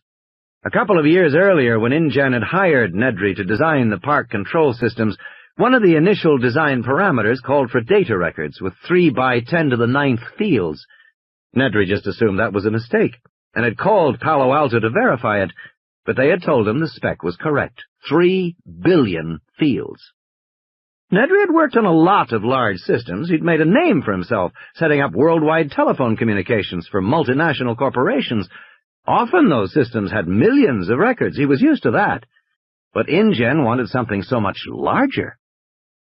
Puzzled, Nedry had gone to see Barney Fellows over at Symbolics near the MIT campus in Cambridge. What kind of a database has 3 billion records, Barney? A mistake, Barney said, laughing. They put in an extra 0 or 2. It's not a mistake, I checked. It's what they want. But that's crazy, Barney said. It's not workable. Even if you had the fastest processors and blindingly fast algorithms, a search would still take days, maybe weeks. Yeah, Nedry said, I know. Fortunately, I'm not being asked to do algorithms. I'm just being asked to reserve storage and memory for the overall system, but still. What could the database be for? Barney frowned. You operating under an ND? Yes, Nedry said. Most of his jobs required non-disclosure agreements. Can you tell me anything? It's a bioengineering firm. Bioengineering, Barney said. Well, there's the obvious. Which is? A DNA molecule. Oh, come on, Nedry said. Nobody could be analyzing a DNA molecule. He knew biologists were talking about the Human Genome Project to analyze a complete human DNA strand, but that would take 10 years of coordinated effort, involving laboratories around the world. It was an enormous undertaking. Manhattan Project, which made the atomic bomb. This is a private company, Nedry said. With 3 billion records, Barney said, I don't know what else it could be. Maybe they're being optimistic designing their system. Very optimistic, Nedry said. Or maybe they're just analyzing DNA fragments, but they've got RAM-intensive algorithms. That made more sense. Certain database search techniques ate up a lot of memory. You know who did their algorithms? No, Nedry said. This company is very secretive. Well, my guess is they're doing something with DNA, Barney said. What's the system? Multi-XMP. Multi-XMP? You mean more than one, Cray? Wow. Barney was frowning now, thinking that one over. Can you tell me anything else? Sorry, Nedry said. I can't. And he had gone back and designed the control systems. It had taken him and his programming team more than a year, and it was especially difficult because the company wouldn't ever tell him what the subsystems were for. The instructions were simply, design a module for record-keeping, or design a module for visual display, but no details about use. He had been working in the dark. And now that the system was up and running, he wasn't surprised to learn there were bugs. What did they expect? And they'd ordered him down here in a panic, all hot and bothered about his bugs. It was annoying, Nedry thought. Nedry turned back to the group as Grant asked, And once the computer has analyzed the DNA, how do you know what animal it encodes? We have 2 procedures, Wu said. The first is phylogenetic mapping. DNA evolves over time, like everything else in an organism, hands or feet or any other physical attribute. So we can take an unknown piece of DNA and determine roughly by computer where it fits in the evolutionary sequence. It's time-consuming, but it can be done. And the other way? Wu shrugged. Just grow it and find out what it is, he said. That's what we usually do. I'll show you how that's accomplished. Tim felt a growing impatience as the tour continued. He liked technical things, but even so he was losing interest. They came to the next door, which was marked Fertilization. Dr. Wu unlocked the door with his security card, and they went inside. Tim saw still another room with technicians working at microscopes. In the back was a section entirely lit by blue ultraviolet light. Dr. Wu explained that their DNA work required the interruption of cellular mitosis at precise instants, and therefore they kept some of the most virulent poisons in the world. Helotoxins, colchicinoids, beta-alkaloids, he said, pointing to a series of syringes set out under the UV light. Kill any living animal within a second or two. Tim would have liked to know more about the poisons, but Dr. Wu droned on about using unfertilized crocodile ova and replacing the DNA, and then Professor Grant asked some complicated questions. To one side of the room were big tanks marked Liquid N2, and there were big walk-in freezers with shelves of frozen embryos, each stored in a tiny silver foil wrapper. Lex was bored. Nedry was yawning, and even Dr. Sattler was losing interest. Tim was tired of looking at these complicated laboratories. He wanted to see the dinosaurs. The next room was labeled Hatchery. "It's a little warm and damp in here," Dr. Wu said. "We keep it at 99 degrees Fahrenheit and a relative humidity of 100%. We also run a higher O2 concentration. It's up to 33%. "Jurassic atmosphere," Grant said. "Yes, at least we presume so. If any of you feel faint, just tell me." Dr. Wu inserted his security card into the slot, and the outer door hissed open. "Just a reminder, don't touch anything in this room. Some of the eggs are permeable to skin oils. Watch your heads. The sensors are always moving." He opened the inner door to the nursery, and they went inside. Tim faced a vast open room bathed in deep infrared light. The eggs lay on long tables, their pale outlines obscured by the hissing low mist that covered the tables. The eggs were all moving gently, rocking. Reptile eggs contain large amounts of yolk, but no water at all. The embryos must extract water from the surrounding environment, hence the mist. Dr. Wu explained that each table contained 150 eggs and represented a new batch of DNA extractions. The batches were identified by numbers at each table, Steg-458-2 or Trice-390-4. Waist-deep in the mist, the workers in the nursery moved from one egg to the next, plunging their hands into the mist, turning the eggs every hour and checking the temperatures with thermal sensors. The room was monitored by overhead TV cameras and motion sensors. An overhead thermal sensor moved from one egg to the next, touching each with a flexible wand, beeping, then going on. "In this hatchery, we have produced more than a dozen crops of extractions, giving us a total of 238 live animals. Our survival rate is somewhere around 0.4%, and we naturally want to improve that. But by computer analysis, we're working with something like 500 variables, 120 environmental, another 200 intra-egg, and the rest from the genetic material itself. Our eggs are plastic. The embryos are mechanically inserted and then hatched here." "And how long to grow?" "Dinosaurs mature rapidly, attaining full size in 2 to 4 years, so we now have a number of adult specimens in the park." "What do the numbers mean?" "Those codes," Wu said, "identify the various batch extractions of DNA. The first 4 letters identify the animals being grown. Over there, that TRIC means Triceratops, and the STEG means Stegosaurus, and so on." "And this table here?" Grant said. The code said XXXX-0001-1. Beneath was scrawled, "Presumed Silu." "That's a new batch of DNA," Wu said. "We don't know exactly what will grow out. The first time an extraction is done, we don't know for sure what the animal is. You can see it's marked Presumed Silu, so it's likely to be a Coelurosaurus, a small herbivore, if I remember. It's hard for me to keep track of the names. There are something like 300 genera of dinosaurs known so far." 347, Tim said. Grant smiled, then said, "Is anything hatching now?" "Not at the moment. The incubation period varies with each animal, but in general it runs about 2 months. We try to stagger hatchings to make less work for the nursery staff. You can imagine how it is when we have 150 animals born within a few days, though, of course, most don't survive. Actually, these X's are due any day now. Any other questions? No? Then we'll go to the nursery where the newborns are." It was a circular room, all white. There were some incubators of the kind used in hospital nurseries, but they were empty at the moment. Rags and toys were scattered across the floor. A young woman in a white coat was seated on the floor, her back to them. "What have you got here today, Kathy?" Dr. Wu asked. "Not much," she said, "just a baby raptor. Let's have a look." The woman got to her feet and stepped aside. Tim heard Nedry say, "It looks like a lizard." They had 1.5 feet long, the size of a small monkey. It was dark yellow with brown stripes like a tiger. It had a lizard's head and long snout, but it stood upright on strong hind legs balanced by a thick straight tail. Its smaller front legs waved in the air. It cocked its head to one side and peered at the visitors staring down at it.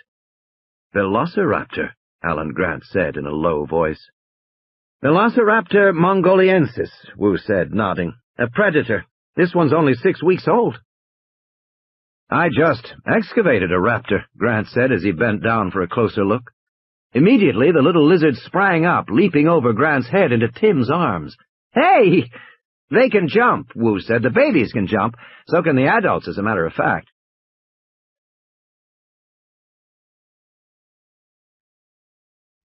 Tim caught the velociraptor and held it to him. Its skin was warm and completely dry. The little head was inches from Tim's face. Its dark, beady eyes stared at him. A small forked tongue flicked in and out. "Will he hurt me?" "No, she's friendly." "Are you sure about that?" asked Gennaro with a look of concern. "Oh, quite sure," Wu said. "At least until she grows a little older. But in any case, the babies don't have any teeth, even egg teeth." "Egg teeth?" Nedry said. "Most dinosaurs are born with egg teeth, little horns on the tip of the nose, like rhino horns, to help them break out of the eggs. But raptors aren't. They poke a hole in the eggs with their pointed snouts, and then the nursery staff has to help them out." "You have to help them out," Grant said, shaking his head. "What happens in the wild?" "In the wild?" "When they breed in the wild," Grant said. "When they make a nest." "Oh, they can't do that," Wu said. "None of our animals is capable of breeding. That's why we have this nursery. It's the only way to replace stock in Jurassic Park." "Why can't the animals breed?" "Well, as you can imagine, it's important that they not be able to breed," Wu said.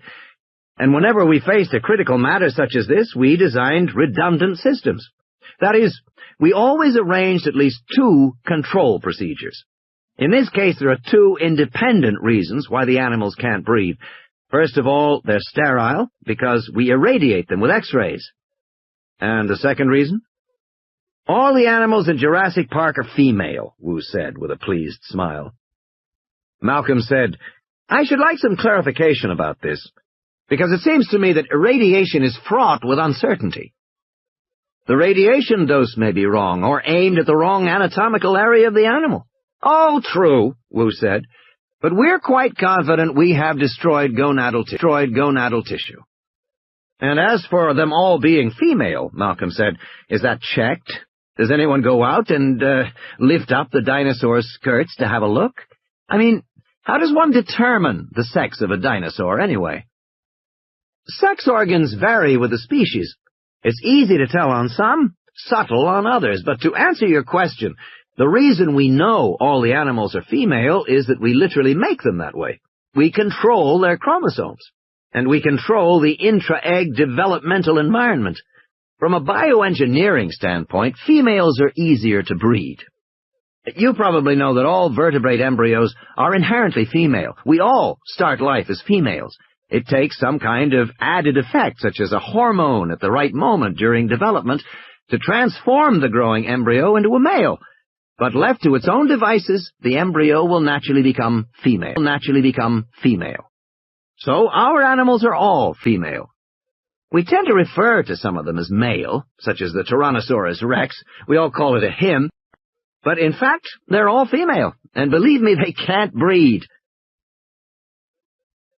The little velociraptor sniffed at Tim, and then rubbed her head against Tim's neck. Tim giggled. "She wants you to feed her," Wu said. "What does she eat?" "Mice, but she's just eaten, so we won't feed her again for a while." The little raptor leaned back, stared at Tim, and wiggled her forearms again in the air. Tim saw the small claws on the 3 fingers of each hand. Then the raptor burrowed her head against his neck again.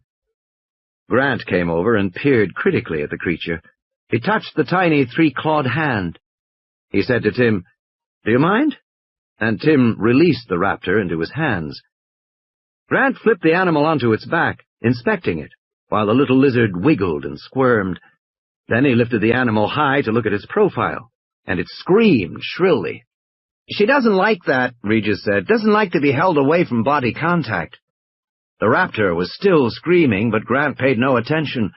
Now he was squeezing the tail, feeling the bones. Regis said, "Dr. Grant, if you please."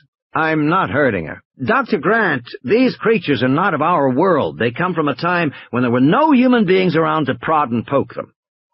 "I'm not prodding and—" "Dr. Grant, put her down," Ed Regis said. "But now!" Regis was starting to get annoyed.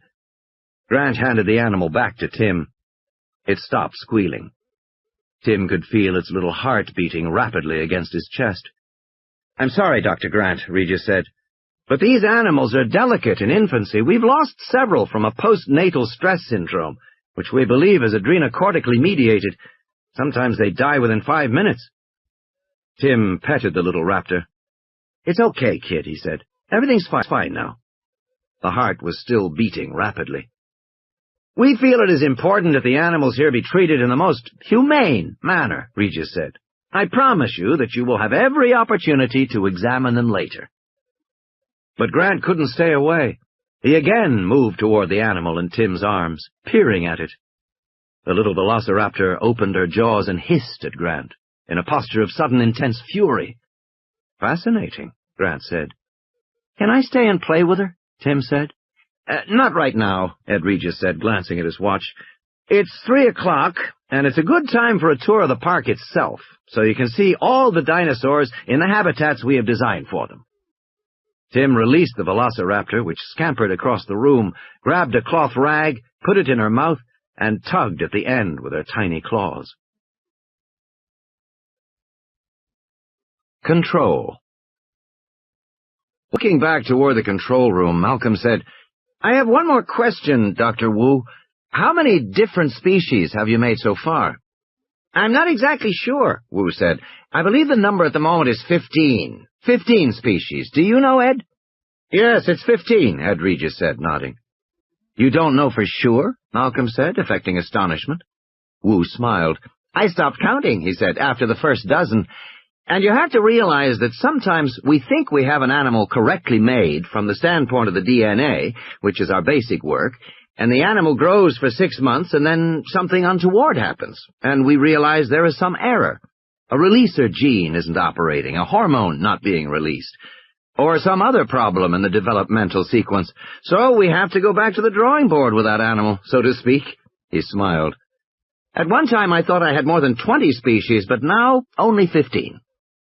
And is one of the 15 species Malcolm turned to Grant. "What was the name?" "Procompsognathus," Grant said. "You have made some Procompsognathuses, or whatever they're called?" Malcolm asked. "Oh, yes," Wu said immediately. "Compies are very distinctive animals, and we made an unusually large number of them." "Why is that?" "Well, we want Jurassic Park to be as real an environment as possible, as authentic as possible. And the Procompsognathids are actual scavengers from the Jurassic period, rather like jackals. So we wanted to have the compies around to clean up." "You mean to dispose of carcasses?" "Yes, if there were any. But with only 230-odd animals in our total population, we don't have many carcasses," Wu said. "That wasn't the primary objective. Actually, we wanted the compies for another kind of waste management entirely." "Which was?" "Well," Wu said, "we have some very big herbivores on this island. We have specifically tried not to breed the biggest sauropods, but even so, we've got several animals in excess of 30 tons walking around out there, and many others in the 5 to 10 ton area. That gives us 2 problems. One is feeding them, and in fact we must import food to the island every 2 weeks. There is no way an island this small can support these animals for any time. But the other problem is waste. I don't know if you've ever seen elephant droppings," Wu said, "but they are substantial. Each spore is roughly the size of a soccer ball. Imagine the droppings of a brontosaur, 10 times as large. Now imagine the droppings of a herd of such animals as we keep here, and the largest animals do not digest their food terribly well, so that they excrete a great deal. And in the 60 million years since dinosaurs disappeared, apparently the bacteria that specialize in breaking down their feces disappeared too. At least, the sauropod feces don't decompose readily. That's a problem, Malcolm said. I assure you it is, Wu said, not smiling. We had a hell of a time trying to solve it. You probably know that in Africa there is a specific insect, the dung beetle, which eats elephant feces. Many other large species of associated creatures that have evolved to eat their excrement. Well, it turns out that compies will eat the feces of large herbivores and redigest it. And the droppings of compies are readily broken down by contemporary bacteria, so given enough compies, our problem was solved. How many compies did you make? I've forgotten exactly, but I think the target population was 50 animals, and we attained that, or very nearly so, in 3 batches. We did a batch every 6 months until we had the number. 50 animals, Malcolm said, is a lot to keep track of. The control room is built to do exactly that. They'll show you how it's done. I'm sure, Malcolm said, but if one of these compies were to escape from the island to get away, they can't get away. I know that, but just supposing one did. You mean like the animal that was found on the beach? Wu said, raising his eyebrows. The one that bit the American girl? Yes, for example. I don't know what the explanation for that animal is, Wu said, but I know it can't possibly be one of ours for 2 reasons. First, the control procedures. Our animals are counted by computer every few minutes. If one were missing, we'd know at once. And the second reason? The mainland is more than 100 miles away. It takes almost a day to get there by boat. And in the outside world, our animals will die within 12 hours, Wu said. How do you know? Because I've made sure that's precisely what will occur, Wu said, finally showing a trace of irritation. Look, we're not fools. We understand these are prehistoric animals. They are part of a vanished ecology, a complex web of life that became extinct millions of years ago. They might have no predators in the contemporary world, no checks on their growth. We don't want them to survive in the wild. So, I've made them lysine-dependent. I inserted a gene that makes a single faulty enzyme in protein metabolism. As a result, the animals cannot manufacture the amino acid lysine. They must ingest it from the outside.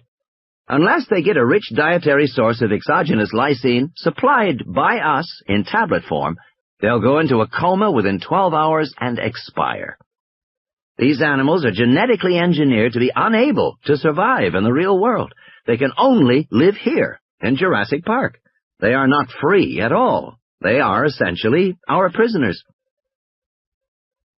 Here's the control room, Ed Regis said. Now that you know how the animals are made, you'll want to see the control room for the park itself, before we go out on the... He stopped. Through the thick glass window, the room was dark. The monitors were off, except for 3 that displayed spinning numbers and the image of a large boat. What's going on? Ed Regis said. Oh, hell, they're docking. Docking? Every 2 weeks the supply boat comes in from the mainland. One of the things this island doesn't have is a good harbor, or even a good dock. It's a little hairy to get the ship in when the seas are rough. Could be a few minutes. He rapped on the window, but the men inside paid no attention. I guess we have to wait, then. Ellie turned to Dr. Wu. You mentioned before that sometimes you make an animal and it seems to be fine, but as it grows, it shows itself to be flawed? Yes, Wu said. I don't think there's any way around that. We can duplicate the DNA, but there is a lot of timing in development, and we don't know if everything is working unless we actually see an animal develop correctly. Grant said, How do you know if it's developing correctly? No one has ever seen these animals before. Wu smiled. I've often thought about that. I suppose it is a bit of a paradox. Eventually, I hope paleontologists such as yourself will compare our animals with a fossil record to verify the developmental sequence. Ellie said, But the animal we just saw, the velociraptor, you said it was a Mongoliensis? From the location of the amber, Wu said. It is from China. Interesting, Grant said.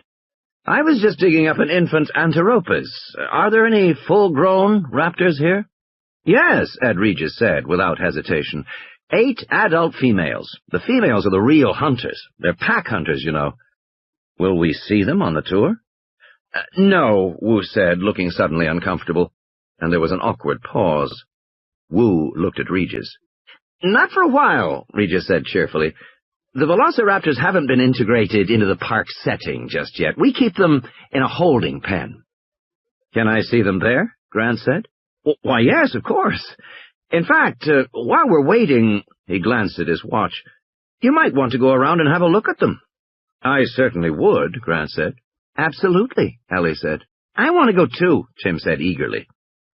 Just go around the back of this building, past the support facility, and you'll see the pen. But don't get too close to the fence. Do you want to go too? He said to the girl. No, Lex said. She looked appraisingly at Regis. You want to play a little pickle? Throw a few? Well, sure, Ed Regis said. Why don't you and I go downstairs, and we'll do that, while we wait for the control room to open up. Grant walked with A and Malcolm around the back of the main building, with a kid tagging along. Grant liked kids. It was impossible not to like any group so openly enthusiastic about dinosaurs. Grant used to watch kids in museums as they stared open-mouthed at the big skeletons rising above them. He wondered what their fascination really represented. He finally decided that children liked dinosaurs because these giant creatures personified the uncontrollable force of looming authority. They were symbolic parents, fascinating and frightening like parents, and kids loved them, as they loved their parents. Grant also suspected that was why even young children learned the names of dinosaurs. It never failed to amaze him when a 3-year-old shrieked, "Stegosaurus!" Saying these complicated names was a way of exerting power over the giants, a way of being in control. What do you know about Velociraptor? Grant asked Tim. He was just making conversation. It's a small carnivore that hunted in packs, like Deinonychus, Tim said. That's right, Grant said, although Deinonychus is now considered one of the velociraptors, and the evidence for pack hunting is all circumstantial. It derives in part from the appearance of the animals, which are quick and strong, but small for dinosaurs, just 150 to 300 pounds each. We assume they hunted in groups if they were to bring down larger prey, and there are some fossil finds in which a single large prey animal is associated with several raptor skeletons, suggesting they hunted in packs. And, of course, raptors were large-brained, more intelligent than most dinosaurs. How intelligent is that? Malcolm asked. Depends on who you talk to, Grant said. Just as paleontologists have come around to the idea that dinosaurs were probably warm-blooded, a lot of us are starting to think some of them might have been quite intelligent, too, but nobody knows for sure. They left the visitor area behind, and soon they heard the loud hum of generators, smelled the faint odor of gasoline. They passed a grove of palm trees and saw a large, low concrete shed with a steel roof. The noise seemed to come from there. They looked in the shed. It must be a generator, Ellie said. It's big, Grant said, peering inside. The power plant actually extended 2 stories below ground level, a vast complex of whining turbines and piping that ran down in the earth lit by harsh electric bulbs. They can't need all this just for a resort, Malcolm said. They're generating enough power here for a small city. Maybe for the computers? Maybe. Grant heard bleating and walked north a few yards. He came to an animal enclosure with goats. By a quick count, he estimated there were 50 or 60 goats. What's that for? Ellie asked. Beats me. Probably they feed 'em to the dinosaurs, Malcolm said. The group walked on, following a dirt path through a dense bamboo grove. At the far side, they came to a double-layer chain-link fence 12 feet high, with spirals of barbed wire at the top. There was an electric hum along the outer fence. Beyond the fences, Grant saw dense clusters of large ferns, 5 feet high.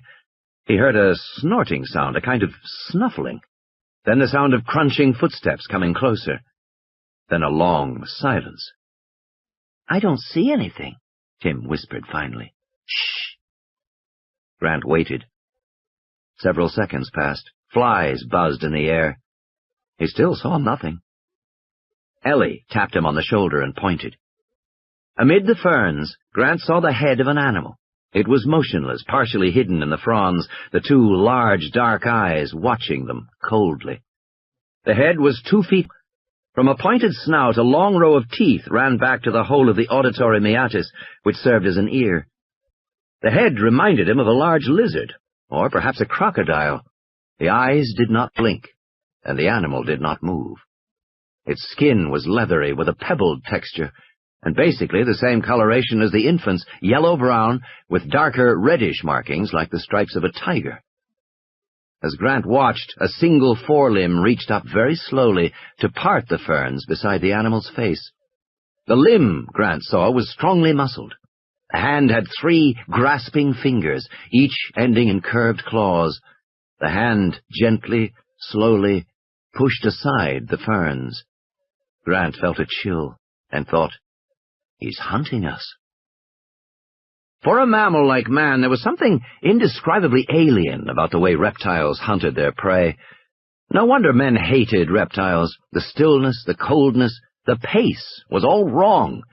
To be among alligators or other large reptiles was to be reminded of a different kind of life, a different kind of world, now vanished from the earth. Of course, this animal didn't realize that he had been spotted, that he... The attack came suddenly, from the left and right. Charging raptors covered the 10 yards to the fence with shocking speed.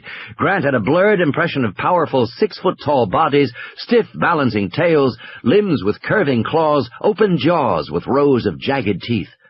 The animals snarled as they came forward, and then leapt bodily into the air, raising their hind legs with their big dagger claws. Then they struck the fence in front of them, throwing off twin bursts of hot sparks. The velociraptors fell backward to the ground, hissing. The visitors all moved forward, fascinated. Only then did the third animal attack, leaping up to strike the fence at chest level. Tim screamed in fright as the sparks exploded all around him. The creature snarled, a low reptilian hissing sound, and leapt back among the ferns. Then they were gone, leaving behind a faint odor of decay and hanging, acrid smoke. "Holy shit," Tim said. "It was so fast," Ellie said. "Pack hunters," Grant said, shaking his head. "Pack hunters for whom ambush is an instinct." Fascinating. "I wouldn't call them tremendously intelligent," Malcolm said. On the other side of the fence they heard snorting in the palm trees. Several heads poked slowly out of the foliage. Grant counted 3, 4, 5. The animals watched them, staring coldly. A black man in coveralls came running up to them. "Are you all right?" "We're okay," Grant said. "The alarms were set off." The man looked at the fence, dented and charred. "They attacked you?" "3 of them did, yes." The black man nodded. "They do that all the time. Hit the fence, take a shock.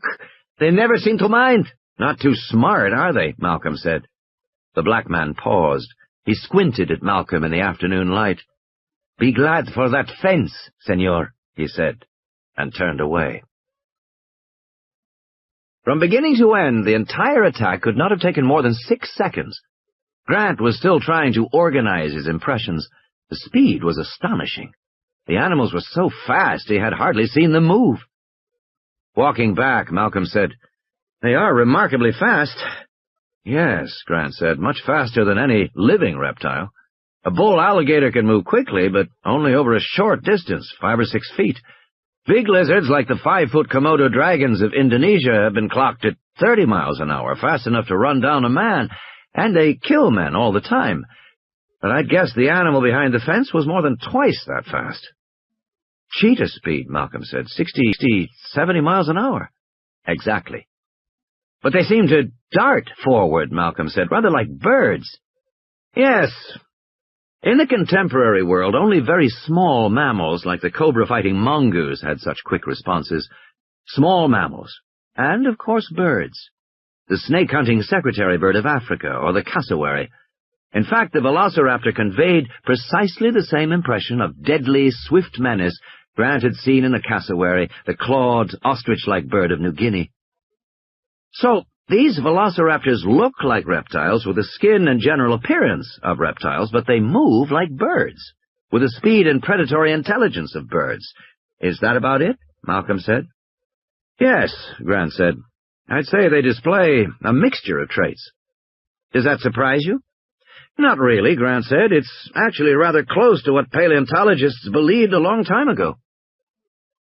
When the first giant bones were found in the 1820s and 1830s, scientists felt obliged to explain the bones as belonging to some oversized variant of a modern species. This was because it was believed that no species could ever become extinct, since God would not allow one of his creations to die. Eventually, it became clear that this conception of God was mistaken, and the bones belonged to extinct animals. But what kind of animals? In 1842, Richard Owen, the leading British anatomist of the day, called them Dinosauria, meaning terrible lizards. Owen recognized that dinosaurs seemed to combine traits of lizards, crocodiles, and birds. In particular, dinosaur hips were bird-like, not lizard-like.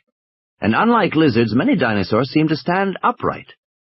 Owen imagined dinosaurs to be quick-moving, active creatures, and his view was accepted for the next 40 years.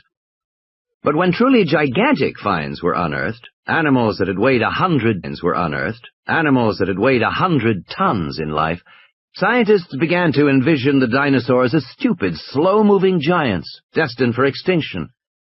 The image of the sluggish reptile gradually predominated over the image of the quick-moving bird. In recent years, scientists like Grant had begun to swing back toward the idea of more active dinosaurs. Grant's colleagues saw him as radical in his conception of dinosaur behavior, but now he had to admit his own conception had fallen far short of the reality of these large, incredibly swift hunters. Actually, what I was driving at, Malcolm said, was this. Is it a persuasive animal to you? Is it, in fact, a dinosaur? I'd say so, yes. And a coordinated attack behavior to be expected, Grant said. According to the fossil record, packs of velociraptors were capable of bringing down animals that weighed 1,000 pounds. Like a horse, coordination would be required. How do they do that without language? Oh, language isn't necessary for coordinated hunting, Ali said. Chimpanzees do it all the time. A group of chimps will stalk a monkey and kill it. All communication is by eyes. And were the dinosaurs, in fact, attacking us? Yes. They would kill us and eat us if they could, Malcolm said. I think so.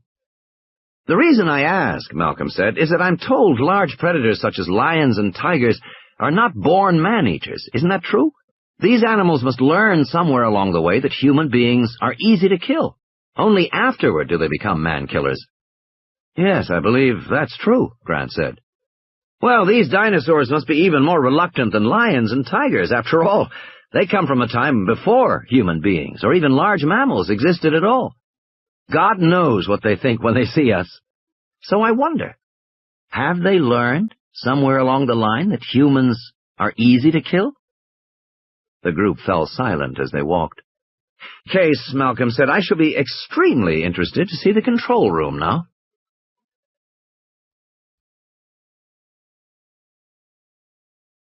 Version 4.4.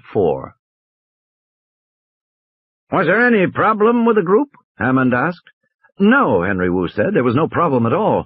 They accepted your explanation? Well, why shouldn't they, Wu said. It's all quite straightforward, in the broad strokes. It's only the details that get sticky, and I wanted to talk about the details with you today. You can think of it as a matter of aesthetics. John Hammond wrinkled his nose as if he smelled something disagreeable. Aesthetics? He repeated. They were standing in the living room of Hammond's elegant bungalow, set back among palm trees in the northern sector of the park. The living room was airy and comfortable, fitted with a half-dozen video monitors showing the animals in the park. The file Wu had brought, stamped version 4.4, lay on the coffee table. Hammond was looking at him in that patient, paternal way. Wu, 33 years old, was acutely aware that he had worked for Hammond all his professional life. Hammond had hired him right out of graduate school.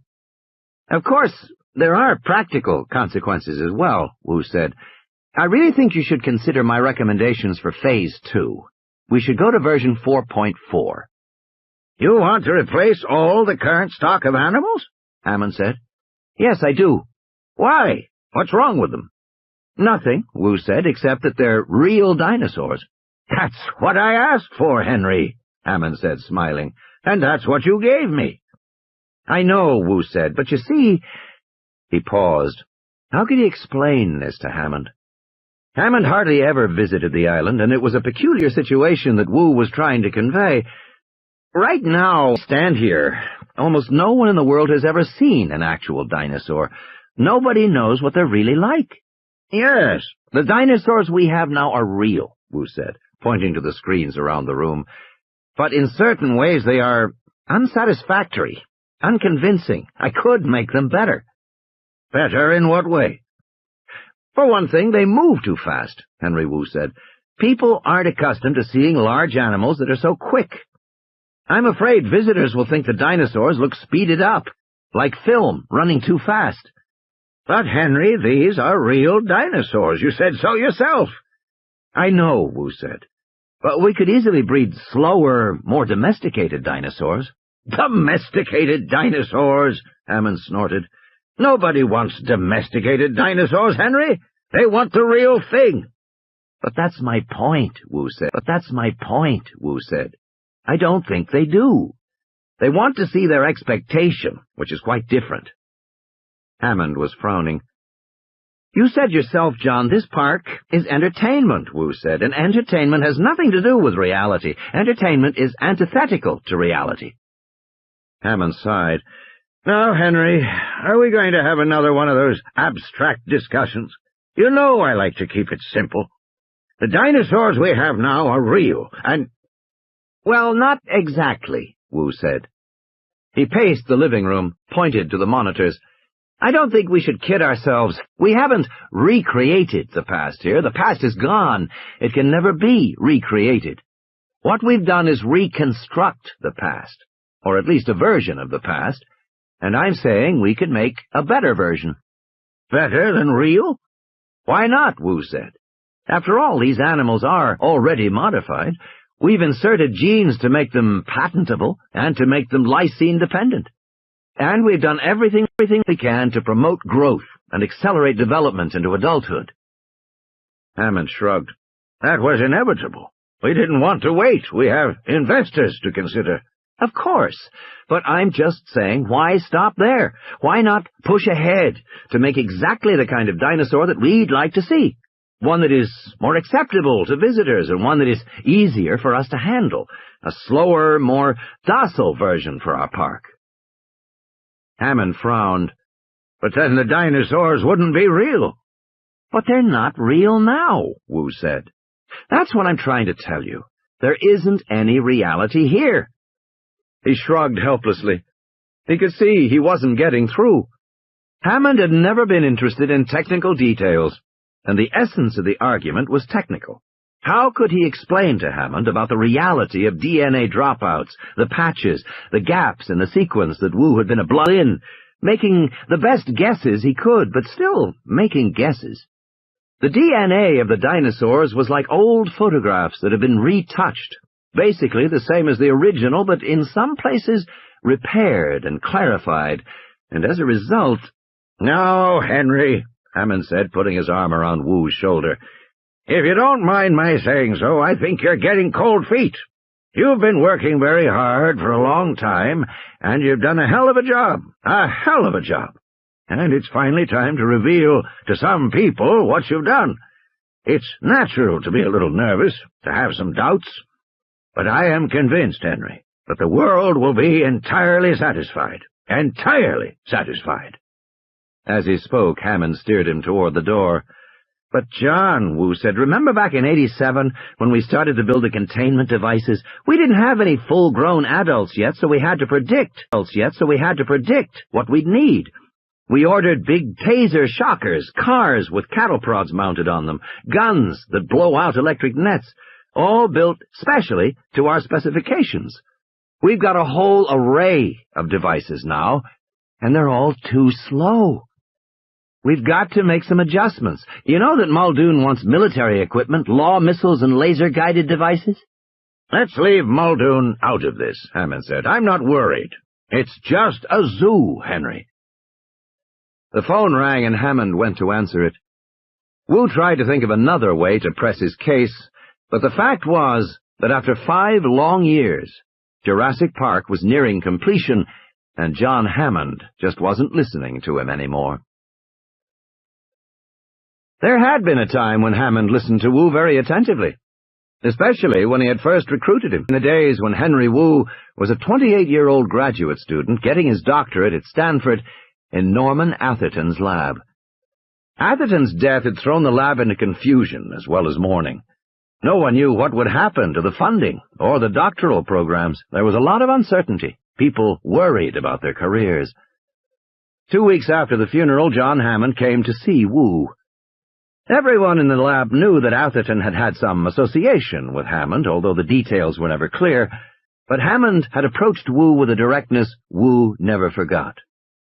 "Norman always said you're the best geneticist in his lab," he said. "What are your plans now?" "I don't know. Research." "You want a university appointment?" "Yes." "That's a mistake," Hammond said briskly. "At least if you respect your talent." Wu had blinked. "Why?"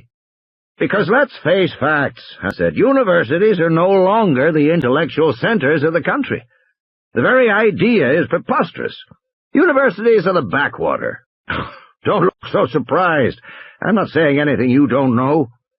Since World War II, all the really important discoveries have come out of private laboratories. The laser, the transistor, the polio vaccine, the microchip, the hologram, the personal computer, magnetic resonance imaging, CAT scans, the list goes on and on. Universities simply aren't where it's happening anymore, and they haven't been for 40 years. If you want to do something important in computers or genetics, you don't go to a university, dear me, no." Wu found he was speechless. "Good heavens," Hammond said. "What must you go through to start a new project? How many grant applications? How many forms? How many approvals?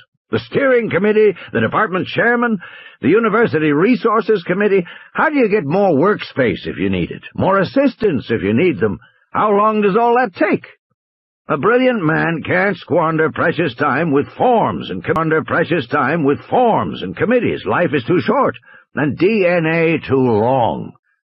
You want to make your mark. If you want to get something done, stay out of universities." In those days, Wu desperately wanted to make his mark. John Hammond had his full attention. "I'm talking about work," Hammond continued. "Real accomplishment. What does a scientist need to work? He needs time, and he needs money. I'm talking about giving you a 5-year commitment and $10 million a year in funding. $50 million. And no one tells you how to spend it. You decide. Everyone else just gets out of your way." It sounded too good to be true. Wu was silent for a long time. Finally he said, "In return for what?" "For taking a crack at the impossible," Hammond said. "Probably can't be done." "What does it involve?" "I can't give you details, but the general area involves cloning reptiles." "I don't think that's impossible," Wu said. "Reptiles are easier than mammals. Cloning's probably only 10-15 years off, assuming some fundamental advances." "I've got 5 years," Hammond said, "and a lot of money, for somebody who wants to take a crack at it now." "Is my work publishable?" "Eventually." "Not immediately." "No." "But eventually publishable?" Wu asked, sticking on this point. Hammond had laughed. "Don't worry.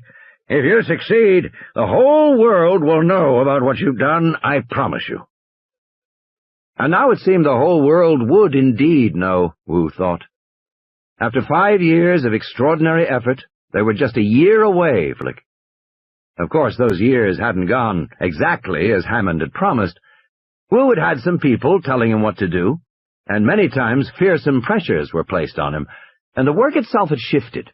It wasn't even reptilian cloning. Once they began to understand that dinosaurs were so similar to birds, it was avian cloning, a very different proposition, much more difficult. And for the last 2 years, Wu had been primarily an administrator, supervising teams of researchers and banks of computer-operated gene sequencers. Administration wasn't the kind of work he relished. It wasn't what he had bargained for. Still, he had succeeded.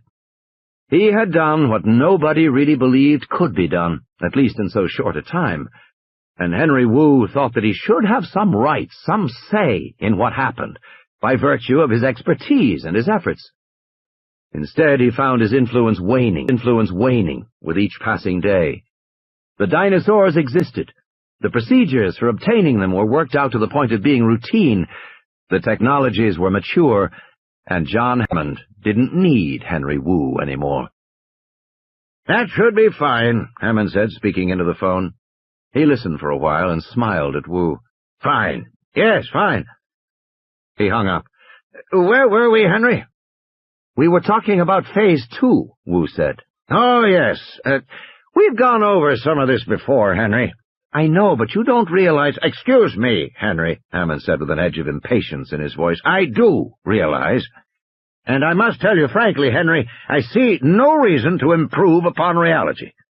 Every change we've made in the genome has been forced on us by law or necessity. We may make other changes in the future to resist disease or for other reasons, but I don't think we should improve upon reality just because we think it's better that way.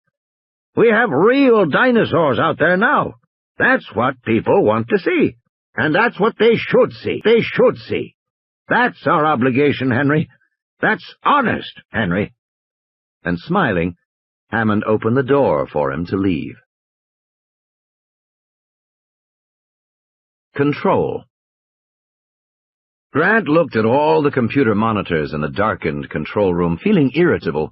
Grant didn't like computers. He knew that this made him old-fashioned, dated as a researcher, but he didn't care. Some of the kids who worked for him had a real feeling for computers, an intuition. Grant never felt that. He found computers to be alien, mystifying machines.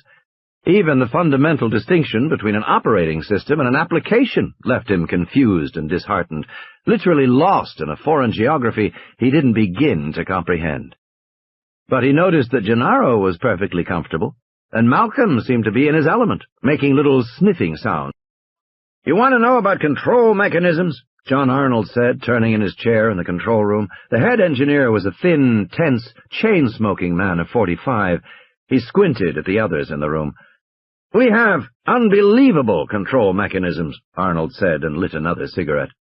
"For example," Gennaro said. "For example, animal tracking." Arnold pressed a button on his console, and the vertical glass map lit up with a pattern of jagged blue lines. "That's our juvenile T-Rex, the Little Rex. All his movements within the park over the last 24 hours. Arnold pressed the button again. "Previous 24. And again. Previous 24. The lines on the map became densely overlaid, a child's scribble. But the scribble was localized in a single area, near the southeast side of the lagoon.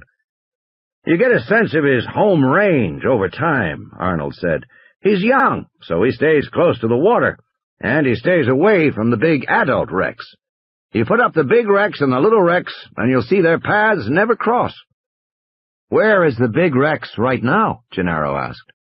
Arnold pushed another button. The map cleared, and a single glowing spot with a code number appeared in the fields northwest of the lagoon.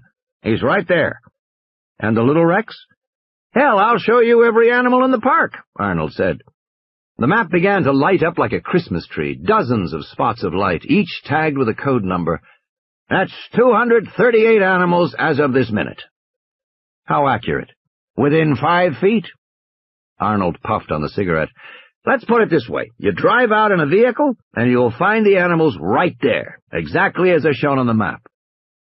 "How often is this updated?" "Every 30 seconds. "Pretty impressive," Gennaro said. "How's it done?"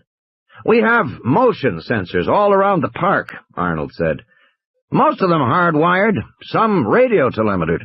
Of course, motion sensors won't usually tell you the species, but we get image recognition direct off the video. Even when we're not watching the video monitors, the computer is, and checking where everybody is."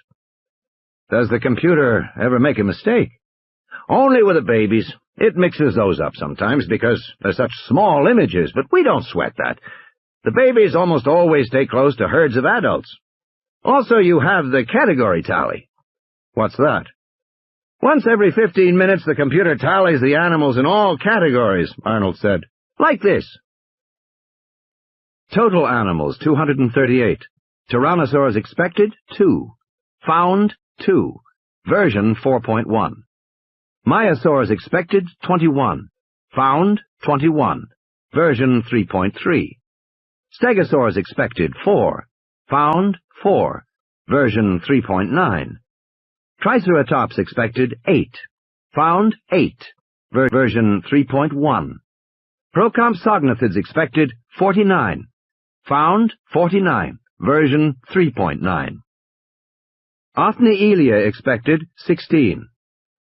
Found, 16. Version 3.1. Velociraptors expected, 8. Found, 8. Version 3.0. Apatosaurs expected, 17. Found, 17. Version 3.1. Hadrosaurs expected, 11. Found, 11. Version 3.1. Dilophosaurs expected, 7. Found, 7. Version 4.3. Pterosaurs expected, 6. Found, 6. Version 4.3. Hypsilophodontids expected, 33. Found, 33. Version 2.9.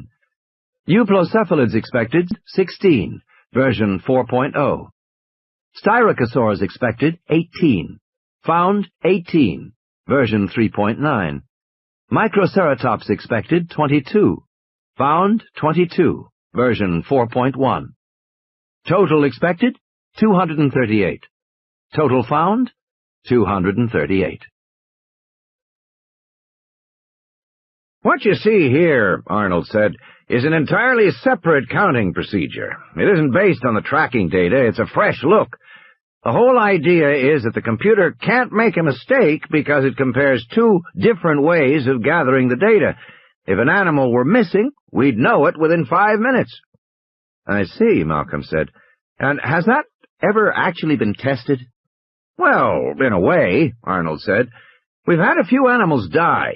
An Othnielian got branches of a tree and strangled. One of the stegos died of that intestinal illness that keeps bothering them. One of the hypsilophodonts fell and broke his neck.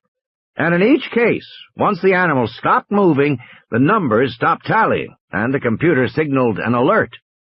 Within 5 minutes? Yes. Grant said, "What is the right-hand column?" Release version of the animals.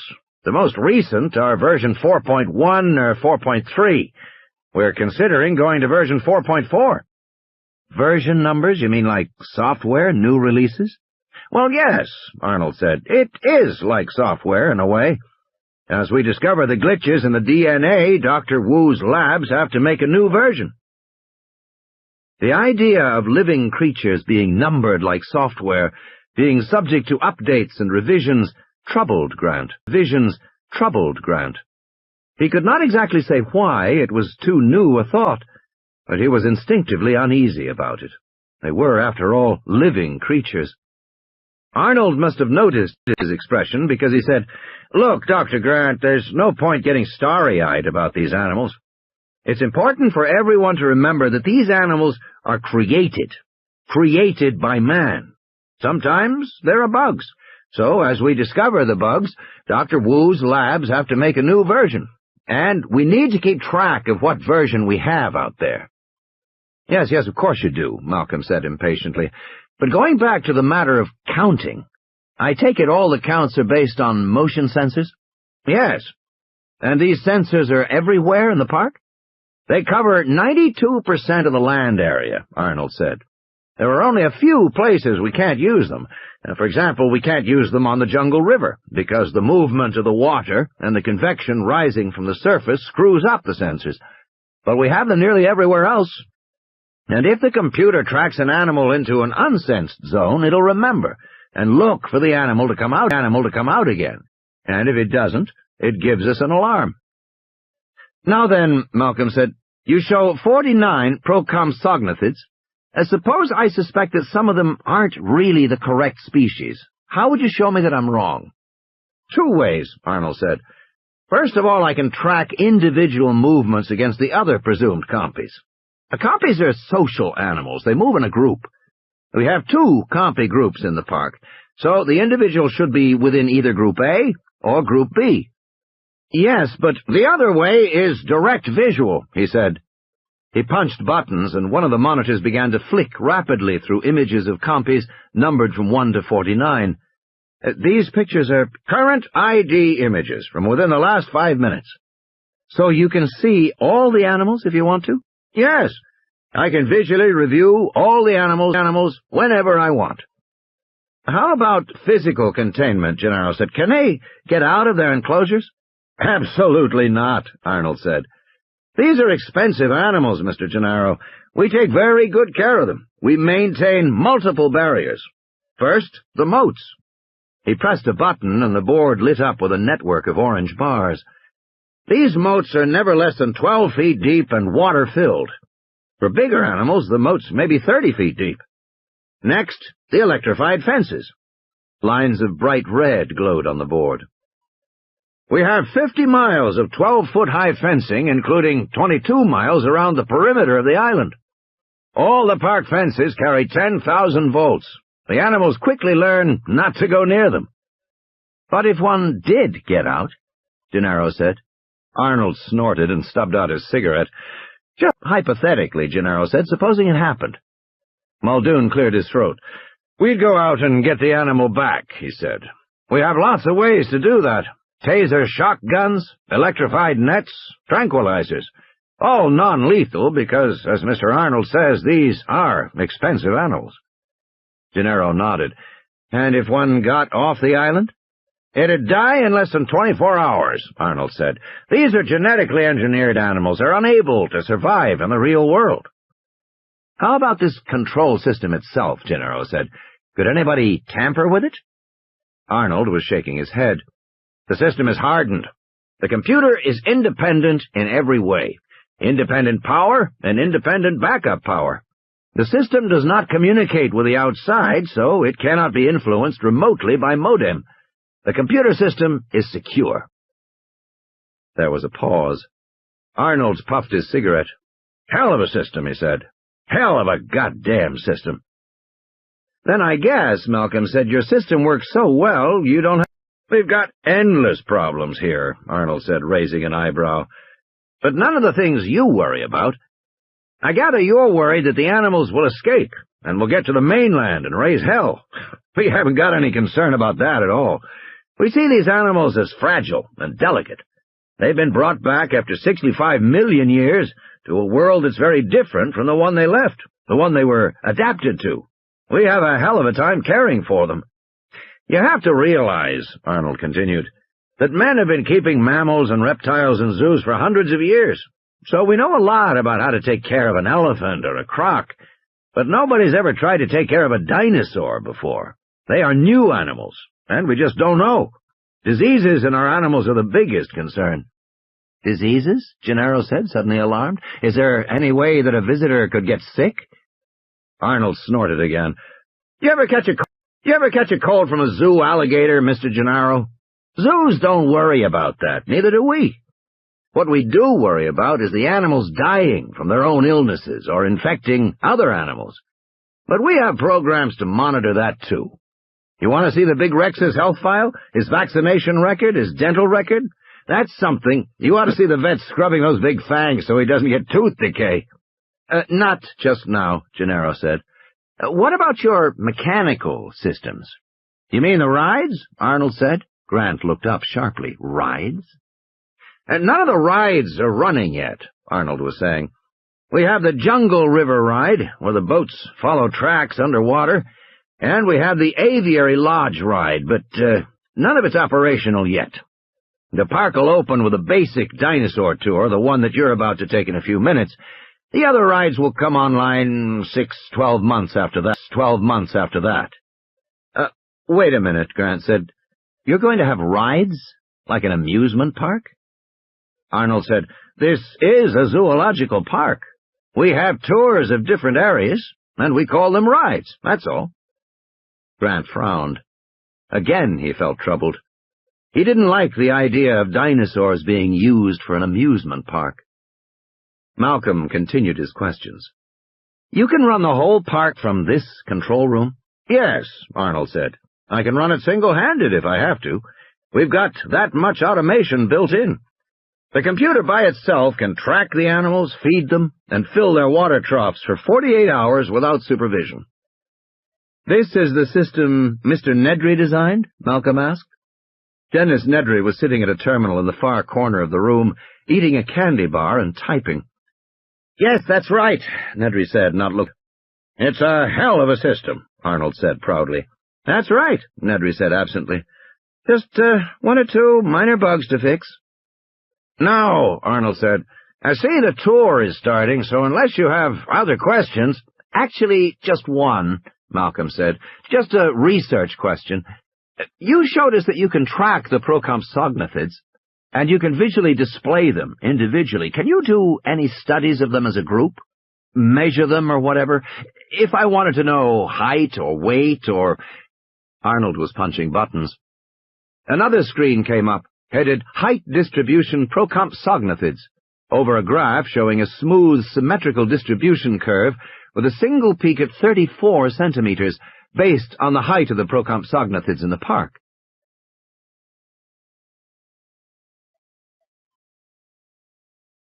"We can do all of that, and very quickly," Arnold said. "The computer takes measurement data in the course of reading the video screen, so it's translated normal Poisson distribution for the animal population. It shows that most of the animals cluster around an average central value, and a few are either larger or smaller than the average at the tails of the curve." "You'd expect that kind of graph," Malcolm said. "Yes, any healthy biological population shows this kind of distribution. Now then," Arnold said, lighting another cigarette, "are there any other questions?" "No," Malcolm said. "I've learned what I need to know." As they were walking out, Gennaro said, "It looks like a pretty good system to me. I don't see how any animals could get off this island." "Don't you?" Malcolm said. "I thought it was completely obvious." "Wait a minute," Gennaro said. "You think animals have gotten out?" "I know they have." Gennaro said, "But how? You saw for yourself. They can count all the animals. They can look at all the animals. They know where all the animals are at all times. How can one possibly escape?" Malcolm smiled. "It's quite obvious," he said. "It's just a matter of your assumptions."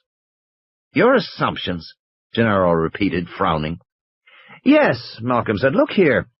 The basic event that has occurred in Jurassic Park is that the scientists and technicians have tried to make a new, complete biological world. And the scientists in the control room expect to see a natural world. As in the graph they just showed us. Even though a moment's thought reveals that nice, normal distribution is terribly worrisome on this island." "It is?" "Yes. Based on what Dr. Wu told us earlier, one should never see a population graph like that." "Why not?" Gennaro said. "Because that is a graph for a normal biological population, which is precisely what Jurassic Park is not. Jurassic Park is not the real world. It is intended to be a controlled world that only imitates the natural world. In that sense, it's a true park, rather like a Japanese formal garden, nature manipulated to be more natural than the real thing, if you will." "I'm afraid you've lost me," Gennaro said, looking annoyed. "I'm sure the tour will make everything clear," Malcolm said. The tour. "This way, everybody, this way," Ed Regis said. By his side, a woman was passing out pith helmets with Jurassic Park labeled on the headband and a little blue dinosaur logo. A line of Toyota Land Cruisers came out of an underground garage beneath the visitor center, each car pulled up driverless and silent. 2 black men in safari uniforms were opening the doors for passengers. 2 to 4 passengers to a car, please. Passengers to a car, a recorded voice was saying. Children under 10 must be accompanied by an adult. 2 to 4 passengers to a car, please. Tim watched as Grant, Sattler, and Malcolm got into the first Land Cruiser with a lawyer, Gennaro. Tim looked over at Lex, who was standing, pounding her fist into her glove. Tim pointed to the first car and said, "Can I go with them?" "I'm afraid they have some things to discuss," Ed Regis said. "Technical things." "I'm interested in technical things," Tim said. "I'd rather go with them." "Well, you'll be able to hear what they're saying," Regis said. "We'll have a radio open between the cars." The second car came. Tim and Lex got in, and Ed Regis followed. "These are electric cars," Regis said, "guided by a cable in the roadway." Tim was glad he was sitting in the front seat because mounted in the dashboard were 2 computer screens and a box that looked to him like a CD-ROM. That was a laser disc player controlled by a computer.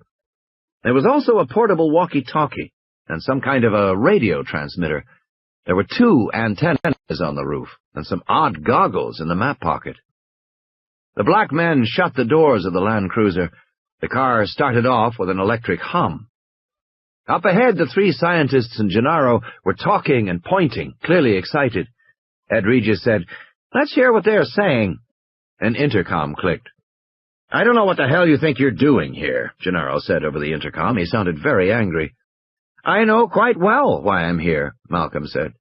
"You're here to advise me, not play goddamn mind games. I've got 5% of this company and a responsibility to make sure that Hammond has done his job responsibly. Now you goddamn come here." Ed Regis pressed the intercom button and said, "In keeping with the non-polluting policies of Jurassic Park, these lightweight electric Land Cruisers have been specially built for us by Toyota in Osaka. Eventually, we hope to drive among the animals, just as they do in African game parks. But for now, sit back and enjoy the self-guided tour." He paused. "And, by the way, we can hear you back here." "Oh, Christ," Gennaro said. "I have to be able to speak freely. I didn't ask for these damn kids to come—" Ed Regis smiled blandly and pushed a button. "We'll just begin the show, shall we?" They heard a fanfare of trumpets, and the interior screens flashed "Welcome to Jurassic Park." A sonorous voice said, "Welcome to Jurassic Park. You are now entering the lost world of the prehistoric past, a world of mighty creatures long gone from the face of the earth, which you are privileged to see for the first time." "That's Richard Kiley," Ed Regis said. "We spared no expense." The Land Cruiser passed through a grove of low, stumpy palm trees. Richard Kiley was saying, Notice first of all the remarkable plant life that surrounds you. Those trees to your left and right are called cycads, the prehistoric predecessors of palm trees. Cycads were a favorite food of the dinosaurs. You can also see Bennettitalians and ginkgos. The world of the dinosaur included more modern plants, such as pine and fir trees, and swamp cypresses. You will see these as well. The Land Cruiser moved slowly among the foliage. Tim noticed the fences and retaining walls were screened by greenery to heighten the illusion of moving through real jungle. "We imagine the world of the dinosaurs," said Richard Kiley's voice, "as a world of huge vegetarians, eating their way through the giant swampy forests of the Jurassic and Cretaceous world 100 million years ago. But most dinosaurs were not as large as people think. The smallest dinosaurs were no bigger than a house cat, and the average are first going to visit one of these average-sized animals, called Hypsilophodonts. If you look to your left, you may catch a glimpse of them now." They all looked to the left. The Land Cruiser stopped on a low rise where a break in the foliage provided a view to the east. They could see a sloping forested area which opened into a field of yellow grass that was about 3 feet high. There were no dinosaurs. "Where are they?" Lex said. Tim looked at the dashboard. The transmitter lights blinked and the CD-ROM whirred. Obviously, the disk was being accessed by some automatic system. He guessed that the same motion sensors that tracked the animals also controlled the screens in the Land Cruiser. The screens now showed pictures of Hypsilophodonts and printed out data about them. The voice said, "Hypsilophodonts are the gazelles of the dinosaur world, small, quick animals that once roamed everywhere in the world, from England to Central Asia to North America. We think these dinosaurs were so successful because they had better jaws and teeth for chewing plants than their contemporaries did. In fact, the name Hypsilophodontid means high-ridged tooth, which refers to the characteristic self-sharpening teeth of these animals. You can see them in the plains directly ahead, and also perhaps in the branches of the trees." "In the trees?" Lex said. "Dinosaurs in the trees?" Tim was scanning with binoculars, too. "To the right," he said. "Halfway up that big green trunk." In the dappled shadows of the tree, a motionless dark green animal about the size of a baboon stood on a branch. It looked like a lizard standing on its hind legs. It balanced itself with a long, drooping tail. "That's an Othnielia," Tim said. "The small animals you see are called Othnielia," the voice said, "in honor of the 19th century dinosaur hunter Othniel Marsh of Yale." Tim spotted two more animals on the higher branches of the same tree. They were all about the same size. None of them were moving. "Pretty boring," Lex said. "They're not doing anything." "The main herd of animals can be found in the grassy plain below you," said the voice. "We can rouse them with a simple mating call." A loudspeaker by the fence gave a long nasal call, like the honking of geese. From the field of grass directly to their left, 6 lizard heads poked up, one after another. The effect was comical, and Tim laughed. The heads disappeared. The loudspeaker gave the call again, and once again the heads poked up, in exactly the same way, one after another. The fixed repetition of the behavior was striking. "Hypsilophodonts are not especially bright animals," the voice explained. "They have roughly the intelligence of a domestic cow." The heads were dull green, with a mottling of dark browns and blacks that extended down the slender necks. Judging from the size of the heads, Tim guessed their bodies were 4 feet long, about as large as deer. Some of the Hypsilophodonts were chewing, the jaws working. One reached up and scratched its head with a 5-fingered hand. The gesture gave the creature a pensive, thoughtful quality. If you see them scratching, that is because they have skin problems. The veterinary scientists here at Jurassic Park think it may be a fungus or an allergy, but they're not sure yet. After all, these are the first dinosaurs in history ever to be studied alive. The electric motor of the car started, and there was a grinding of gears. At the unexpected sound, the herd of Hypsilophodonts suddenly leapt into the air and bounded above the grass like kangaroos, showing their full bodies with massive hind limbs and long tails in the afternoon sunlight. In a few leaps, they were gone. Now that we've had a look at these fascinating herbivores, we will go on to some dinosaurs that are a little larger. Quite a bit larger, in fact. The Land Cruisers continued onward, moving south through Jurassic Park. Control. "Gears are grinding," John Arnold said in the darkened control room. "Have maintenance check the electric clutches on vehicles BB4 and BB5 when they come back." "Yes, Mr. Arnold," replied the voice on the intercom. "A minor detail," Hammond said, walking in the room. Looking out, he could see the 2 Land Cruisers moving south through the park. Muldoon stood in the corner, silently watching. Arnold pushed his chair back from the central console at the control panel. "There are no minor details, Mr. Hammond," he said, and he lit another cigarette. Nervous at most times, Arnold was especially edgy now, aware that this was the first time visitors had actually toured the park. In fact, Arnold's team didn't often go into the park.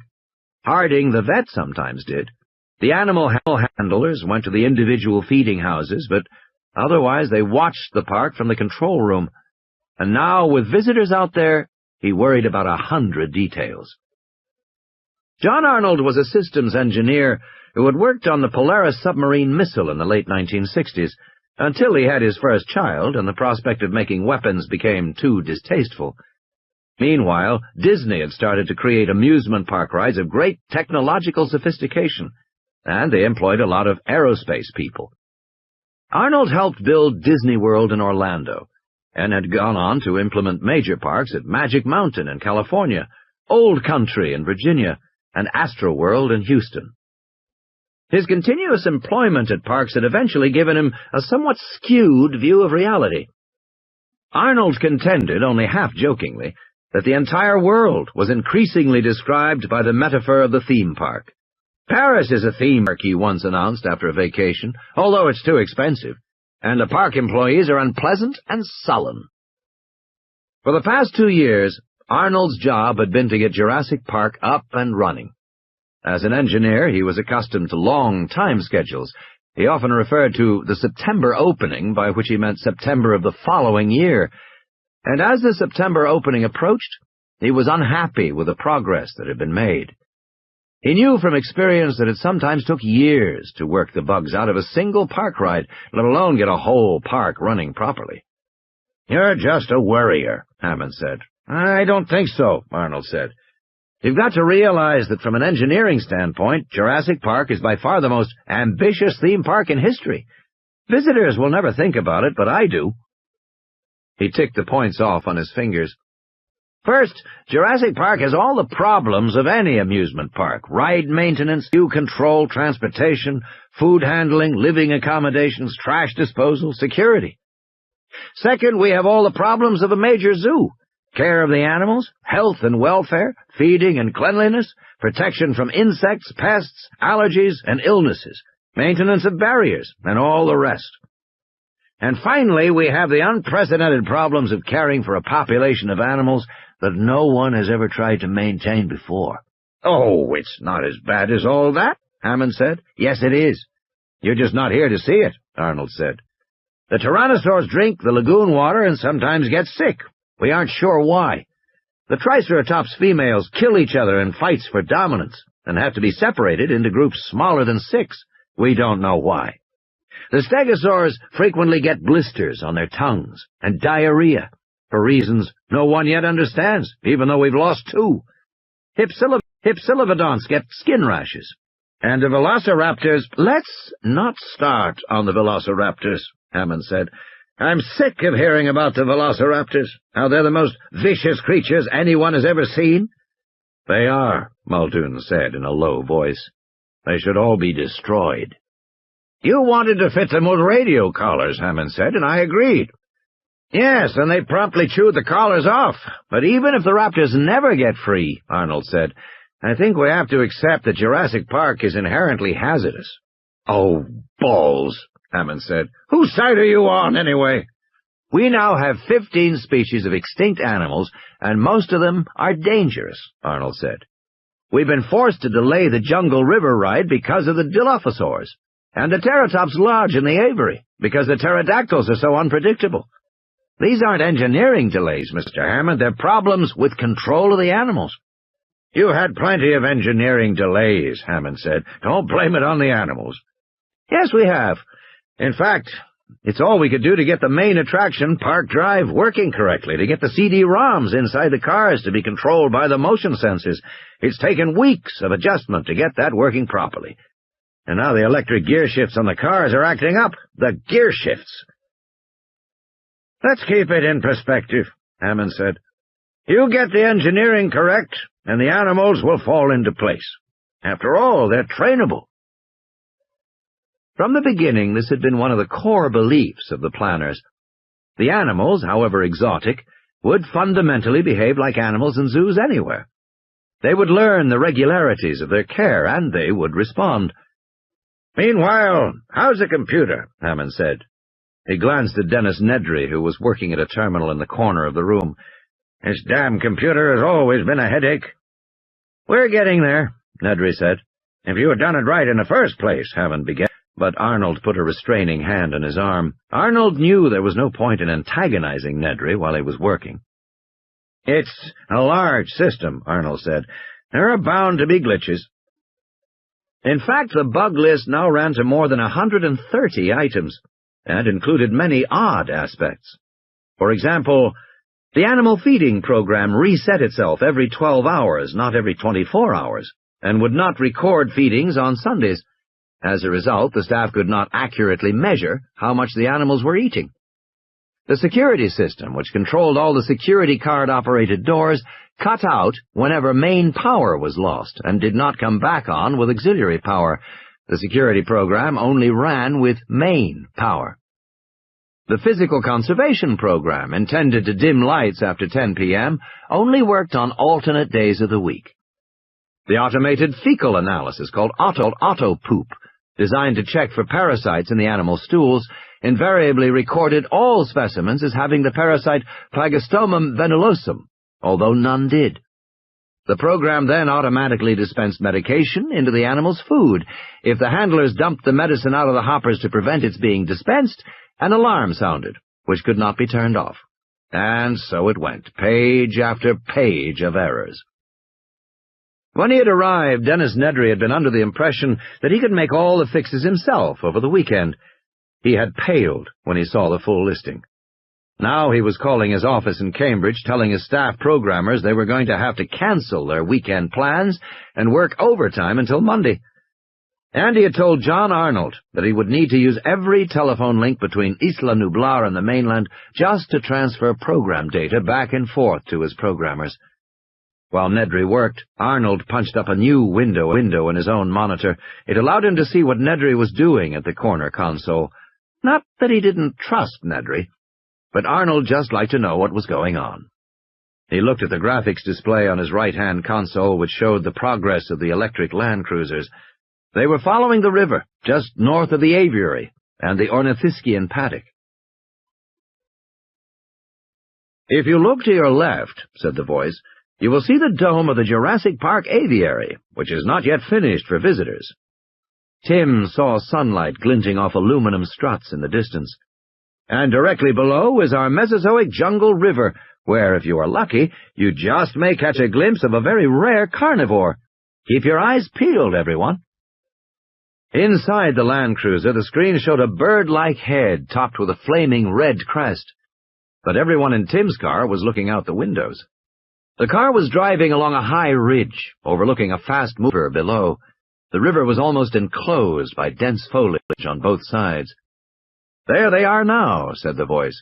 "The animals you see are called Dilophosaurs." Despite what the recording said, Tim saw only one.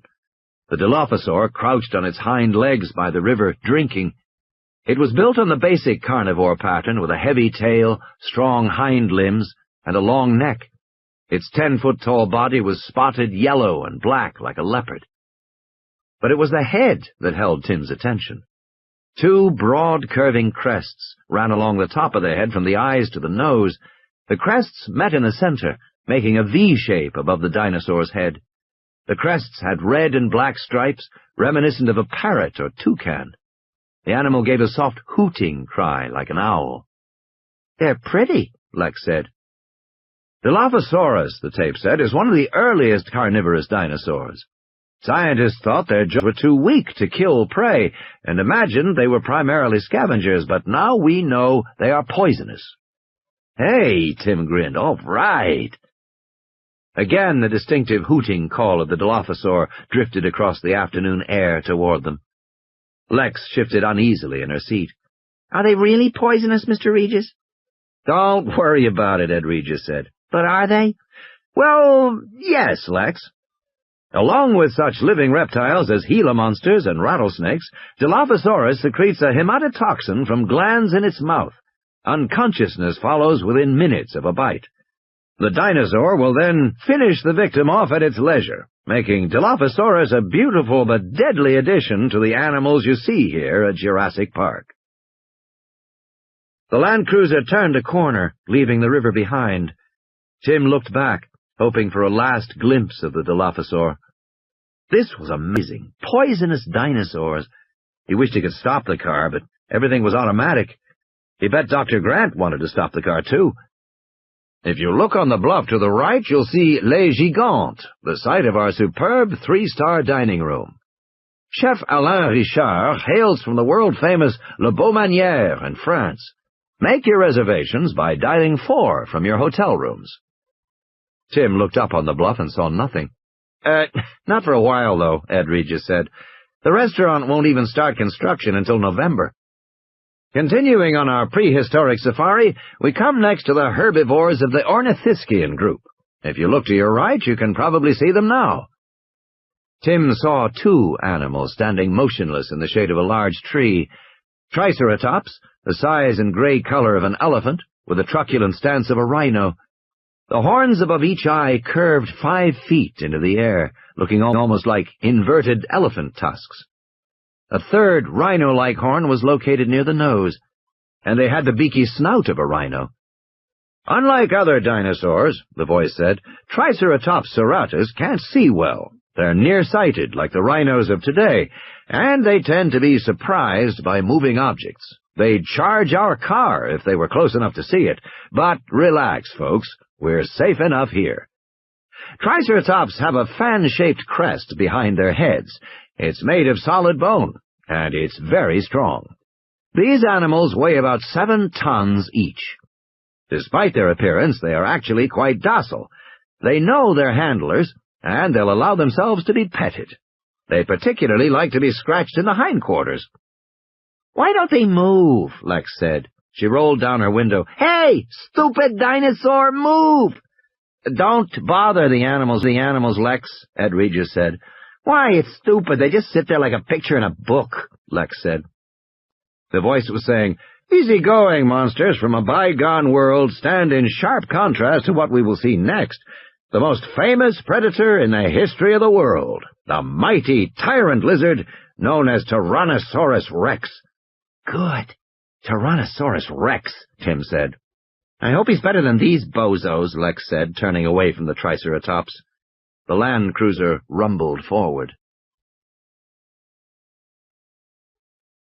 Big Rex. The mighty tyrannosaurs arose late in dinosaur history.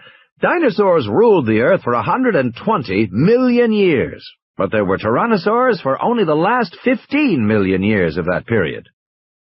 The land cruisers had stopped at the rise of a hill. They overlooked a forested area sloping down to the edge of the lagoon. The sun was falling to the west, sinking into a misty horizon. The whole landscape of Jurassic Park was bathed in soft light, with lengthening shadows. The surface of the lagoon rippled in pink crescents. Farther south they saw the graceful necks of the apatosaurs standing at the water's edge, their bodies mirrored in the moving surface. It was quiet, except for the soft drone of cicadas. As they stared out at that landscape, it was possible to believe that they had really been transported millions of years back in time to a vanished world. "It works, doesn't it?" they heard Ed Regis say over the intercom. "I like to come here sometimes in the evening and just sit." Grant was unimpressed. "Where is T-Rex?" "Good question. You often see the little one down in the lagoon. The lagoon's stocked, so we have fish in there. The little one has learned to catch the fish. Interesting how he does it. He doesn't use his hands, but he ducks his whole head under the water like a bird." "The little one?" "The little T-Rex. He's a juvenile, 2 years old, and about a third grown now, stands 8 feet high, weighs 1.5 tons. The other one's a full-grown tyrannosaur, but I don't see him at the moment." "Maybe he's down hunting the apatosaurs," Grant said. Regis laughed, his voice tinny over the radio. "He would if he could, believe me. Sometimes he stands by the lagoon and stares at those animals and wiggles those little forearms of his in frustration. But the T-Rex territory is completely enclosed with trenches and fences. They're disguised from view, but believe me, he can't go anywhere." "Then where is he?" "Hiding," Regis said. "He's a little shy." "Shy?" Malcolm said. "Tyrannosaurus Rex is shy?" "Well, he conceals himself as a general rule. You almost never see him out in the open, especially in daylight." "Why is that? Why is that?" "We think it's because he has sensitive skin and sunburns easily." Malcolm began to laugh. Grant sighed. "You're destroying a lot of illusions." "I don't think you'll be disappointed," Regis said. "Just wait." They heard a soft bleating sound. In the center of a field, a small cage rose up into view, lifted on hydraulics from underground. The cage bars slid down, and the goat remained tethered in the center of the field, bleating plaintively. "Any minute now," Regis said again. They stared out the window. "Look at them," Hammond said, watching the control room monitor. "Leaning out of the window so eager, they can't wait to see it. They have come for the danger." "That's what I'm afraid of," Muldoon said.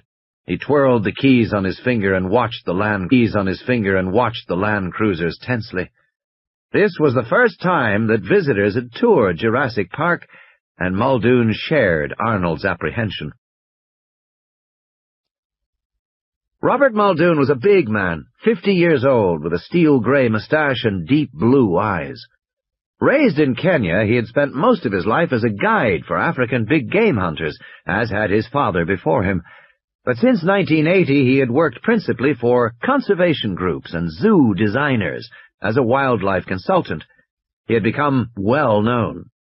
An article in the London Sunday Times had said, "What Robert Trent Jones is to golf courses, Robert Muldoon is to zoos, a designer of unsurpassed knowledge and skill."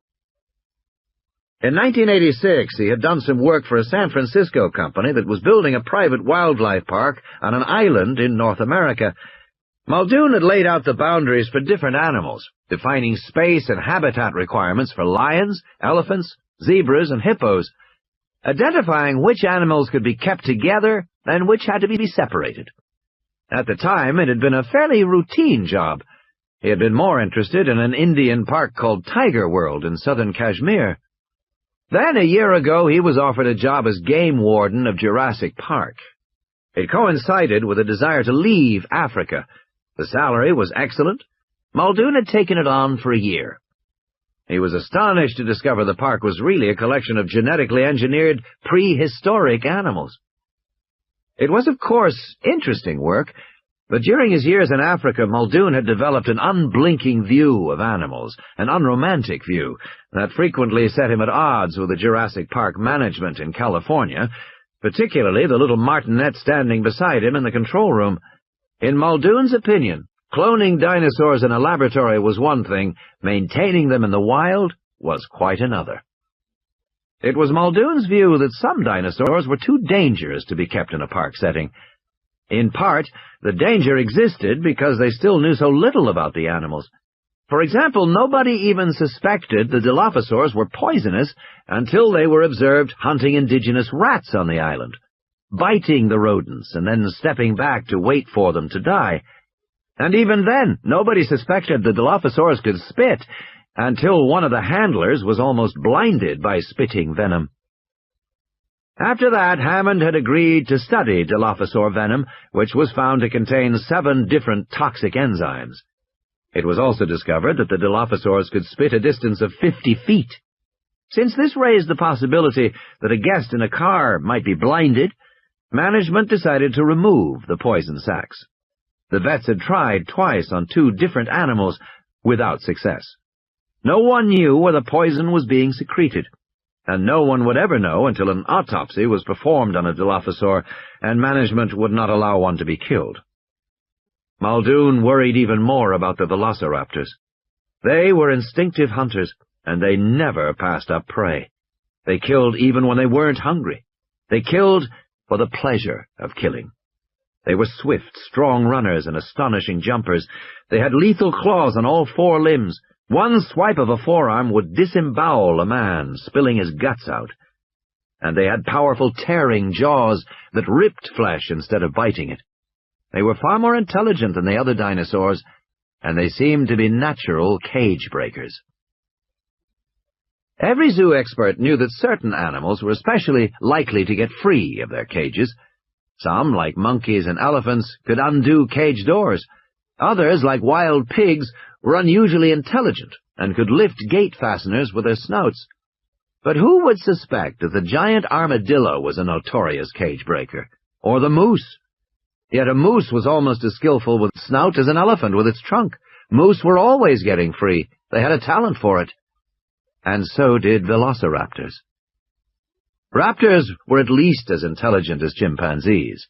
And like chimpanzees, they had agile hands that enabled them to open doors and manipulate objects. They could escape with ease. And when, as Muldoon had feared, one of them finally escaped, it killed 2 construction workers and maimed a 3rd before being recaptured.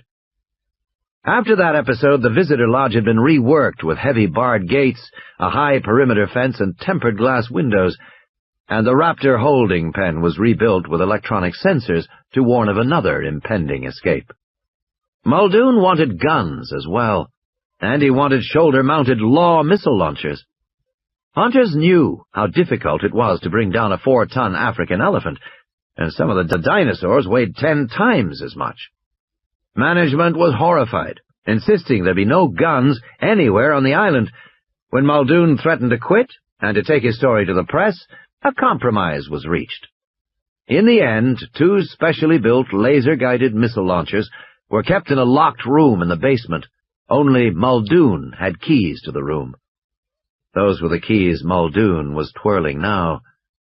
"I'm going downstairs," he said. Arnold, watching the control screens, nodded. The two Land Cruisers sat at the top of the hill, waiting for the T-Rex to appear. "Hey," Dennis Nedry called from the far console, "as long as you're up, give me a Coke, okay?" Grant waited in the car, watching quietly. The bleating of the goat became louder, more insistent. The goat tugged frantically at its tether, racing back and forth. Over the radio, Grant heard Lex say in alarm, "What's going to happen to the goat? Is she going to eat the goat?" "I think so," someone said to her, and then Ellie turned the radio down. Then they smelled the odor, a garbage stench of putrefaction and decay that drifted up the hillside toward them. Grant whispered, "He's here." "She," Malcolm said. The goat was tethered in the center of the field, 30 yards from the nearest trees.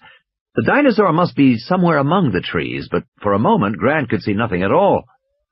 Then he realized he was looking too low. The animal's head stood 20 feet above the ground, half concealed among the upper branches of the palm trees. Malcolm whispered, "Oh, my God! She's as large as a bloody building." Grant stared at the enormous square head, 5 feet long, mottled reddish-brown, with huge jaws and fangs.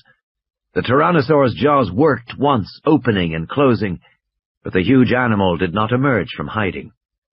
Malcolm whispered, "How long will it wait?" "Maybe 3 or 4 minutes. Maybe—" The Tyrannosaur sprang silently forward, fully revealing her enormous body. In 4 bounding steps, she covered the distance to the goat, bent down, and bit it through the neck.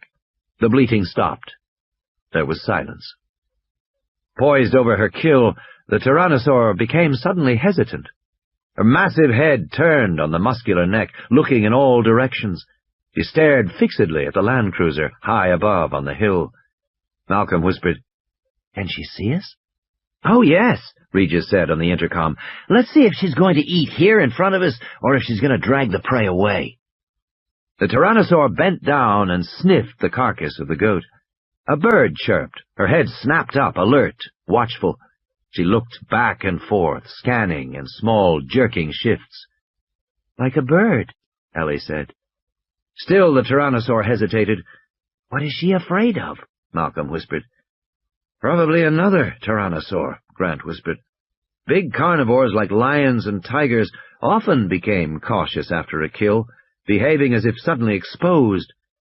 19th-century zoologists imagined the animals felt guilty for what they had done, but contemporary scientists documented the effort behind a kill, hours of patient stalking before the final lunge, as well as the frequency of failure. The idea of nature red in tooth and claw was wrong. Most often the prey got away. When a carnivore finally brought down an animal, it was watchful for another predator who might attack it and steal its prize. Thus, this Tyrannosaur was probably fearful of another Tyrannosaur. The huge animal bent over the goat again. One great hind limb held the carcass in place as the jaws began to tear the flesh. "She's going to stay," Regis whispered. "Excellent." The Tyrannosaur lifted her head again, ragged chunks of bleeding flesh in her jaws. She stared at the Land Cruiser. She began to chew. They heard the sickening crunch of bones. "Ew," Lex said over the intercom. "That's disgusting." And then, as if caution had finally gotten the better of her, the Tyrannosaur lifted the remains of the goat in her jaws and carried them silently back among the trees. "Ladies and gentlemen, Tyrannosaurus Rex," the tape said. The Land Cruiser started up and moved silently off through the foliage. Malcolm sat back in his seat. "Fantastic," he said. Gennaro wiped his forehead. He looked pale. Control. Henry Wu came into the control room to find everyone sitting in the dark, listening to the voices on the radio. "Jesus, if an animal like that gets out," Gennaro was saying, his voice tinny on the speaker, "there'd be no stopping it." "No stopping it, no. Huge, with no natural enemies. My God, think of it." In the control room, Hammond said, "Damn those people. They are so negative." Wu said, "They're still going on about an animal escaping? I don't understand. They must have seen by now that we have everything under control. We've engineered the animals and engineered the resort." He shrugged. It was Wu's deepest perception that the park was fundamentally sound, as he believed his paleo-DNA was fundamentally sound. Whatever problems might arise in the DNA were essentially point problems in the code, causing a specific problem in the phenotype, an enzyme that didn't switch on or a protein that didn't fold. Whatever the difficulty, it was always solved with a relatively minor adjustment in the next version. Similarly, he knew that Jurassic Park's problems were not fundamental problems. They were not control problems. Nothing as basic or as serious as the possibility of an animal escaping. Wu found it offensive to think that anyone would believe him capable of contributing to a system where such a thing could happen. "It's that Malcolm," Hammond said darkly. "He's behind it all. He was against us from the start, you know. He's got his theory that complex systems can't be controlled and nature can't be imitated. I don't know what his problem is. Hell, we're just making a zoo here. World's full of them, and they all work fine. But he's going to prove his theory or die trying. I just hope he doesn't panic Gennaro into trying to shut the park down." Wu said, "Can he do that?" "No," Hammond said, "but he can try. He can try and frighten the Japanese investors and get them to withdraw funds. Or he can make a stink with the San Jose government. He can make trouble." Arnold stubbed out his cigarette. "Let's wait and see what happens," he said. "We believe in the park. Let's see how it plays out." Muldoon got off the elevator, nodded to the ground-floor guard, and went downstairs to the basement. He flicked on the lights. The basement was filled with 24 Land Cruisers arranged in neat rows. These were the electric cars that would eventually form an endless loop, touring the park, returning to the visitor center. In the corner was a Jeep with a red stripe, one of 2 gasoline-powered vehicles. Harding, the vet, had taken the other that morning, which could go anywhere in the park, even among the animals. The Jeeps were painted with a diagonal red stripe because for some reason it discouraged the Triceratops from charging the car. Muldoon moved past the Jeep toward the back. The steel door to the armaments room was unmarked. He unlocked it with his key and swung the heavy door wide. Gun racks lined the interior. He pulled out a Randler shoulder launcher and a case of canisters. He tucked 2 gray rockets under his other arm. After locking the door behind him, he put the gun into the back seat of the Jeep. As he left the garage, he heard the distant rumble of thunder. "Looks like rain," Ed Regis said, glancing up at the sky. The Land Cruisers had stopped again near the sauropod swamp. A large herd of apatosaurs was grazing at the edge of the lagoon, eating the leaves of the upper branches of the palm trees. In the same area were several duck-billed hadrosaurs, which in comparison looked much smaller. Of course, Tim knew the hadrosaurs weren't really small. It was only that the apatosaurs were so much larger. Their tiny heads reached 50 feet into the air, extending out on their long necks. "The big animals you see are commonly called Verantosaurus," the recording said, "but they are actually Apatosaurus. They weigh more than 30 tons. That means a single animal is as big as a whole herd of modern elephants. And you may notice that their preferred area, alongside the lagoon, is not swampy. Despite what the books say, Verantosaurs avoid swamps. They prefer dry land." "Verantosaurus is the biggest dinosaur, Lex," Ed Regis said. Tim didn't bother to contradict him. Actually, Brachiosaurus was 3 times as large, and some people thought Ultrasaurus and Seismosaurus were even larger than Brachiosaurus. Seismosaurus might have weighed 100 tons. Alongside the apatosaurs, the smaller hadrosaurs stood on their hind legs to get at foliage. They moved gracefully for such large creatures. Several infant hadrosaurs scampered around the adults, eating the leaves that dropped from the mouths of the larger animals. "The dinosaurs of Jurassic Park don't breed," the recording said. "The young animals you see were introduced a few months ago, already hatched, but the adults nurture them anyway." There was the rolling growl of thunder. The sky was darker, lower, and menacing. "Yeah, looks like rain, all right," Ed Regis said. The car started forward, and Tim looked back at the hadrosaurs. Suddenly, off to one side, he saw a pale yellow animal moving quickly. There were brownish stripes on its back.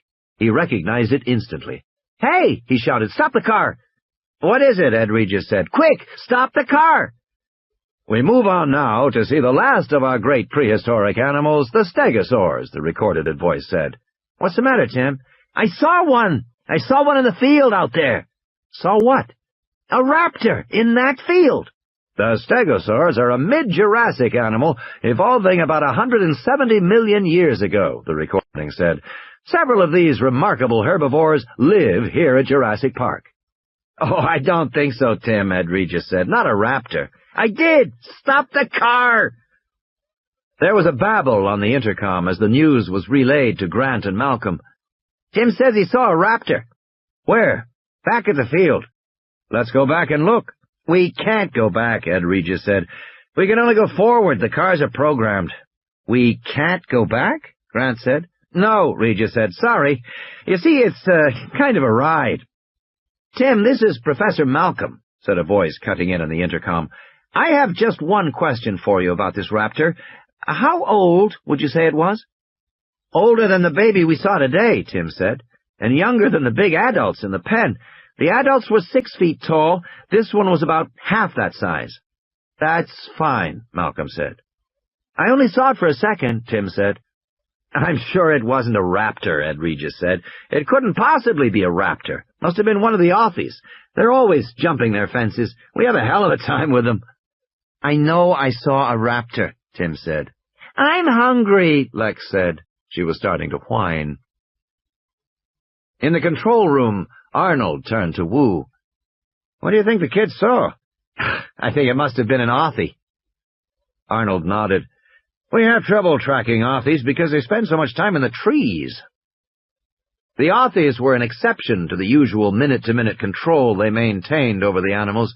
The computers were constantly losing and picking up the Aussies as they went into the trees and then came down again.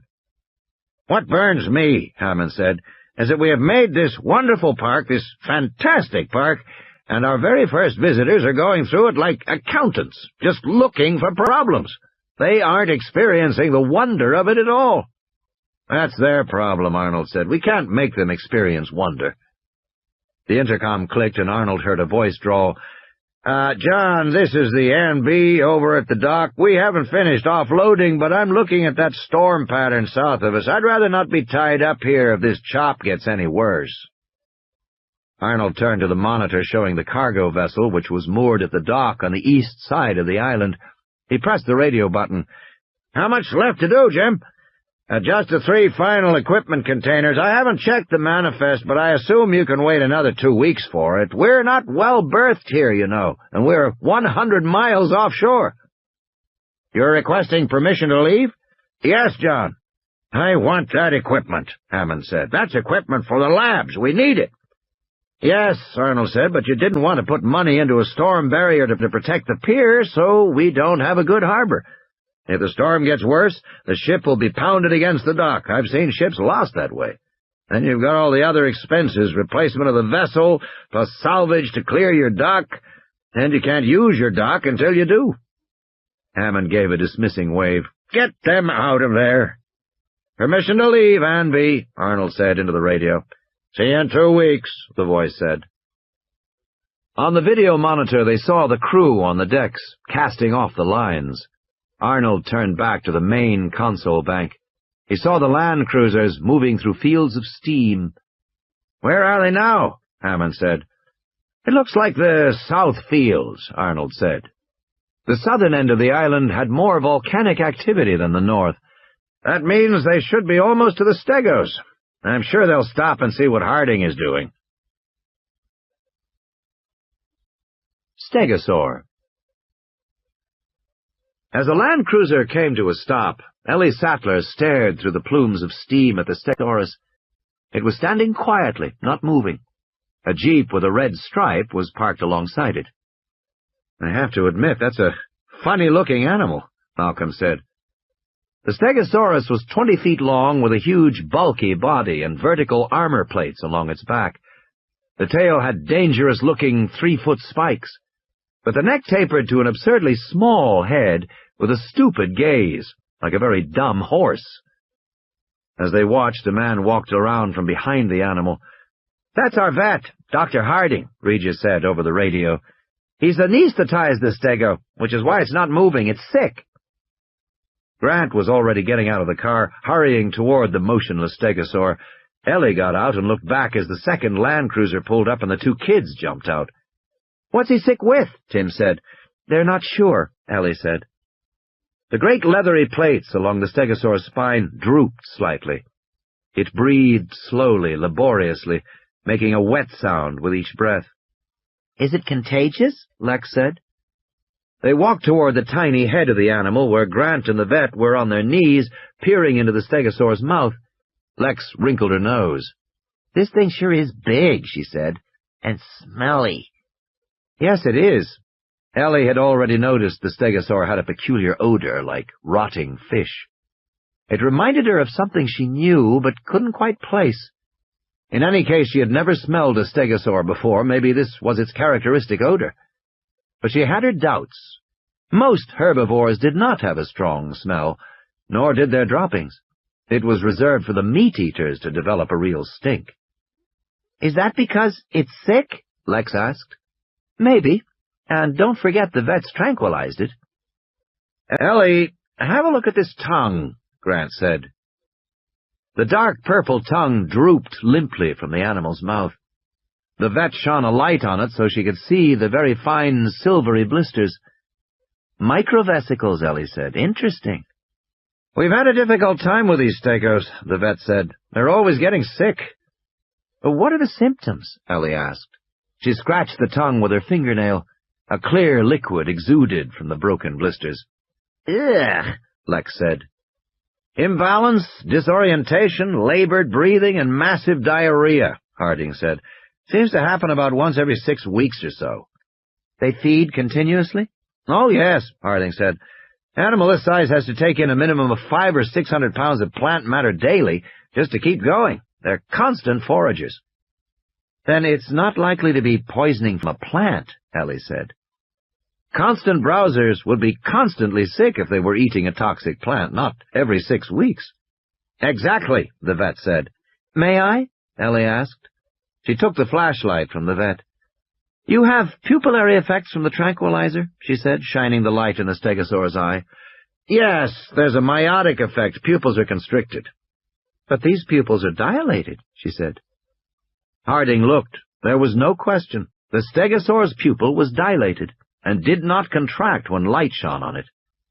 "I'll be damned," he said. "That's a pharmacological effect." "Yes." Ellie got back on her feet and looked around. "What is the animal's range?" About 5 square miles. "In this general area?" she asked. They were in an open meadow with scattered rocky outcrops and intermittent plumes of steam rising from the ground. It was late afternoon, and the sky was pink beneath the lowering gray clouds. "The range is mostly north and east of here," Harding said, "but when they get sick, they're usually somewhere around this particular area." It was an interesting puzzle, she thought. How to explain the periodicity of the poisoning? She pointed across the field. "You see those low, delicate-looking bushes?" "West Indian lilac," Harding nodded. "We know it's toxic. The animals don't eat it." "You're sure?" "Yes, we monitor them on video, and I've checked droppings, just to be certain. The stegos never eat the lilac bushes." Melia azedarac, called Chinaberry or West Indian lilac, contained a number of toxic alkaloids. The Chinese use the plant as a fish poison. "They don't eat it," the vet said. "Interesting," Ellie said, "because otherwise I would have said that this animal shows all the classic signs of Melia toxicity. Stupor, blistering of the mucous membranes, and pupillary dilatation." She set off toward the field to examine the plants more closely, her body bent over the ground. You're right," she said. "Plants are healthy, no sign of being eaten, none at all." "And there's the 6-week interval," the vet reminded her. "The stegosaurs come here how often?" "About once a week," he said. "Stegos make a slow loop through their home-range territory, feeding as they go. They complete the loop in about a week." "But they're only sick once every 6 weeks." "Correct. Harding said. This is boring, Lex said. Shh, Tim said. Dr. Sattler's trying to think. Unsuccessfully, Ellie said, walking farther out into the field. Behind her she heard Lex saying, Anybody want to play a little pickle? Ellie stared at the ground. The field was rocky in many places. She could hear the sound of the surf somewhere to the left.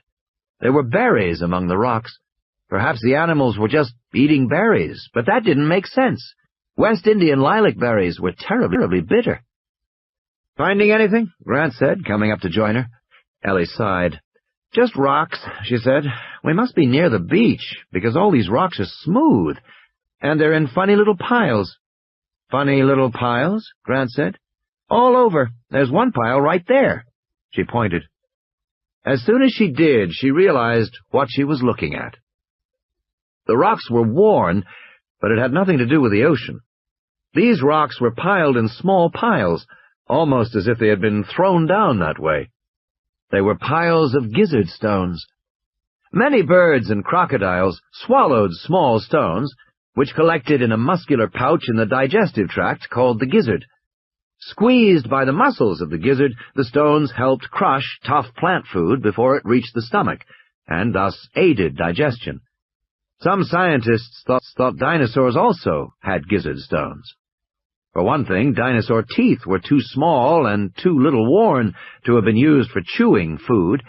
It was presumed that dinosaurs swallowed their food whole and let the gizzard stones break down the plant fibers. And some skeletons had been found with an associated pile of small stones in the abdominal area, but it had never been verified, and gizzard stones, Grant said. I think so, yes. They swallow these stones, and after a few weeks the stones are worn smooth. So they regurgitate them, leaving this little pile, and swallow fresh stones. And when they do, they swallow berries as well and get sick. I'll be damned, Grant said. I'm sure you're right. He looked at the pile of stones, brushing through them with his hand, following the instinct of a paleontologist. Then he stopped. Ellie, he said, take a look at this.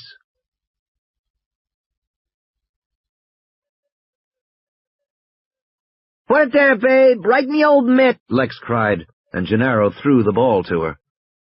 She threw it back so hard that it stung. Take it easy, I don't have a glove. You wimp, she said contemptuously. Annoyed, he fired the ball at her and heard it smack in the leather. Now that's more like it, she said. Standing by the dinosaur, Gennaro continued to play catch as he talked to Malcolm. How does this sick dinosaur fit into your theory? It's predicted, Malcolm said. Gennaro shook his head. Is anything not predicted by your theory? Look, Malcolm said, it's nothing to do with me. It's chaos theory. But I notice nobody is willing to listen to the consequences of the mathematics because they imply very large consequences for human life. Much larger than Heisenberg's principle or Gödel's theorem, which everybody rattles on about. Those are actually rather academic considerations, philosophical considerations. But chaos theory concerns everyday life. Do you know why computers were first built? No, Gennaro said. Burn it in there, Lex yelled. Computers were built in the late 1940s because mathematicians like John von Neumann thought that if you had a computer, a machine to handle a lot of variables simultaneously, you would be able to predict the weather. Weather would finally fall to human understanding, and men believed that dream for the next 40 years. They believed that prediction was just a function of keeping track of things. If you knew enough, you could predict anything. That's been a cherished scientific belief since Newton. And chaos theory throws it right out the window. It says that you can never predict certain phenomena at all. You can never predict the weather more than a few days away. All the money that has been spent on long-range forecasting, about $500 million in the last few decades, is money wasted. It's a fool's errand. It's as pointless as trying to turn lead into gold. We look back at the alchemists and laugh at what they were trying to do, but future generations will laugh at us the same way. We've tried the impossible and spent a lot of money doing it, because in fact there are great categories of phenomena that are inherently unpredictable. Chaos says that? Yes. And it is astonishing how few people care to hear it, Malcolm said. I gave all this information to Hammond long before he broke ground on this place. You're going to engineer a bunch of prehistoric animals and set them on an island? Fine. A lovely dream. Charming. But it won't go as planned. It is inherently unpredictable, just as the weather is. You told him this? Gennaro said. Yes. I also told him whether deviations would occur. Obviously, the fitness of the animals to the environment was one area. This stegosaur is 100 million years old. It isn't adapted to our world. The air is different, the solar radiation is different, the land is different, the insects are different, the sounds are different, the vegetation is different, everything is different. The oxygen content is decreased. This poor animal's like a human being at 10,000 feet altitude. Listen to him wheezing. And the other areas? Broadly speaking, the ability of the park to control the spread of life forms, because the history of evolution is that life escapes all barriers. Life breaks free. Life expands to new territories. Painfully, perhaps even dangerously, but life finds a way. Malcolm shook his head. I don't mean to be philosophical, but there it is. Gennaro looked over. Ellie and Grant were across the field, waving their arms and shouting. Did you get my Coke? Dennis Nedry asked as Muldoon came back into the control room. Muldoon didn't bother to answer. He went directly to the monitor and looked at what was happening. Over the radio we heard Harding's voice saying, Stego, find the handle on now. What's that about? Muldoon said. They're down by the South Point, Arnold said. That's why they're breaking up a little. I'll switch them to another channel. But, they found out what's wrong with the Stegos. Eating some kind of berry. Hammond nodded. I knew we'd solve that sooner or later, he said. It's not very impressive, Gennaro said. He held the white fragment, no larger than a postage stamp, up on his fingertip in the fading light. You sure about this, Alan? Absolutely sure, Grant said. What gives it away is the patterning on the interior surface, the interior curve. Turn it over and you will notice a faint pattern of raised lines, making roughly triangular shapes. Yes, I see them. Well, I've dug out 2 eggs with patterns like that at my site in Montana. You're saying this is a piece of dinosaur eggshell? Absolutely, Grant said. Harding shook his head. These dinosaurs can't breed. Evidently they can, Gennaro said. That must be a bird egg, Harding said. We have literally dozens of species on the island.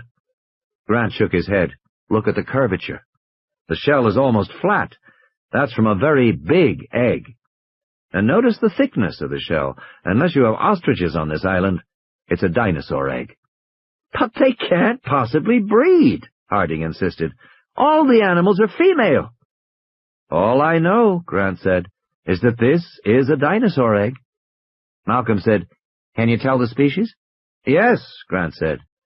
It's a velociraptor egg. Control. Absolutely absurd, Hammond's in the control room, listening to the report over the radio. It must be a bird egg. That's all it can be. The radio crackled. He heard Malcolm's voice. Let's do a little test, shall we? Ask Mr. Arnold to run one of his computer tallies. Now?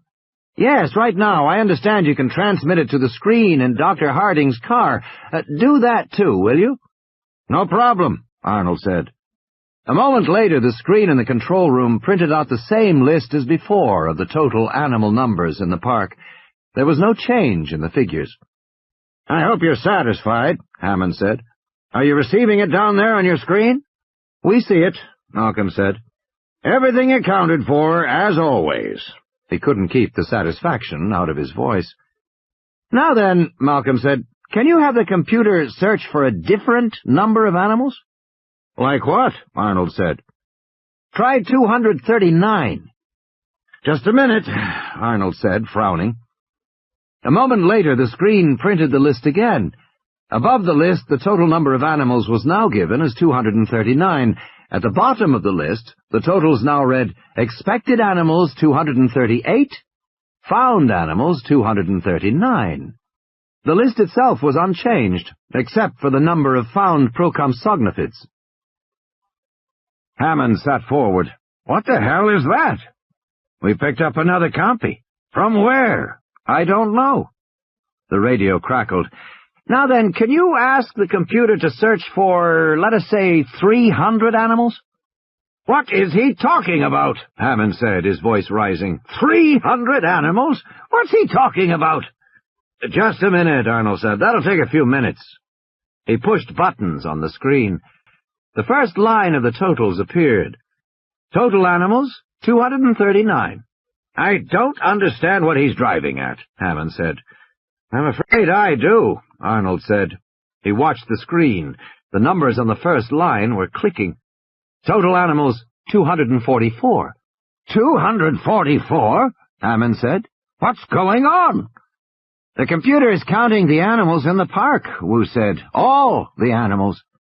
I thought that's what it always did. He spun. Nedry, have you screwed up again?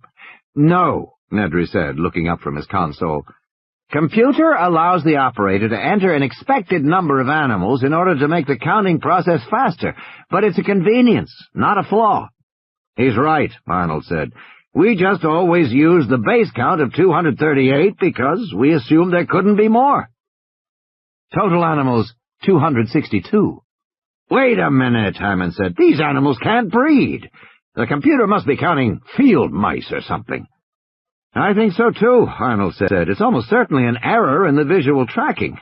But we'll know soon enough. Hammond turned to Wu. They can't breed, can they? No, Wu said.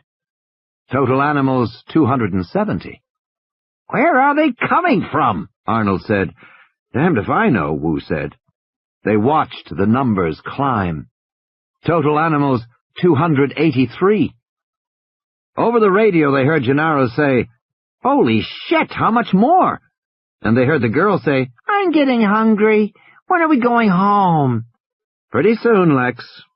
On the screen there was a flashing error message. Error, search parameters, 300 animals not found.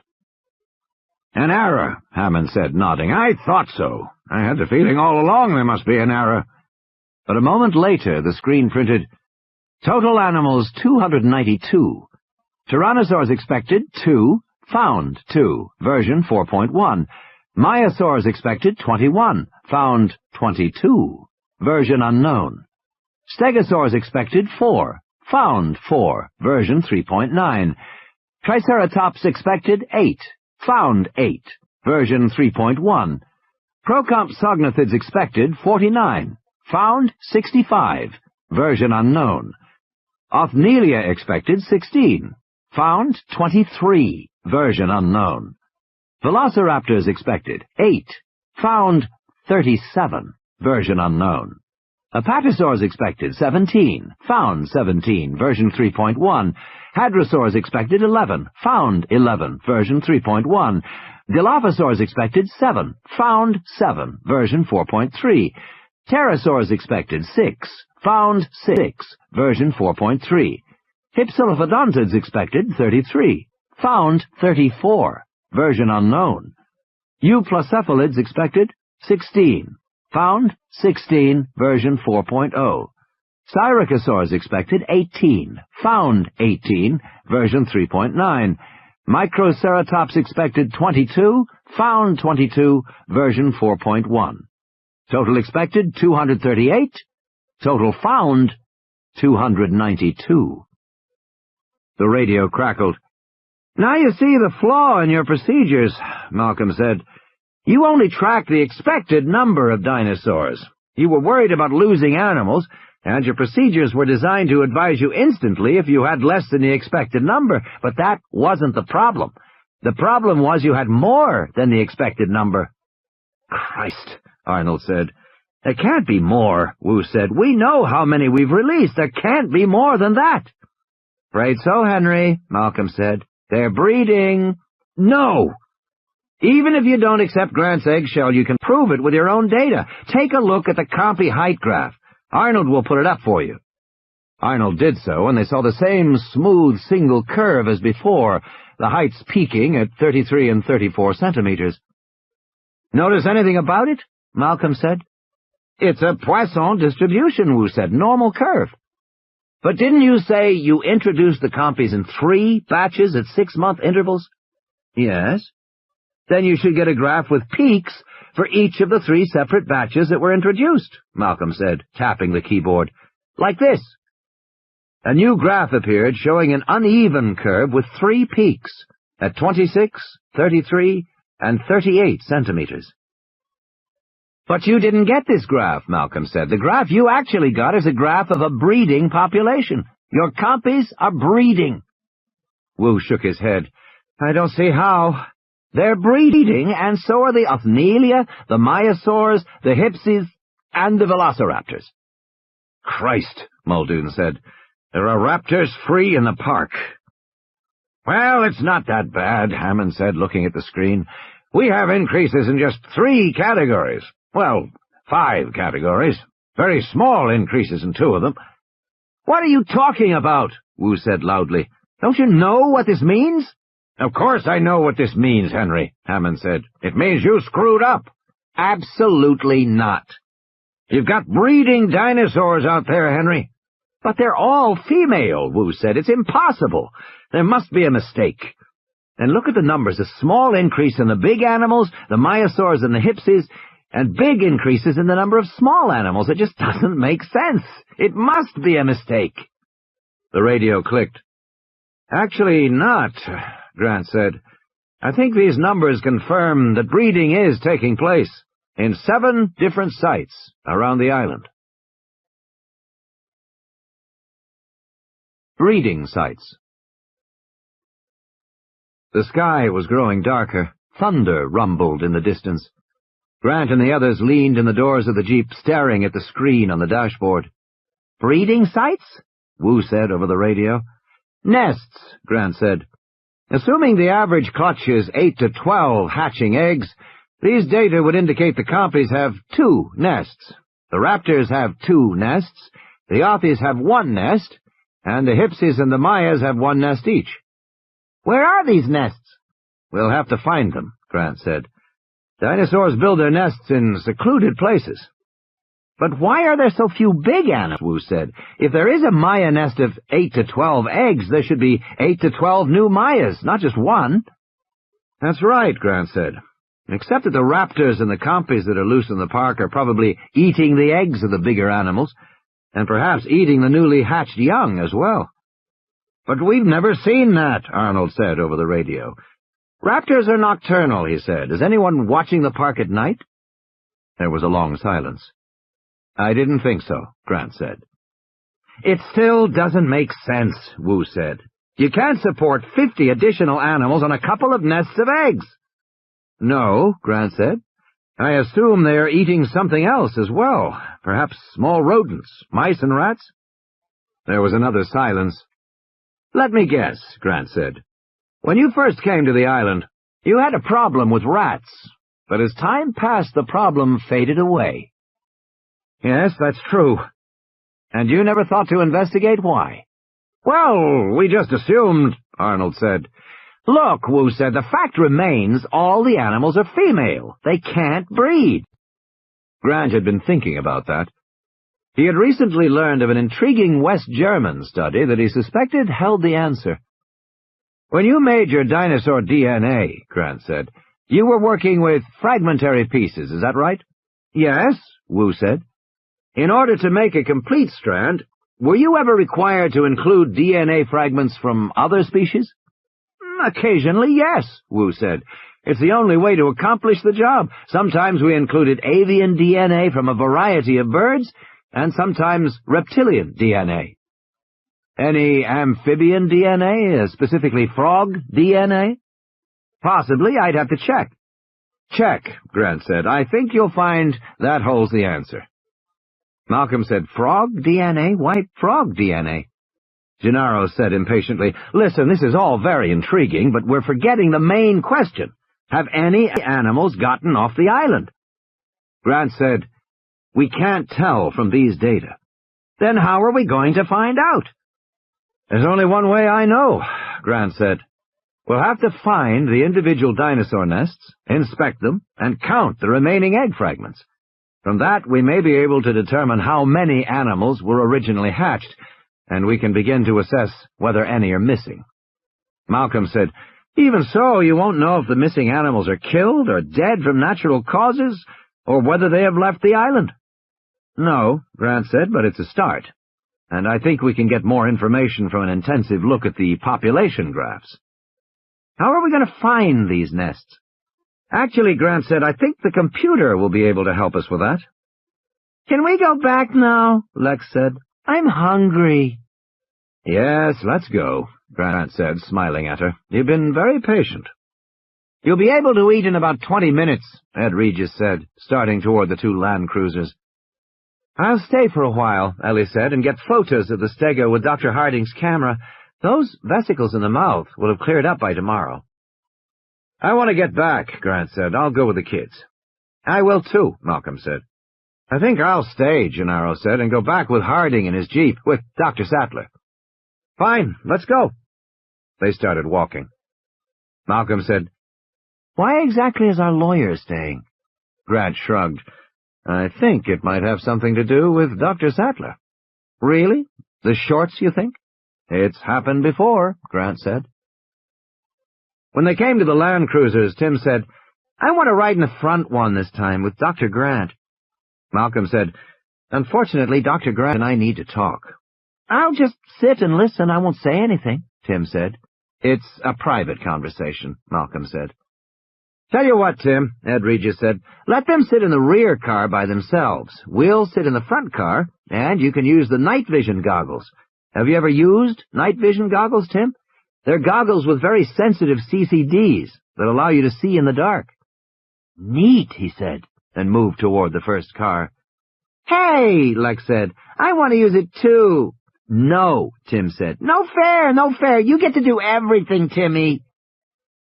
Ed Regis watched them go and said to Grant, "I can see what the ride back is going to be like." Grant and Malcolm climbed into the second car. A few raindrops spattered the windshield. "Let's get going," Ed Regis said. "I'm about ready for dinner, and I could do with a nice banana daiquiri. What do you say, folks? Daiquiri sound good?" He pounded the metal panel of the car. "See you back at camp," he said, and he started running toward the first car and climbed aboard. A red light on the dashboard blinked. With a soft electric whir, the land cruisers started off. Driving back in the fading light, Malcolm seemed oddly subdued. Grant said, "You must feel vindicated about your theory. As a matter of fact, I'm feeling a bit of dread. I suspect we are at a very dangerous point." "Why?" "Intuition." "Do mathematicians believe in intuition?" "Absolutely, very important intuition. Actually, I was thinking of fractals," Malcolm said. "Do you know about fractals?" Grant shook his head. "Not really, no." "Fractals are a kind of geometry associated with a man named Mandelbrot. Unlike ordinary Euclidean geometry that everybody learns in school, squares and cubes and spheres, fractal geometry appears to describe real objects in the natural world. Mountains and clouds are fractal shapes. So fractals are probably related to reality, somehow. Well, Mandelbrot found a remarkable thing with his geometric tools. He found that things looked almost identical at different scales."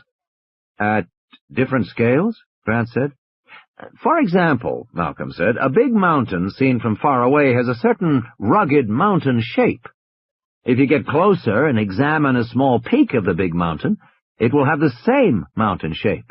In fact, you can go all the way down the scale to a tiny speck of rock seen under a microscope. It will have the same basic fractal shape as the big mountain." "I don't really see why this is worrying you," Grant said. He yawned. He smelled the sulfur fumes of the volcanic steam. They were coming now to the section of road that ran near the coastline, overlooking the beach and the ocean. "It's a way of looking at things," Malcolm said. "Mandelbrot found a sameness from the smallest to the largest, and this sameness of scale also occurs for events." "Events?" "Consider cotton prices," Malcolm said. "There are good records of cotton prices going back more than 100 years. When you study fluctuations in cotton prices, you find that the graph of price fluctuations in the course of a day looks basically like the graph for a week, which looks basically like the graph for a year or for 10 years. And that's how things are. A day is like a whole life. You start out doing one thing, but end up doing something else. Plan to run an errand, but never get there. And at the end of your life, your whole existence has that same haphazard quality, too. Your whole life has the same shape as a single day. I guess it's one way to look at things, Grant said. No, Malcolm said, it's the only way to look at things, at least the only way that is true to reality. You see, the fractal idea of sameness carries within it an aspect of recursion, a kind of doubling back on itself, which means that events are unpredictable, that they can change suddenly and without warning. Okay. But we have soothed ourselves into imagining sudden change as something that happens outside the normal order of things, an accident like a car crash, or beyond our control like a fatal illness. We do not conceive of sudden, radical, irrational change as built into the very fabric of existence, yet it is. And chaos theory teaches us, Malcolm said, that straight linearity, which we have come to take for granted in everything from physics to fiction, simply does not exist. Linearity is an artificial way of viewing the world. Real life isn't a series of interconnected events occurring one after another like beads strung on a necklace. Life is actually a series of encounters in which one event may change those that follow in a wholly unpredictable, even devastating way. Malcolm sat back in his seat, looking toward the other land cruiser a few yards ahead. That's a deep truth about the structure of our universe. But for some reason we insist on behaving as if it were not true. At that moment the cars jolted to a stop. What's happened? Grant said. Up ahead they saw the kids in the car pointing toward the ocean. Offshore, beneath lowering clouds, Grant saw the dark outline of the supply boat, making its way back toward Punta Arenas. Why have we stopped? Malcolm said. Grant turned on the radio and heard the girl saying excitedly, "Look there, Timmy! You see it? It's there!" Malcolm squinted at the boat. They talking about the boat? Apparently. Ed Regis climbed out of the front car and came running back to their window. "I'm sorry," he said, "but the kids are all worked up. Do you have binoculars here?" "For what?" "The little girl says she sees something on the boat, some kind of animal," Regis said. Grant grabbed the binoculars and rested his elbows on the window ledge of the Land Cruiser. He scanned the long shape of the supply ship. It was so dark it was almost a silhouette. As he watched, the ship's running lights came on, brilliant in the dark purple twilight. "Do you see anything?" Regis said. "No," Grant said. "They're low down," Lex said over the radio. "Look low down." Grant tilted the binoculars down, scanning the hull just above the waterline. The supply ship was broad-beamed with a splash flange that ran the length of the ship, but it was quite dark now, and he could hardly make out details. "No, nothing." "I can see them," Lex said impatiently. "Near the back. Look near the back." "How can she see anything in this light?" Malcolm said. "Kids can see," Grant said. "They've got visual acuity we forgot we ever had." He swung the binoculars toward the stern, moving them slowly, and suddenly he saw the animals. They were playing, darting among the silhouetted stern structures. He could see them only briefly, but even in the fading light he could tell that they were upright animals, about 2 feet tall, standing with stiff, balancing tails. "You see them now?" Lex said. "I see them," he said. "What are they?" "They're raptors," Grant said. "At least 2, maybe more, juveniles." "Jesus," Ed Regis said. "That boat's going to the mainland." Malcolm shrugged. "Don't get excited. Just call the control room and tell them to recall the boat." Ed Regis reached in and grabbed the radio from the dashboard. They heard hissing static and clicks as he rapidly changed channels. "There's something wrong with this one," he said. "It's not working." He ran off to the first Land Cruiser. They saw him duck into it. Then he looked back at them. "There's something wrong with both the radios," he said. "I can't raise the control room." "Then let's get going," Grant said. In the control room, Muldoon stood before the big windows that overlooked the park. At 7 o'clock, the quartz floodlights came on all over the island. turning the landscape into a glowing jewel stretching away to the south. This was his favorite moment of the day. He heard the crackle of static from the radios. "The land cruisers have started again," Arnold said. "They're on their way home." "But why did they stop?" Hammond said. "And why can't we talk to them?" "I don't know," Arnold said. "Maybe they turned off the radios in the cars." "Probably the storm," Muldoon said. "Interference from the storm." "They'll be here in 20 minutes, Hammond said. "You better call down and make sure the dining room is ready for them. Those kids are going to be hungry." Arnold picked up the phone and heard a steady, monotonous hiss. "What's this? What's going on?" "Jesus, hang that up," Nedry said. "You'll screw up the data stream." "You've taken all the phone lines, even the internal ones?" "I've taken all the lines that communicate outside," Nedry said, "but your internal line should still work." Arnold punched console buttons one after another. He heard nothing but hissing on all the lines. "Looks like you've got them all." "Sorry about that," Nedry said. "I'll clear a couple for you at the end of the next transmission, in about 15 minutes.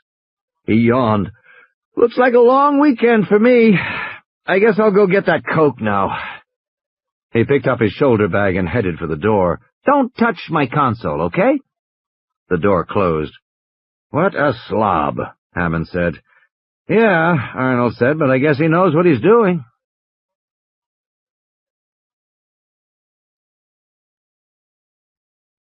Along the side of the road, clouds of volcanic steam misted rainbows in the bright quartz lights. Grant said into the radio, "How long does it take the ship to reach the mainland?" 18 hours, Ed Regis said, "more or less. It's pretty reliable." He glanced at his watch. "It should arrive around 11 tomorrow morning." Grant frowned. "You still can't talk to the control room?" "Not so far." "How about Harding? Can you reach him?" "No, I've tried. He may have his radio turned off." Malcolm was shaking his head. "So we're the only ones who know about the animals on the ship." "I'm trying to raise somebody," Ed Regis said. "I mean, Christ, we don't want those animals on the mainland." "How long until we get back to the base?" "From here, another 16, 17 minutes, Ed Regis said. At night, the whole road was illuminated by big floodlights. It felt to Grant as if they were driving through a bright green tunnel of leaves. Large raindrops spattered the windshield. Grant felt the land cruiser slow, then stop. Now what? Lex said, "I don't want to stop. Why do we stop?" And then suddenly, all the floodlights went out. The road was plunged into darkness. Lex said, "Hey!" "Probably just a power outage or something," Ed Regis said. "I'm sure the lights will be on in a minute." "What the hell?" Arnold said, staring at his monitors. "What happened?" Muldoon said. "You lose power?" "Yeah, but only power on the perimeter. Everything in this building's working fine. But outside in the park, the power's gone. Lights, TV cameras, everything." His remote video monitors had gone black. "What about the 2 land cruisers?" "Stopped somewhere around the Tyrannosaur paddock." "Well," Muldoon said, "call maintenance and let's get the power back on." Arnold picked up one of his phones and heard hissing. Nedry's computers talking to each other. "No phones. That damn Nedry." "Nedry? Where the hell is he?" Dennis Nedry pushed open the door marked fertilization. With the perimeter power out, all the security card locks were disarmed. Every door in the building opened with a touch. The problems with the security system were high on Jurassic Park's bug list. Nedry wondered if anybody ever imagined that it wasn't a bug, that Nedry had programmed it that way. He had built in a classic trapdoor. Few programmers of large computer systems could resist the temptation to leave themselves a secret entrance. Partly it was common sense. If inept users locked up the system and then called you for help, you always had a way to get in and repair the mess. And partly it was a kind of signature. Kilroy was here. And partly it was insurance for the future. Nedry was annoyed with the Jurassic Park project. Late in the schedule, InGen had demanded extensive modifications to the system, but hadn't been willing to pay for them, arguing they should be included under the original contract. Lawsuits were threatened. Letters were written to Nedry's other clients, implying that Nedry was unreliable. It was blackmail. And in the end, Nedry had been forced to eat his overages on Jurassic Park and to make the changes that Hammond wanted. But later, when he was approached by Louis Dodgson at Biasin, Nedry was ready to listen, and able to say that he could indeed get past Jurassic Park security. He could get into any room, any system, anywhere in the park, because he had programmed it that way, just in case. He entered the fertilization room. The lab was deserted. As he had anticipated, all the staff was at dinner. Nedry unzipped his shoulder bag and removed the can of Gillette shaving cream. He unscrewed the base, and saw the interior was divided into a series of cylindrical slots. He pulled on a pair of heavy insulated gloves and opened the walk-in freezer marked "Contents Viable, Biological, Maintain -10 degrees centigrade minimum." The freezer was the size of a small closet, with shelves from floor to ceiling. Most of the shelves contained reagents and liquids in plastic sacks. To one side he saw a smaller nitrogen cold box with a heavy ceramic door. He opened it, and a rack of small tubes slid out in a cloud of white liquid nitrogen smoke. The embryos were arranged by species: Stegosaurus, Apatosaurus, Hadrosaurus, Tyrannosaurus. Each embryo in a thin glass container, wrapped in silver foil, stoppered with polyline. Nedry quickly took 2 of each, slipping them into the shaving cream can. Then he screwed the base of the can shut and twisted the top. There was a hiss of releasing gas inside, and the can frosted in his hands. Dodgson had said there was enough coolant to last 36 hours, more than enough time to get back to San Jose. Nedry left the freezer, returned to the main lab. He dropped the can back in his bag, zipped it shut. He went back into the hallway. The theft had taken less than 2 minutes. He could imagine the consternation upstairs in the control room as they began to realize what had happened. All their security codes were scrambled and all their phone lines were jammed. Without his help, it would take hours to untangle the mess. But in just a few minutes, Nedry would be back in the control room setting things right, and no one would ever suspect what he had done. Grinning, Dennis Nedry walked down to the ground floor, nodded to the guard, and continued downstairs to the basement. Passing the neat lines of electric Land Cruisers, he went to the gasoline-powered Jeep parked against the wall. He climbed into it, noticing some odd gray tubing on the passenger seat. It looked almost like a rocket launcher, he thought, as he turned the ignition key and started the Jeep. Nedry glanced at his watch. From here into the park, and 3 minutes straight to the East Dock. 3 minutes from there back to the control room. Piece of cake. "Damn it," Arnold said, punching buttons on the console. "It's all screwed up." Muldoon was standing at the windows looking out at the park. The lights had gone out all over the island, except in the immediate area around the main buildings. He saw a few staff personnel hurrying to get out of the rain, but no one seemed to realize anything was wrong. Muldoon looked over at the visitor lodge, where the lights burned brightly. "Uh-oh," Arnold said. "We have real trouble." "What's that?" Muldoon said. He turned away from the window, and so he didn't see the Jeep drive out of the underground garage and head east along the maintenance road into the park. "That idiot Nedry turned off the security systems," Arnold said. "The whole building's opened up. None of the doors are locked anymore." "I'll notify the guards," Muldoon said. "That's the least of it," Arnold said. "When you turn off the security, you turn off all the peripheral fences as well." "The fences?" Muldoon said. "The electrical fences," Arnold said. "They're off, all over the island." "You mean—" "That's right," Arnold said. "The animals can get out now." Arnold lit a cigarette. "Probably nothing will happen, but you never know." Muldoon started toward the door. "I better drive out and bring in the people in those 2 Land Cruisers," he said, "just in case." Muldoon quickly went downstairs to the garage. He wasn't really worried about the fences going down. Most of the dinosaurs had been in their paddocks for 9 months or more, and they had brushed up against the fences more than once, with notable results. Muldoon knew how quickly animals learn to avoid shock stimuli. You could train a laboratory pigeon with just 2 or 3 stimulation events, so it was unlikely the dinosaurs would now approach the fences. Muldoon was more concerned about what the people in the cars would do. He didn't want them getting out of the Land Cruisers, because once the power came back on, the cars would start moving again whether the people were inside them or not. They might be left behind.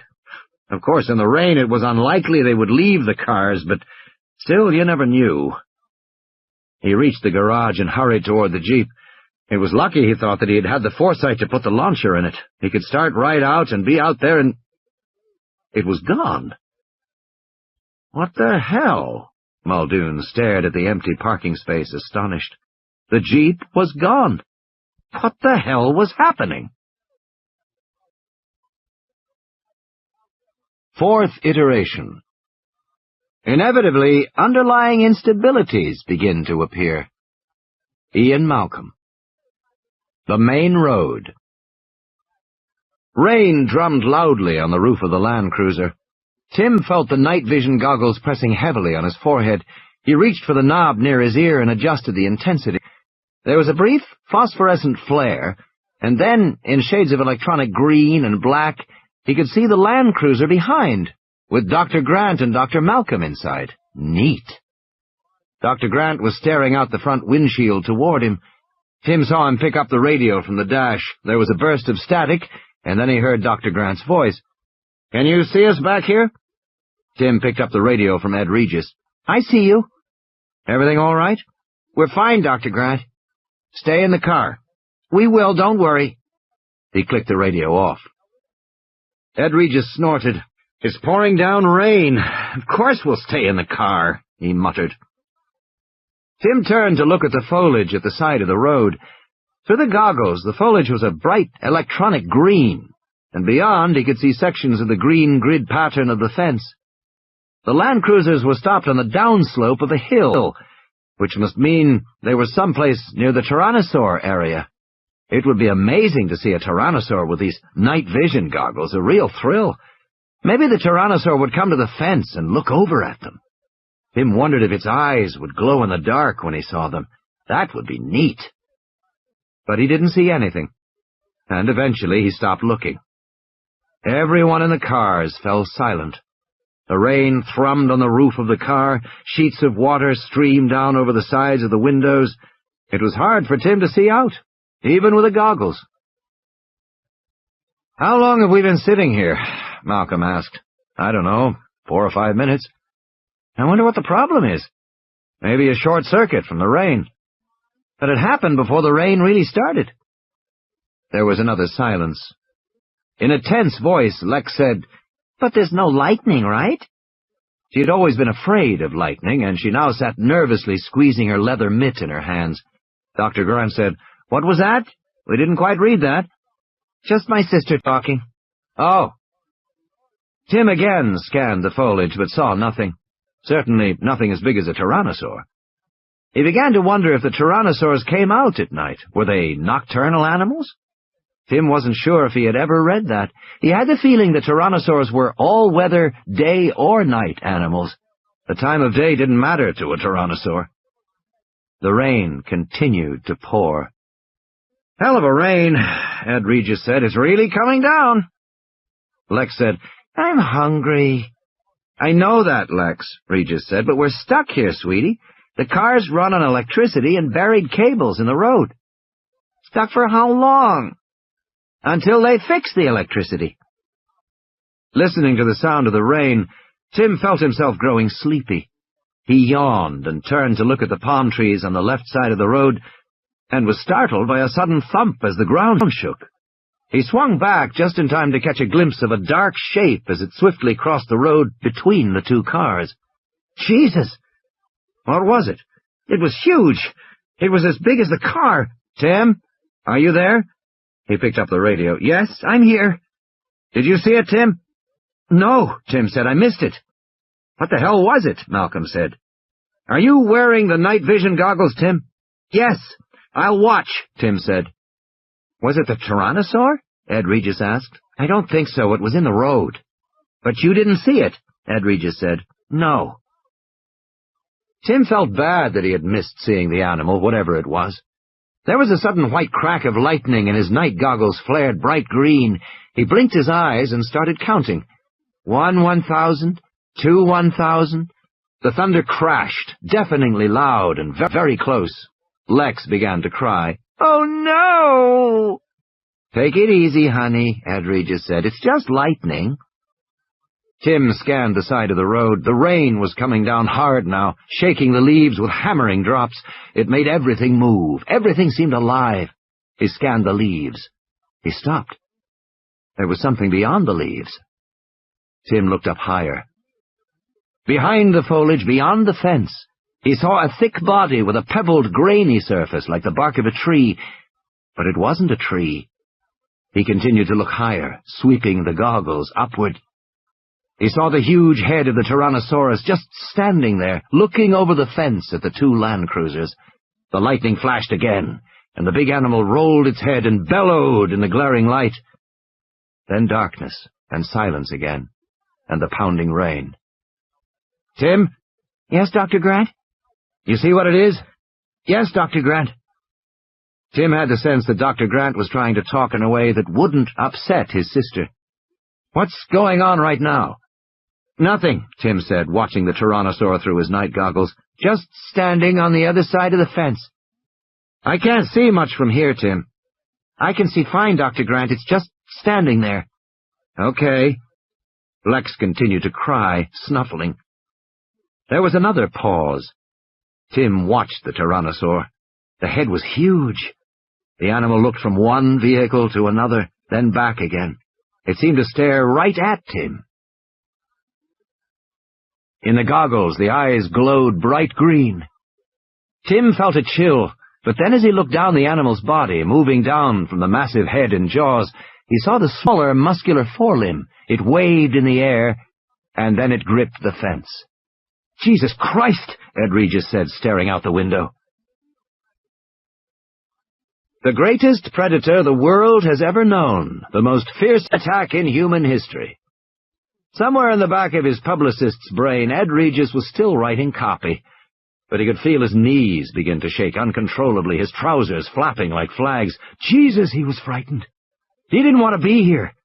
Alone among all the people in the two cars, Ed Regis knew what a dinosaur attack was like. He knew what happened to people. He had seen the mangled bodies that resulted from a raptor attack. He could picture it in his mind, and this was a Rex, much, much bigger. The greatest meat-eater that ever walked the earth. Jesus! When the Tyrannosaur roared, it was terrifying, a scream from some other world. Ed Regis felt the spreading warmth in his trousers. He'd peed in his pants. He was simultaneously embarrassed and terrified. But he knew he had to do something. He couldn't just stay here. He had to do something. Something!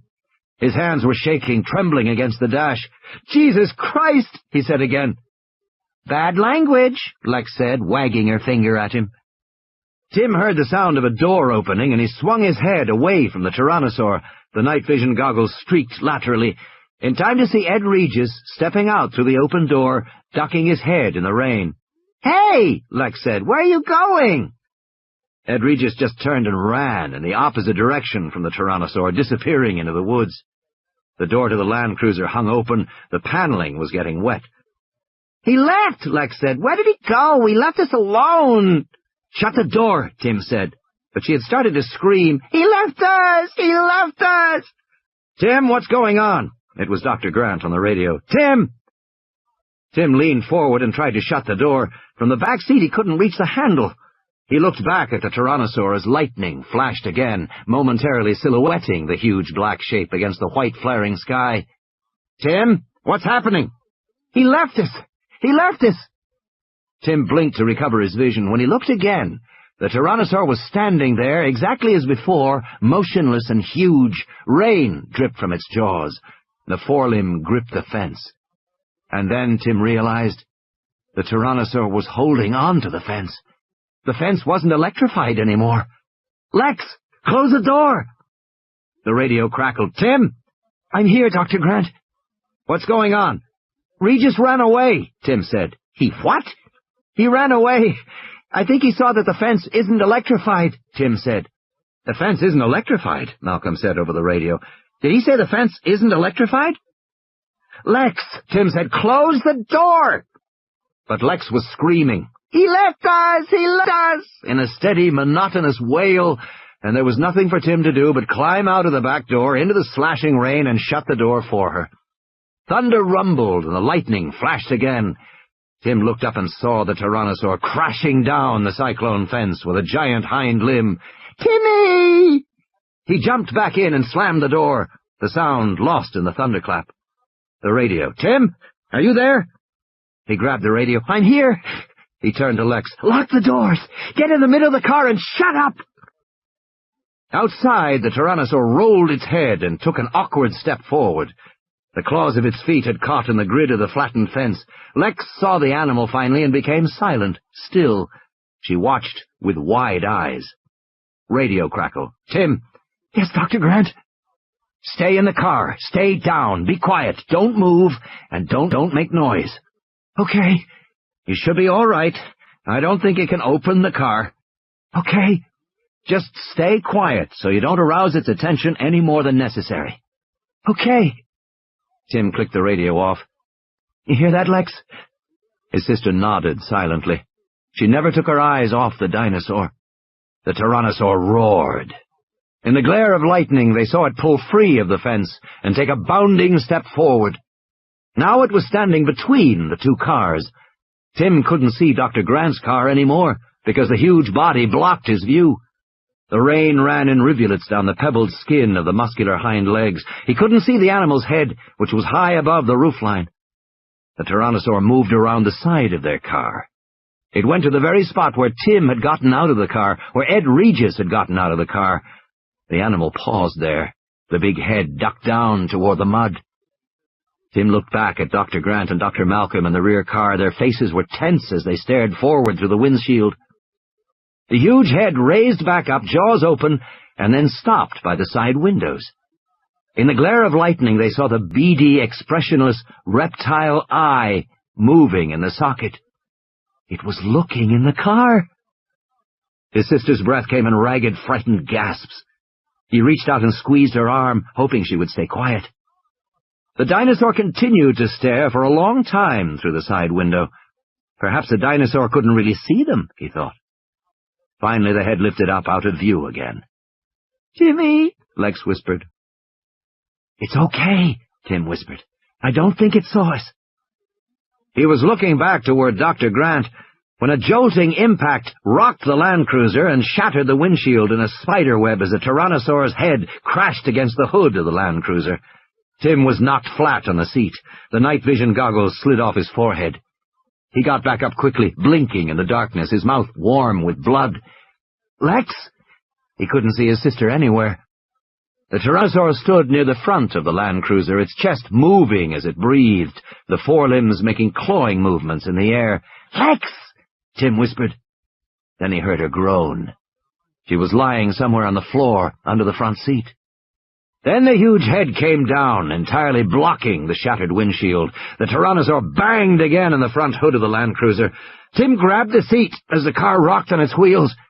The Tyrannosaur banged down twice more, denting the metal. Then it moved around the side of the car. The big raised tail blocked his view out of all the side windows. At the back, the animal snorted a deep, rumbling growl that blended with the thunder. It sank its jaws into the spare tire mounted on the back of the Land Cruiser, and in a single headshake, tore it away. The rear of the car lifted into the air for a moment, then it thumped down with a muddy splash. "Tim!" Dr. Grant said. "Tim, are you there?" Tim grabbed the radio. "We're okay," he said. There was a shrill metallic scrape as claws raked the roof of the car. Tim's heart was pounding in his chest. He couldn't see anything out of the windows on the right side except pebbled, leathery flesh. The Tyrannosaur was leaning against the car, which rocked back and forth with each breath, the springs and metal creaking loudly. Lex groaned again. Tim put down the radio and started to crawl over into the front seat. The Tyrannosaur roared, and the metal roof dented downward.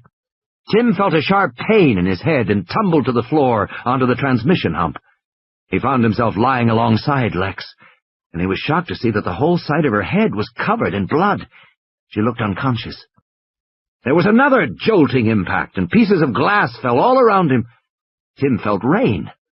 He looked up and saw that the front windshield had broken out. There was just a jagged rim of glass, and beyond, the big head of the dinosaur, looking down at him. Tim felt a sudden chill. and then the head rushed forward toward him, the jaws open. There was the squeal of metal against teeth, and he felt the hot, stinking breath of the animal, and a thick tongue stuck into the car through the windshield opening. The tongue slapped wetly around inside the car. He felt the hot lather of dinosaur saliva, and the Tyrannosaur roared, a deafening sound inside the car. The head pulled away abruptly. Tim scrambled up, avoiding the dent in the roof. There was still room to sit on the front seat by the passenger door. The Tyrannosaur stood in the rain near the front fender. It seemed confused by what had happened to it. Blood dripped freely from its jaws. The Tyrannosaur looked at Tim, cocking its head to stare with one big eye. The head moved close to the car, sideways, and peered in. Blood spattered on the dented hood of the Land Cruiser, mixing with the rain. "It can't get to me," Tim thought. "It's too big." Then the head pulled away, and in the glare of lightning he saw the hind leg lift up, and the world tilted crazily as the Land Cruiser slammed over on its side, the windows splatting in the mud. He saw Lex fall helplessly against the side window, and he fell down beside her, banging his head. Tim felt dizzy. Then the Tyrannosaur's jaws clamped onto the window frame, and the whole Land Cruiser was lifted up into the air and shaken. "Timmy!" Lex shrieked, so near to his ear that it hurt. She was suddenly awake, and he grabbed her as the Tyrannosaur crashed the car down again. Tim felt a stabbing pain in his side, and his sister fell on top of him. The car went up again, tilting crazily. Lex shouted, "Timmy!" And he saw the door give way beneath her, and she fell out of the car into the mud. But Tim couldn't answer, because in the next instant everything swung crazily. He saw the trunks of the palm trees sliding downward past him, moving sideways through the air. He glimpsed the ground, very far below, the hot roar of the Tyrannosaur, the blazing eye, the tops of the palm trees. And then, with a metallic scraping shriek, the car fell from the Tyrannosaur's jaws, a sickening fall, and Tim's stomach heaved in the moment before the world became totally black and silent. In the other car, Malcolm gasped, "Jesus, what happened to the car?" Grant blinked his eyes as the lightning faded. The other car was gone. Grant couldn't believe it. He peered forward, trying to see through the rain-streaked windshield. The dinosaur's body was so large, it was probably just blocking... No. In another flash of lightning, he saw clearly the car was gone. "What happened?" Malcolm said. "I don't know." Faintly over the rain, Grant heard the sound of the little girl screaming. The dinosaur was standing in the darkness on the road up ahead, but they could see well enough to know that it was bending over now, sniffing the ground, or eating something on the ground. "Can you see?" Malcolm said, squinting. "Not much, no," Grant said. The rain pounded on the roof of the car. He listened for the little girl, but he didn't hear her any more. The two men sat in the car listening. "Was it the girl?" Malcolm said finally. "It sounded like the girl." "It did, yes." "Was it?" "I don't know," Grant said. He felt a seeping fatigue overtake him. Blurred through the rainy windshield, the dinosaur was coming toward their car. Slow, ominous strides coming right toward them. Malcolm said, "You know, at times like this one feels, well, perhaps extinct animals should be left extinct. Don't you have that feeling now?" "Yes," Grant said. He was feeling his heart pounding. Do you, have any suggestions about what we do now?" "I can't think of a thing," Grant said. Malcolm twisted the handle, kicked open the door, and ran. But even as he did, Grant could see he was too late. The Tyrannosaur too close. There was another crack of lightning, and in that instant of glaring white light, Grant watched in horror as the Tyrannosaur roared and leapt forward. Grant was not clear about exactly what happened next. Malcolm was running, his feet splashing in the mud. The Tyrannosaur bounded alongside him and ducked its massive head, and Malcolm was tossed into the air like a small doll. By then, Grant was out of the car too, feeling the cold rain slashing his face and body. The Tyrannosaur had turned its back to him, the huge tail swinging through the air. Grant was tensing to run for the woods, when suddenly the Tyrannosaur spun back to face him and roared. Grant froze. He was standing beside the passenger door of the Land Cruiser, drenched in rain, He was completely exposed, the Tyrannosaur no more than 8 feet away. The big animal roared again. At so close a range, the sound was terrifyingly loud. Grant felt himself shaking with cold and fright. He pressed his trembling hands against the metal of the door panel to steady them. The Tyrannosaur roared once more, but it did not attack. It cocked its head and looked with first one eye, then the other at the land cruiser, and it did nothing. It just stood there. What was going on?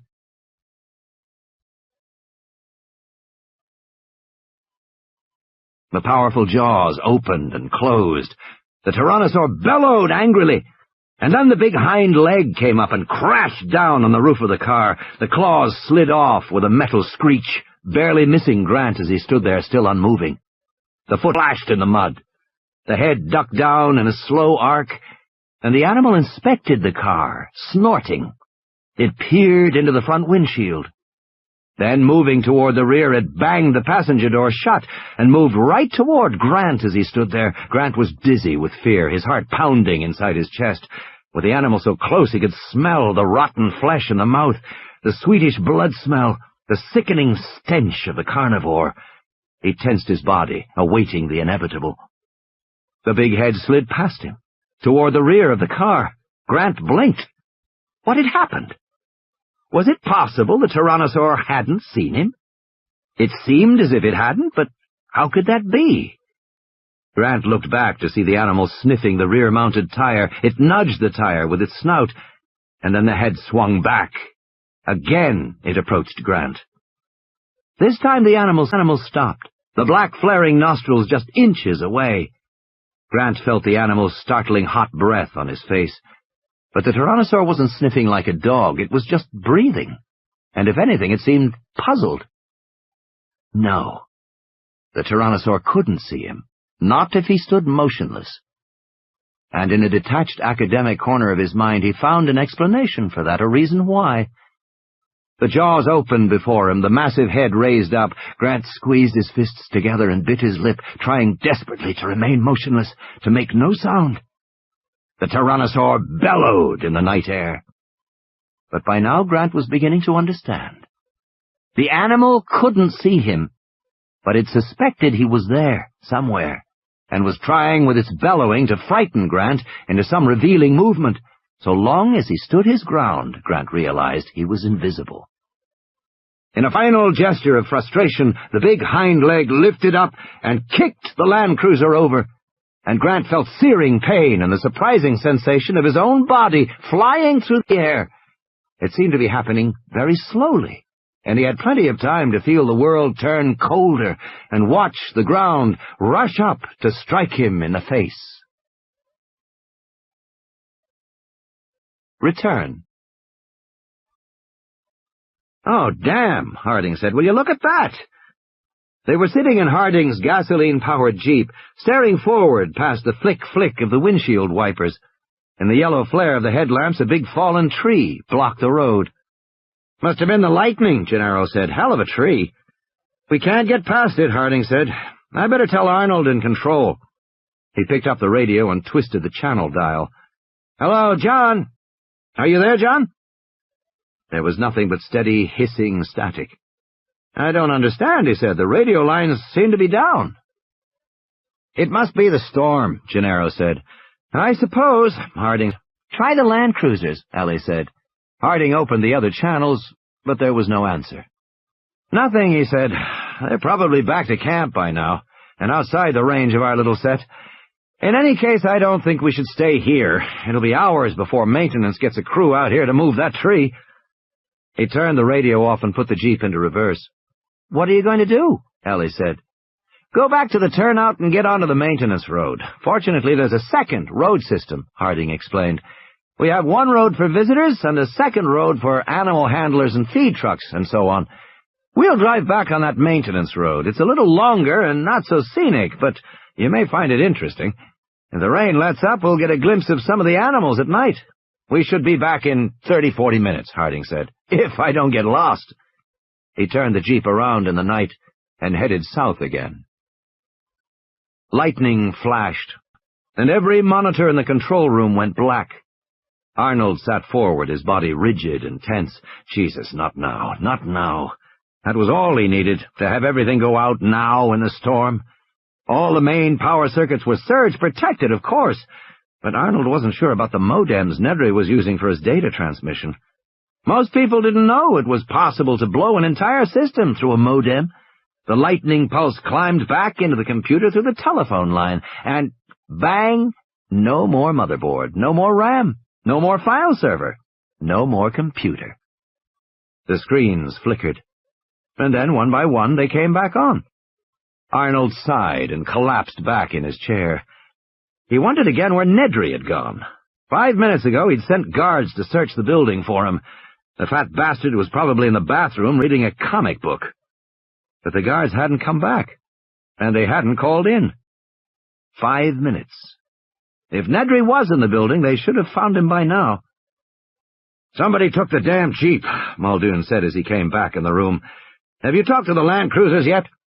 "Can't raise them on the radio," Arnold said. "I have to use this because the main board is down. It's weak, but it ought to work. I've tried on all 6 channels. I know they have radios in the cars, but they're not answering." "That's not good," Muldoon said. "If you want to go out there, take one of the maintenance vehicles." "I would," Muldoon said, "but they're all in the east garage, more than a mile from here. Where's Harding?" "I assume he's on his way back." "Then he'll pick up the people in the Land Cruisers on his way." "I assume so." "Anybody tell Hammond the kids aren't back yet?" "Hell no," Arnold said. "I don't want that son of a bitch running around here screaming at me. Everything's all right for the moment. The Land Cruisers are just stuck in the rain. They can sit a while until Harding brings them back. Or until we find Nedry and make that little bastard turn the systems back on." "You can't get them back on?" Muldoon said. Arnold shook his head. "I've been trying, but Nedry's done something to the system. I can't figure out what. But if I have to go into the code itself, that'll take hours. We need Nedry. We've got to find the son of a bitch right away." Nedry. The sign said, "Electrified fence, 10,000 volts, do not touch." But Nedry opened it with his bare hand and unlocked the gate, swinging it wide. He went back to the Jeep, drove through the gate, and then walked back to close it behind him. Now he was inside the park itself, no more than a mile from the east dock. He stepped on the accelerator and hunched forward over the steering wheel, peering through the rain-slashed windshield as he drove the Jeep down the narrow road. He was driving fast, too fast, but he had to keep to his timetable. He was surrounded on all sides by black jungle, but soon he should be able to see the beach and the ocean off to his left. This damn storm, he thought. It might screw up everything, because if Dodgson's boat wasn't waiting for him at the east dock when Nedry got there, the whole plan would be ruined. Nedry couldn't wait very long, or he would be missed back at the control room. The whole idea behind the plan was that he could drive to the east dock, drop off the embryos, and be back in a few minutes before anyone noticed. It was a good plan, a clever plan. Nedry'd worked on it carefully, refining every detail. This plan was going to make him $1.5 million, 1.5 meg. That was 10 years of income in a single tax-free shot, and it was going to change his life. Nedry'd been damn careful, even to the point of making Dodgson meet him in the San Francisco airport at the last minute with an excuse about wanting to see the money. Actually, Nedry wanted to record his conversation with Dodgson and mention him by name on the tape, just so that Dodgson wouldn't forget he owed the rest of the money. Nedry was including a copy of the tape with the embryos. In short, Nedry had thought of everything. Except this damn storm. Something dashed across the road, a white flash in his headlights. It looked like a large rat. It scurried into the underbrush, dragging a fat tail. Possum. Amazing that a possum could survive here. You'd think the dinosaurs would get an animal like that. Where was the damn dock? He was driving fast, and he'd already been gone 5 minutes. He should have reached the east dock by now. Had he taken a wrong turn? He didn't think so. He hadn't seen any forks in the road at all. Then where was the dock? It was a shock when he came around a corner and saw that the road terminated in a gray concrete barrier 6 feet tall and streaked dark with rain. He slammed on the brakes, and the Jeep fishtailed, losing traction in an end-to-end spin, and for a horrified moment he thought he was going to smash into the barrier. He knew he was going to smash, and he spun the wheel frantically, and the Jeep slid to a stop, the headlamps just a foot from the concrete wall. He paused there, listening to the rhythmic flick of the wipers. He took a deep breath and exhaled slowly. He looked back down the road. He'd obviously taken a wrong turn somewhere. He could retrace his steps, but that would take too long. He'd better try and find out where the hell he was. He got out of the Jeep, feeling heavy raindrops spatter his head. It was a real tropical storm, raining so hard that it hurt. He glanced at his watch, pushing the button to illuminate the digital dial. 6 minutes gone. Where the hell was he? He walked around the concrete barrier, and on the other side, along with the rain, he heard the sound of gurgling water. Could it be the ocean? Nedry hurried forward, his eyes adjusting to the darkness as he went. Dense jungle on all sides, raindrops slapping on the leaves. The gurgling sound became louder, drawing him forward, and suddenly he came out of the foliage and felt his feet sink into soft earth and saw the dark currents of the river. The river! He was at the jungle river. Damn, he thought. At the river where? The river ran for miles through the island. He looked at his watch again. 7 minutes gone. "You have a problem, Dennis," he said aloud. As if in reply, there was a soft hooting cry of an owl in the forest. Nedry hardly noticed. He was worrying about his plan. The plain fact was that time had run out. There wasn't a choice anymore. He had to abandon his original plan. All he could do was go back to the control room, restore the computer, and somehow try to contact Dodgson to set up the drop at the East Dock for the following night. Nedry would have to scramble to make that work, but he thought he could pull it off. The computer automatically logged all calls. After Nedry got through to Dodgson, he'd have to go back into the computer and erase the record of the call, but one thing was sure. He couldn't stay out in the park any longer, or his absence would be noticed. Nedry started back, heading toward the glow of the car's headlights. He was drenched and miserable. He heard the soft hooting cry once more, and this time he paused. That hadn't really sounded like an owl, and it seemed to be close by, in the jungle, somewhere off to his right. As he listened, he heard a crashing sound in the underbrush, then silence. He waited, and heard it again. It sounded distinctly like something big, moving slowly through the jungle toward him. Something big, something near, a big dinosaur. Get out of here. Nedry began to run. He made a lot of noise as he ran, but even so he could hear the animal crashing through the foliage and hooting. It was coming closer. Stumbling over tree roots in the darkness, clawing his way past dripping branches, he saw the Jeep ahead, and the lights shining around the vertical wall of the barrier made him feel better. In a moment, he'd be in the car, and then he'd get the hell out of here. He scrambled around the barrier, and then he froze. The animal was already there. But it wasn't close. The dinosaur stood 40 feet away at the edge of the illumination from the headlamps. Nedry hadn't taken the tour, so he hadn't seen the different types of dinosaurs, but this one was strange-looking. The 10-foot-tall body was yellow with black spots, and along the head ran a pair of red, V-shaped crests. The dinosaur didn't move, but again gave its soft hooting cry. Nedry waited to see if it would attack. It didn't. Perhaps the headlights from the Jeep frightened it, forcing it to keep its distance like a fire. The dinosaur stared at him, and then snapped its head in a single swift motion. Nedry felt something smack wetly against his chest. He looked down and saw a dripping glob of foam on his rain-soaked shirt. He touched it curiously, not comprehending. It was spit. The dinosaur had spit on him. It was creepy, he thought. He looked back at the dinosaur and saw the head snap again, and immediately felt another wet smack against his neck, just above the shirt collar. He wiped it away with his hand. Jesus! It was disgusting! But the skin of his neck was already starting to tingle and burn, and his hand was tingling too.